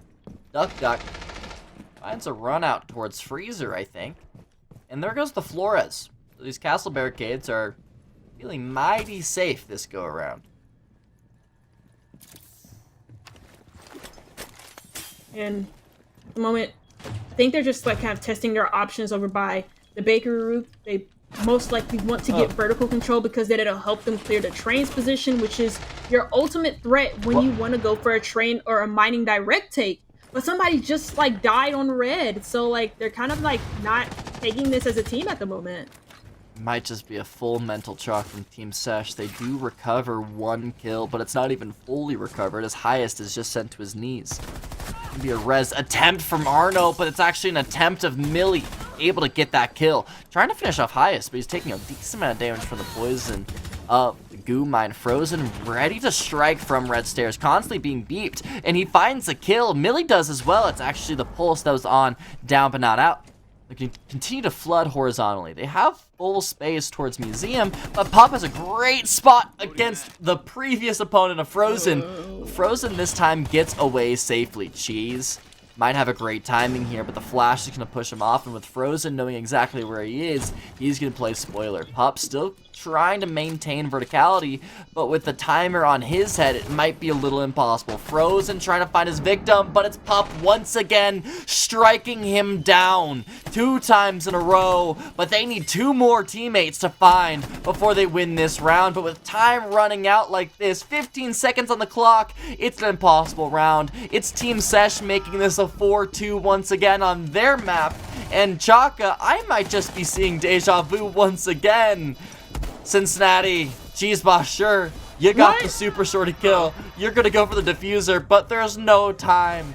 It's no longer available. It's an easy win for Team SESH.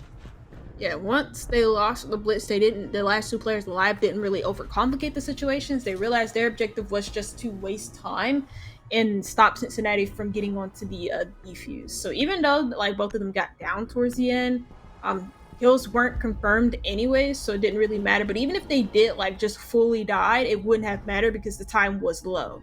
So ultimately, Cincinnati just played the post plant like really, really well when their shield died. And I kind of want to give some criticism to not Cincinnati, sorry, I meant that positivity for Team SESH, but the criticism is for Cincinnati because I thought like, you know, you had the man advantage, you still have trains control.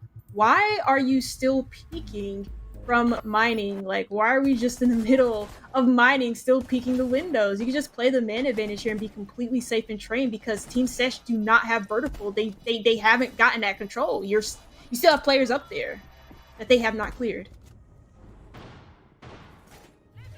I'm just glad Cheese Boss in that replay did, Cheese Boss got the kill, had his KDA, and maintained a 3-0.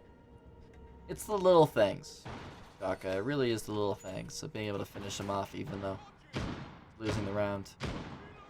Cincinnati now on the attack. 3 rounds up. Or excuse me, 3 rounds to win. 3 attacking rounds to win. My goodness, not 3 rounds up. I can do basic math. I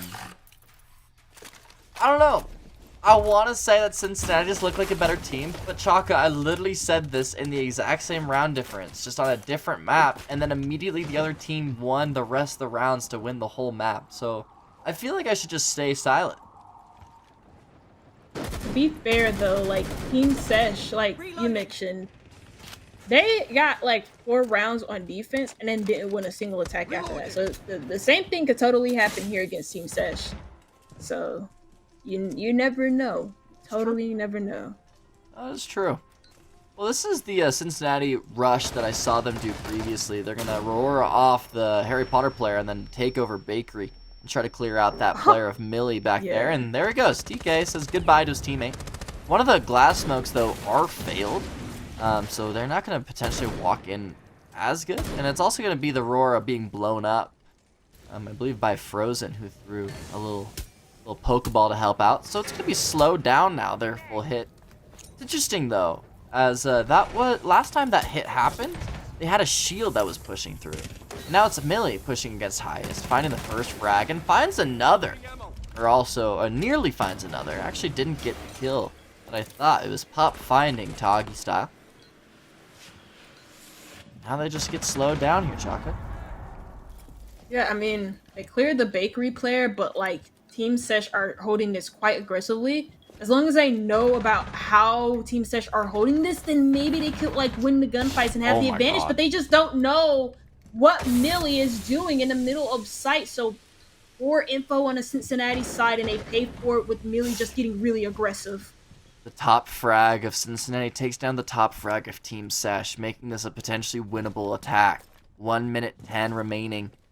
In a lot of space going. 2v2 here. Got a decent amount of time to make SESH make a mistake, start making them really uncomfortable in this crossfire that they have. You can already tell that TK is quite uncomfortable with the way that Cincinnati is starting to slow down this round. There's a lot of places that they have to worry about. Right now, it's just Bakery that they're worrying about. Not even questioning a potential rotate over to Brown. So assuming that both are stacked together. Cheese Boss, though, already into kitchen. With Arno right behind into Brett. But it's Badger from Coat able to find Cheese Boss. And now it's Arno left all alone. Facing a couple Zoda canisters. and the crossfire of Badger and TK, not giving him a freebie, nor the time to be able to make something happen. 15 seconds remaining, and with the Zoto canister off the ground, it's just going to be off angles being held by Team SESH. Not any option for Arno to play. Going to try a plant potentially, but he can't even get the bomb down for some reason. His bind is off the keyboard. He didn't even see Badger on the cross. He rushes straight into the arms of TK. But that is not your lover on the other side of the door. That is an enemy of smoke, and willing to get one more kill on his scoreboard.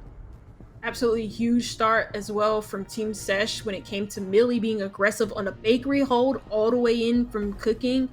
Once though he went down, it was 2v2, so Cincinnati had like a chance maybe to get back into that round and maybe try to execute on onto site. But with this whole setup that Team SESH is doing, the walls, the whole like quad wall being, or the triple wall being open on bottom red, in looking straight into service, like you really have no safe place to plant. You can't plant rice, you can't plant like in the trash can corner, which is where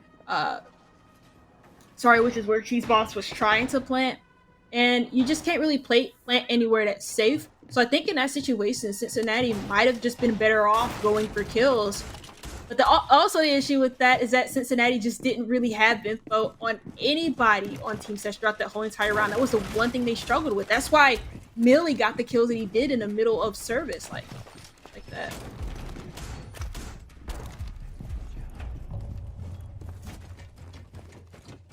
Cincinnati gonna be bringing the Monty Disco around. Again, I'm really surprised that Cincinnati didn't have a blitz in that play. Like, you saw the vision, right? Chaka roar off the Harry Potter player, then immediately push in and swarm Bakery with like a shield. Obviously, Blackbeard is off the board, but that just felt like a blitz play. Maybe we've just been watching Team SESH make a lot of blitz plays a lot, and it's just in my head. But unfortunately, they had like a great strat, but not enough to get in. I hope that they learn from that as they take up more physical space on the map when they use all of that utility. Right now, they're just doing their due diligence of just opening up some hatches, trying to find the defaults, and just getting info on their camps, which is great, because that's not something that they had previously. So, yeah. Also, like I mentioned, they struggled with like information in that last round, and bringing a Monty here is kind of like a substitute for that. It seemed like because of that run out, Duck just tried to take the gunfight and he got smoked. So, you know, tried to do the chase and he couldn't even beat the race. Well, it's now Badger in a bit of a race against the support of Arno, and Highest actually does win that gunfight out. President Mossberg wasn't being used there in that, but you know. Highest left to a sliver of HP, gonna be looking in a gray filter the rest of the round, and Frozen will send Pup to the gray filter of the cameras.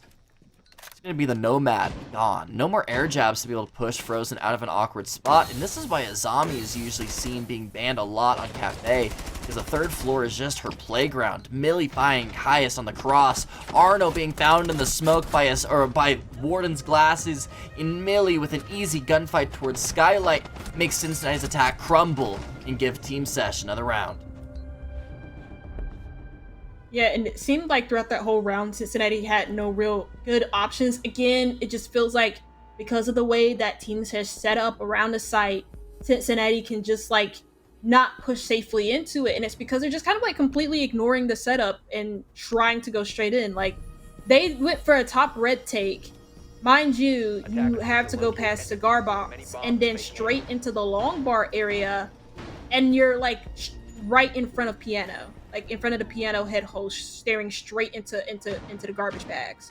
So Cincinnati never really took into account that, hey, look, there is an Azami in Piano that could absolutely destroy us, along with crossfires from Cocktail Lounge. They never deal with that setup.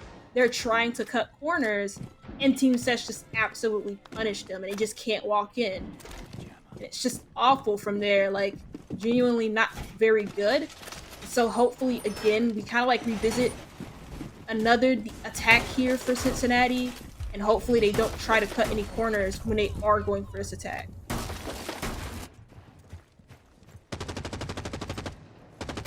I I like the way that you described that as cutting corners, because that's something that I started to, Ali and I discovered on Cincinnati's attacks yesterday, which actually brought them to the losers bracket here that we see today.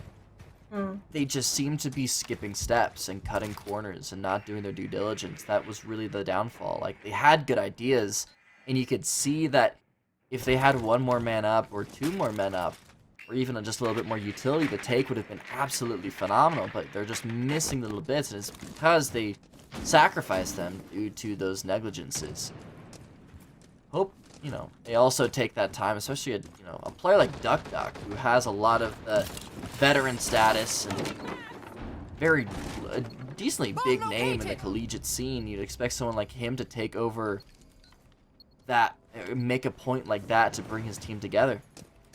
Maybe that might just be it as they piece together the first blood finally on their attack. He's probably just standing on noob out, and I think he just got like pre-fired there. That's a really nice shot from Duck. He just deletes TK off of the map. That's a really good opener for Cincinnati, who don't seem to be really cutting corners this game. They're just finding the picks on this top floor, and although they lose one, they still have the man advantage heavily in their favor. Yeah, heavy is an understatement as it's a 4-2, doubling the man. And it's Badger being found instantly towards reading. It's Frozen, left all alone in Cigar. Sure, a really great Azami power position, but not when the site isn't even on the same floor as you. They can easily just go to the site and plant the bomb and say, goodbye, Frozen, you come to us. But they're going to take a little bit more of a direct approach. They're going to use a logic bomb and play this very carefully. They don't want to throw this round, because they have thrown similar leads previously. Logic bomb just spotted exactly where Frozen is, and now they just continue their horizontal approach towards B. A great timing onto highest, though, is Frozen, and it's going to take a decent amount of damage from Pup as he sneaks back into reading. G's Boss and Arno, though, are still doubled up with Pup, and they're going to decide to plant towards mining, as Frozen is making reinforcements with Eva barriers towards his own site, but he takes down Cheese Boss, and this is 1v2, 1 HP, and a decent amount of high rate of fire guns on the side of Cincinnati. Still think that this is an impossible round, even though the heroics of his have been so great so far. Trying to find a freebie for Cincinnati to give, but Cincinnati is just not giving anything of Frozen's liking. It's just a couple bullet sprays from corners, and there's Pup through the soft wall to take him down finally. And Cincinnati, after a drought of rounds, will bring one back. Yeah, solid top four clear. They started off with like some really solid window plays, a really good opening pick for Cincinnati, and they put themselves one round away from putting themselves on match point. It's a lot better than, well, not really, because I think they only got like 2 attacks on on bank. Jeez. So yeah, they're very close to like equaling that. Cincinnati in a couple of rounds have chosen to play the Brava couple of times, and that's kind of like knocked Team SESH off of the game, who clearly want to play around this information because they're picking Goyo, they're picking Echo, they picked Valkyrie in a couple of these rounds as well. Like, my god. Yeah, since I think Cincinnati have a lot of things that they need to take into consideration. But I also like the way that they played in this round. They had a really good lineup that was centered around just like denying the information. Like, they brought in an IQ for the Valkyrie. Like, that was a lineup that truly like made sense. They also brought like Ash to help with some of the utility on site, as well as the Islamic barriers. You also have Ace. Like, the lineup made sense compared to like previous lineups that I've seen from Cincinnati. That was like a really, really good round.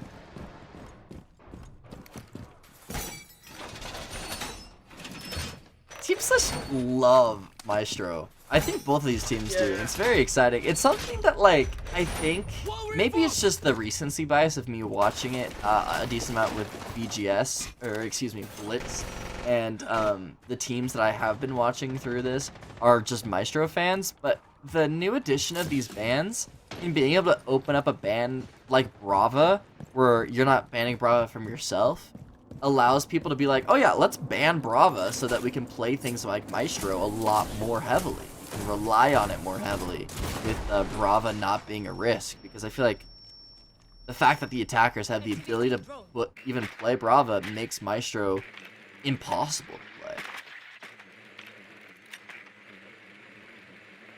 Yeah, without Brava playing up against the Maestro, it's like really weird. And I would have liked, instead of maybe seeing a Mira being banned here, or maybe even like the castle, maybe just ban out this information, because Team SESH have been like abusing it against Cincinnati the whole entire time. And even though they aren't really playing into like the off-site information this round, it's the on-site information that's going to be really crucial, especially when going for this execute. Because remember, Maestro is really good at like doing a lot of damage to the person planting, and Echo can push a person off of the person planting once they've been sonic boomed by those Echo drones. Something that I just watched Cincinnati do that I absolutely loved was they did like a little UAV strat, like a mini UAV of Arno sending them a call and Duck at the front door with the scanner out to see where the attacker or the defender's phones were being pulled out at. Being able to get a decent map scan of where they are, but it's not gonna matter as two of the attackers, actually that same combo that I was just talking about, are just instantly dead as they explore towards Brown. It's Millie that is there as an iron curtain. Now Cincinnati, like the previous two attacking rounds, are completely stumped. Target acquired. Loading new mag. Yeah. Lost 2 bodies over by the bakery side, so it seems like that area of the map is not an option for them because they haven't. It's just bakery will always have a bunch of utility, especially with this lineup that Team SESH has brought with the Goyo, among other things, the Aruni gates, and probably even a Maestro camera set up in bakery. So going for bakery is just is not an option. Maybe going white stairs is the move here for Cincinnati, which it seems like they're going for. Oh, Millie might have a timing here on highest. He is playing the brown stairs position to contest Millie. But this pixel hold is going to be so awkward for him. I think he's just waiting for Cheese Boss and Pup to start flourishing into VIP, but it's still being held by Millie. Millie does not get distracted at all. Cheese Boss is able to finally trade him off, but with the Maestro camera massaging his back and TK there to welcome him to VIP, he's going to be swiftly taken. And here's Team SESH bouncing back and facing a potential map point soon. I mean, 5-5, it's anyone's game, Chaka. Yeah, it is, and it could scarily be like Team SESH, just because, like, why fix something that's not broken? The Maestro and the Echo has been working for them. I think a couple of times even on Bank, they were really good with like the Maestro and the Echo, specifically the Maestro. What they've stuck in this round, they traded out the Azami for an Echo, and that makes a lot of sense because they are playing third floor. So of course they're going to be playing piano with the Azami. And Cincinnati again have to find a way to problem solve around it, because you don't have like Brava for you anymore in order to hack these Maestro cameras, but you do have other options. You know, the Maestro cameras aren't exactly explosive proof.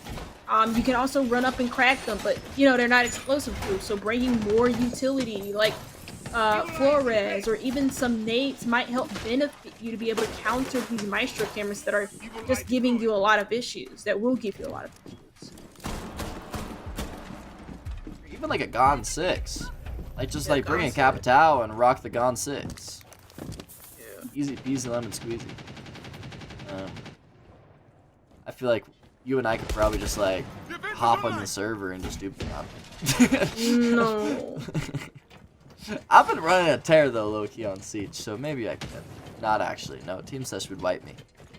But they're going to be bringing the Monty this go around, so hopefully the slower process of Cincinnati taking early space and then just allowing the horizontal pressure be too much for Team SESH. Hoping that that's the playstyle that they go for, because that has been something very successful for them. And I would like for them to find a little bit more of that success, as this has been such a slacking attack.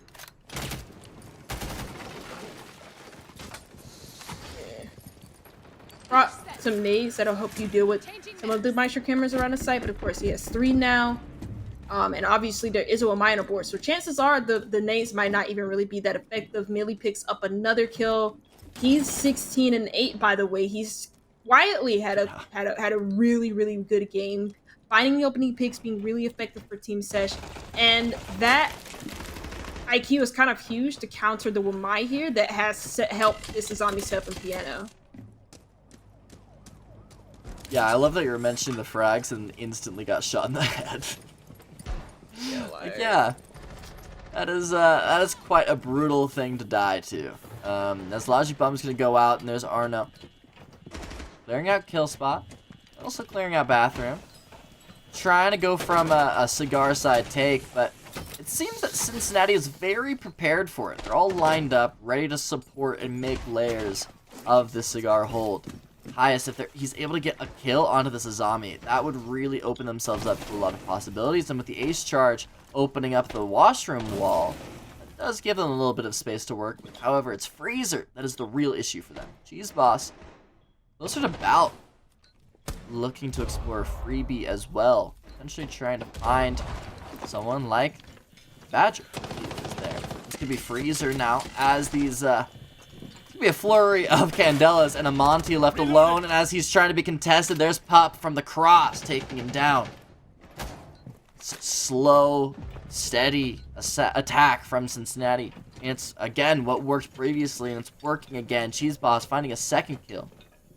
Arno is still just getting so much free space and so much free info. Highest from downtown finding both of them. And now Millie, the silent killer of Team SESH, finding a second, needing a miracle. And that miracle will be squished by the Ying of Cincinnati. Yeah, Monty was just allowed to take up so much space. Like you mentioned, him getting Whitehall control, it just fed so much info to the rest of the team, which helped the Ace quite a bit for Cincinnati in order to get a lot of kills into the site to players who just weren't really paying that much attention to like the primary entry points there. And Team SESH, they kind of like, they brought the Azami over the Echo, which made a lot of sense for the Piano Hope, but that was dealt with quite swiftly. And post that, like, Team SESH have like no counter to like the Monties. So of course the Monty just kind of runs rampant down. Whitehall doesn't overdo it, which is the most important part, because if they just overcook everything, you lose the Monty and White, you don't have any control to gain for it, and you're stuck having to battle guns with like no proactive info gain for you. So that's really good that Cincinnati, at least, I think that was kind of one of the first rounds that we've seen them force a Monty or force a shield and it be like quite good and look great in their favor.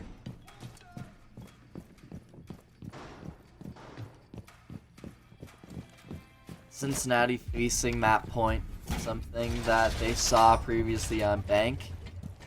Obviously, it was a little bit more of a 50-50 road for them previously on that map, more black and white of losing and then bringing it back on a victory road. This one has a lot more tenuous for them in a battle.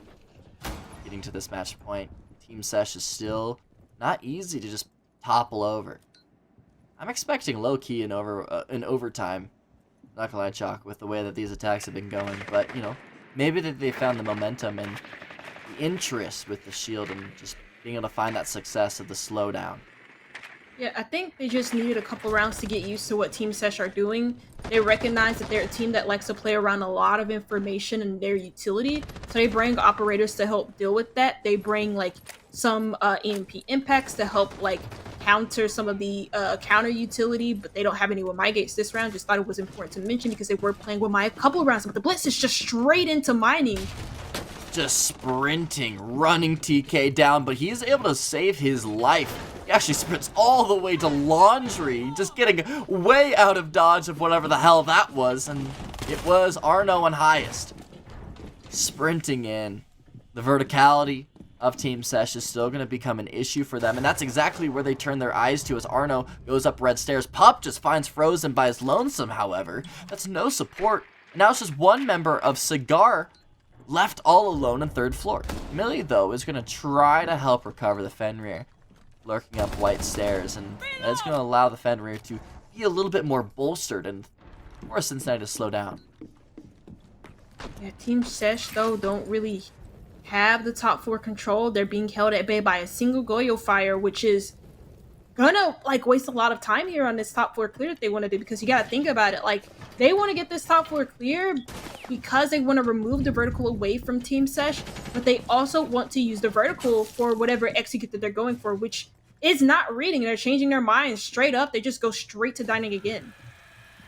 Candella's going to be popping, and TK is going to be the receiving end of them once again. Pup is just being a red herring, but Cheese Boss is going to be found by Millie. A horizontal gunfight there from Millie to shut him down, and once again finding himself to a 2-0 KD. Highest now as the chaos of downstairs is happening, finds and sneaks TK. He's going to find Toggy style as well, because why the hell not? Sure, being blinded by the F-Naught, but he's going to continue the onslaught and be a backstab against Team SESH as Cincinnati completely takes over dining. It's Millie being found from White Stairs, and it's Badger all left alone. 10 seconds remaining, he finds Duck on the way over, but Pup and Highest find the kill. Cincinnati, once again of a 4-2, bring it home and send SESH packing with an elimination. A 2-0 victory. And I originally thought, because of the attacking caps that we got unbanked from both teams were just that poor, that I thought that maybe Cincinnati didn't really have it in them to carry it over the line, but they really did. It just took a couple rounds for them to get adjusted to Team SESH's playstyle, and they adjusted their lineups, their whole playstyle around that whole fact. The last round didn't really speak too much adjustments to me, but rather the fact that, like, the individuals on this team just seem so solid to depend on. And it brings me back to a point that I wanted to make about Cincinnati in the first place when I wanted to first talk about this team at the beginning, is that I feel like nowadays collegiate teams can compete at a T3 level, and they've showed it here today against a team that's supposed to be an established T3 team. Remember, Team SESH also participated in the finale, where teams like COB, Core, Karn & Co participated, and although they didn't really have a great record, I think they went 0-3, they were still a team that participated and took teams, or better teams than Cincinnati, to like a multitude of maps. So to see Cincinnati get this win is huge for them, and I'm happy that they were able to get it. I'm a big fan of collegiate teams. Me too, as a collegiate caster by nature and by fame. And I'd like that you bring up the point of the big names that were in a previous tournament that a team like Team SESH has faced, and maybe Cincinnati has yet to really find a history against. And a lot of those same names are going to continue to be a problem for them, a mountain for them to climb, as a lot of those are in the playoffs already, or are going to be further in the bracket run that they have to go through if they do want to look at those playoffs. And it's exciting to see that they are willing to be contentious against them. Yeah, and it's also nice to see that like Cincinnati were like very aggressive and more than willing to take gunfights against a team like Team SESH, who, for me, do have some like really good individual players on the team. Even though Millie didn't really show it that well in the first map, he did show it in the second map of Cafe, where he was the highest. I think he had the most kills out of anybody on this map. And this is a player that was picked up by Turtle Tactics not that long ago. Even Mint said that Millie was like a really good entry fragger. He showed like how he just showed us like he can be that player. But you know, Cincinnati, I felt like they were just more complete as a team, and it certainly showed towards the end of Cafe on their last couple of attacks. Cincinnati showing themselves to be a very powerful foe, continuing on in the third phase of the Blitz season. Of this Blitz season. I always forget what it is, the name changes. It's crazy. It always throws me off. But that's going to be the end of the night for us. We got to fix the fires that we've been putting out in the servers rooms and the whole stream. We got to figure these things out. So guys, catch us later on this week and also next week for more streams, as the playoffs are they're on the horizon. They're almost here. And these teams are still fighting for a spot there. Guys, have a wonderful night.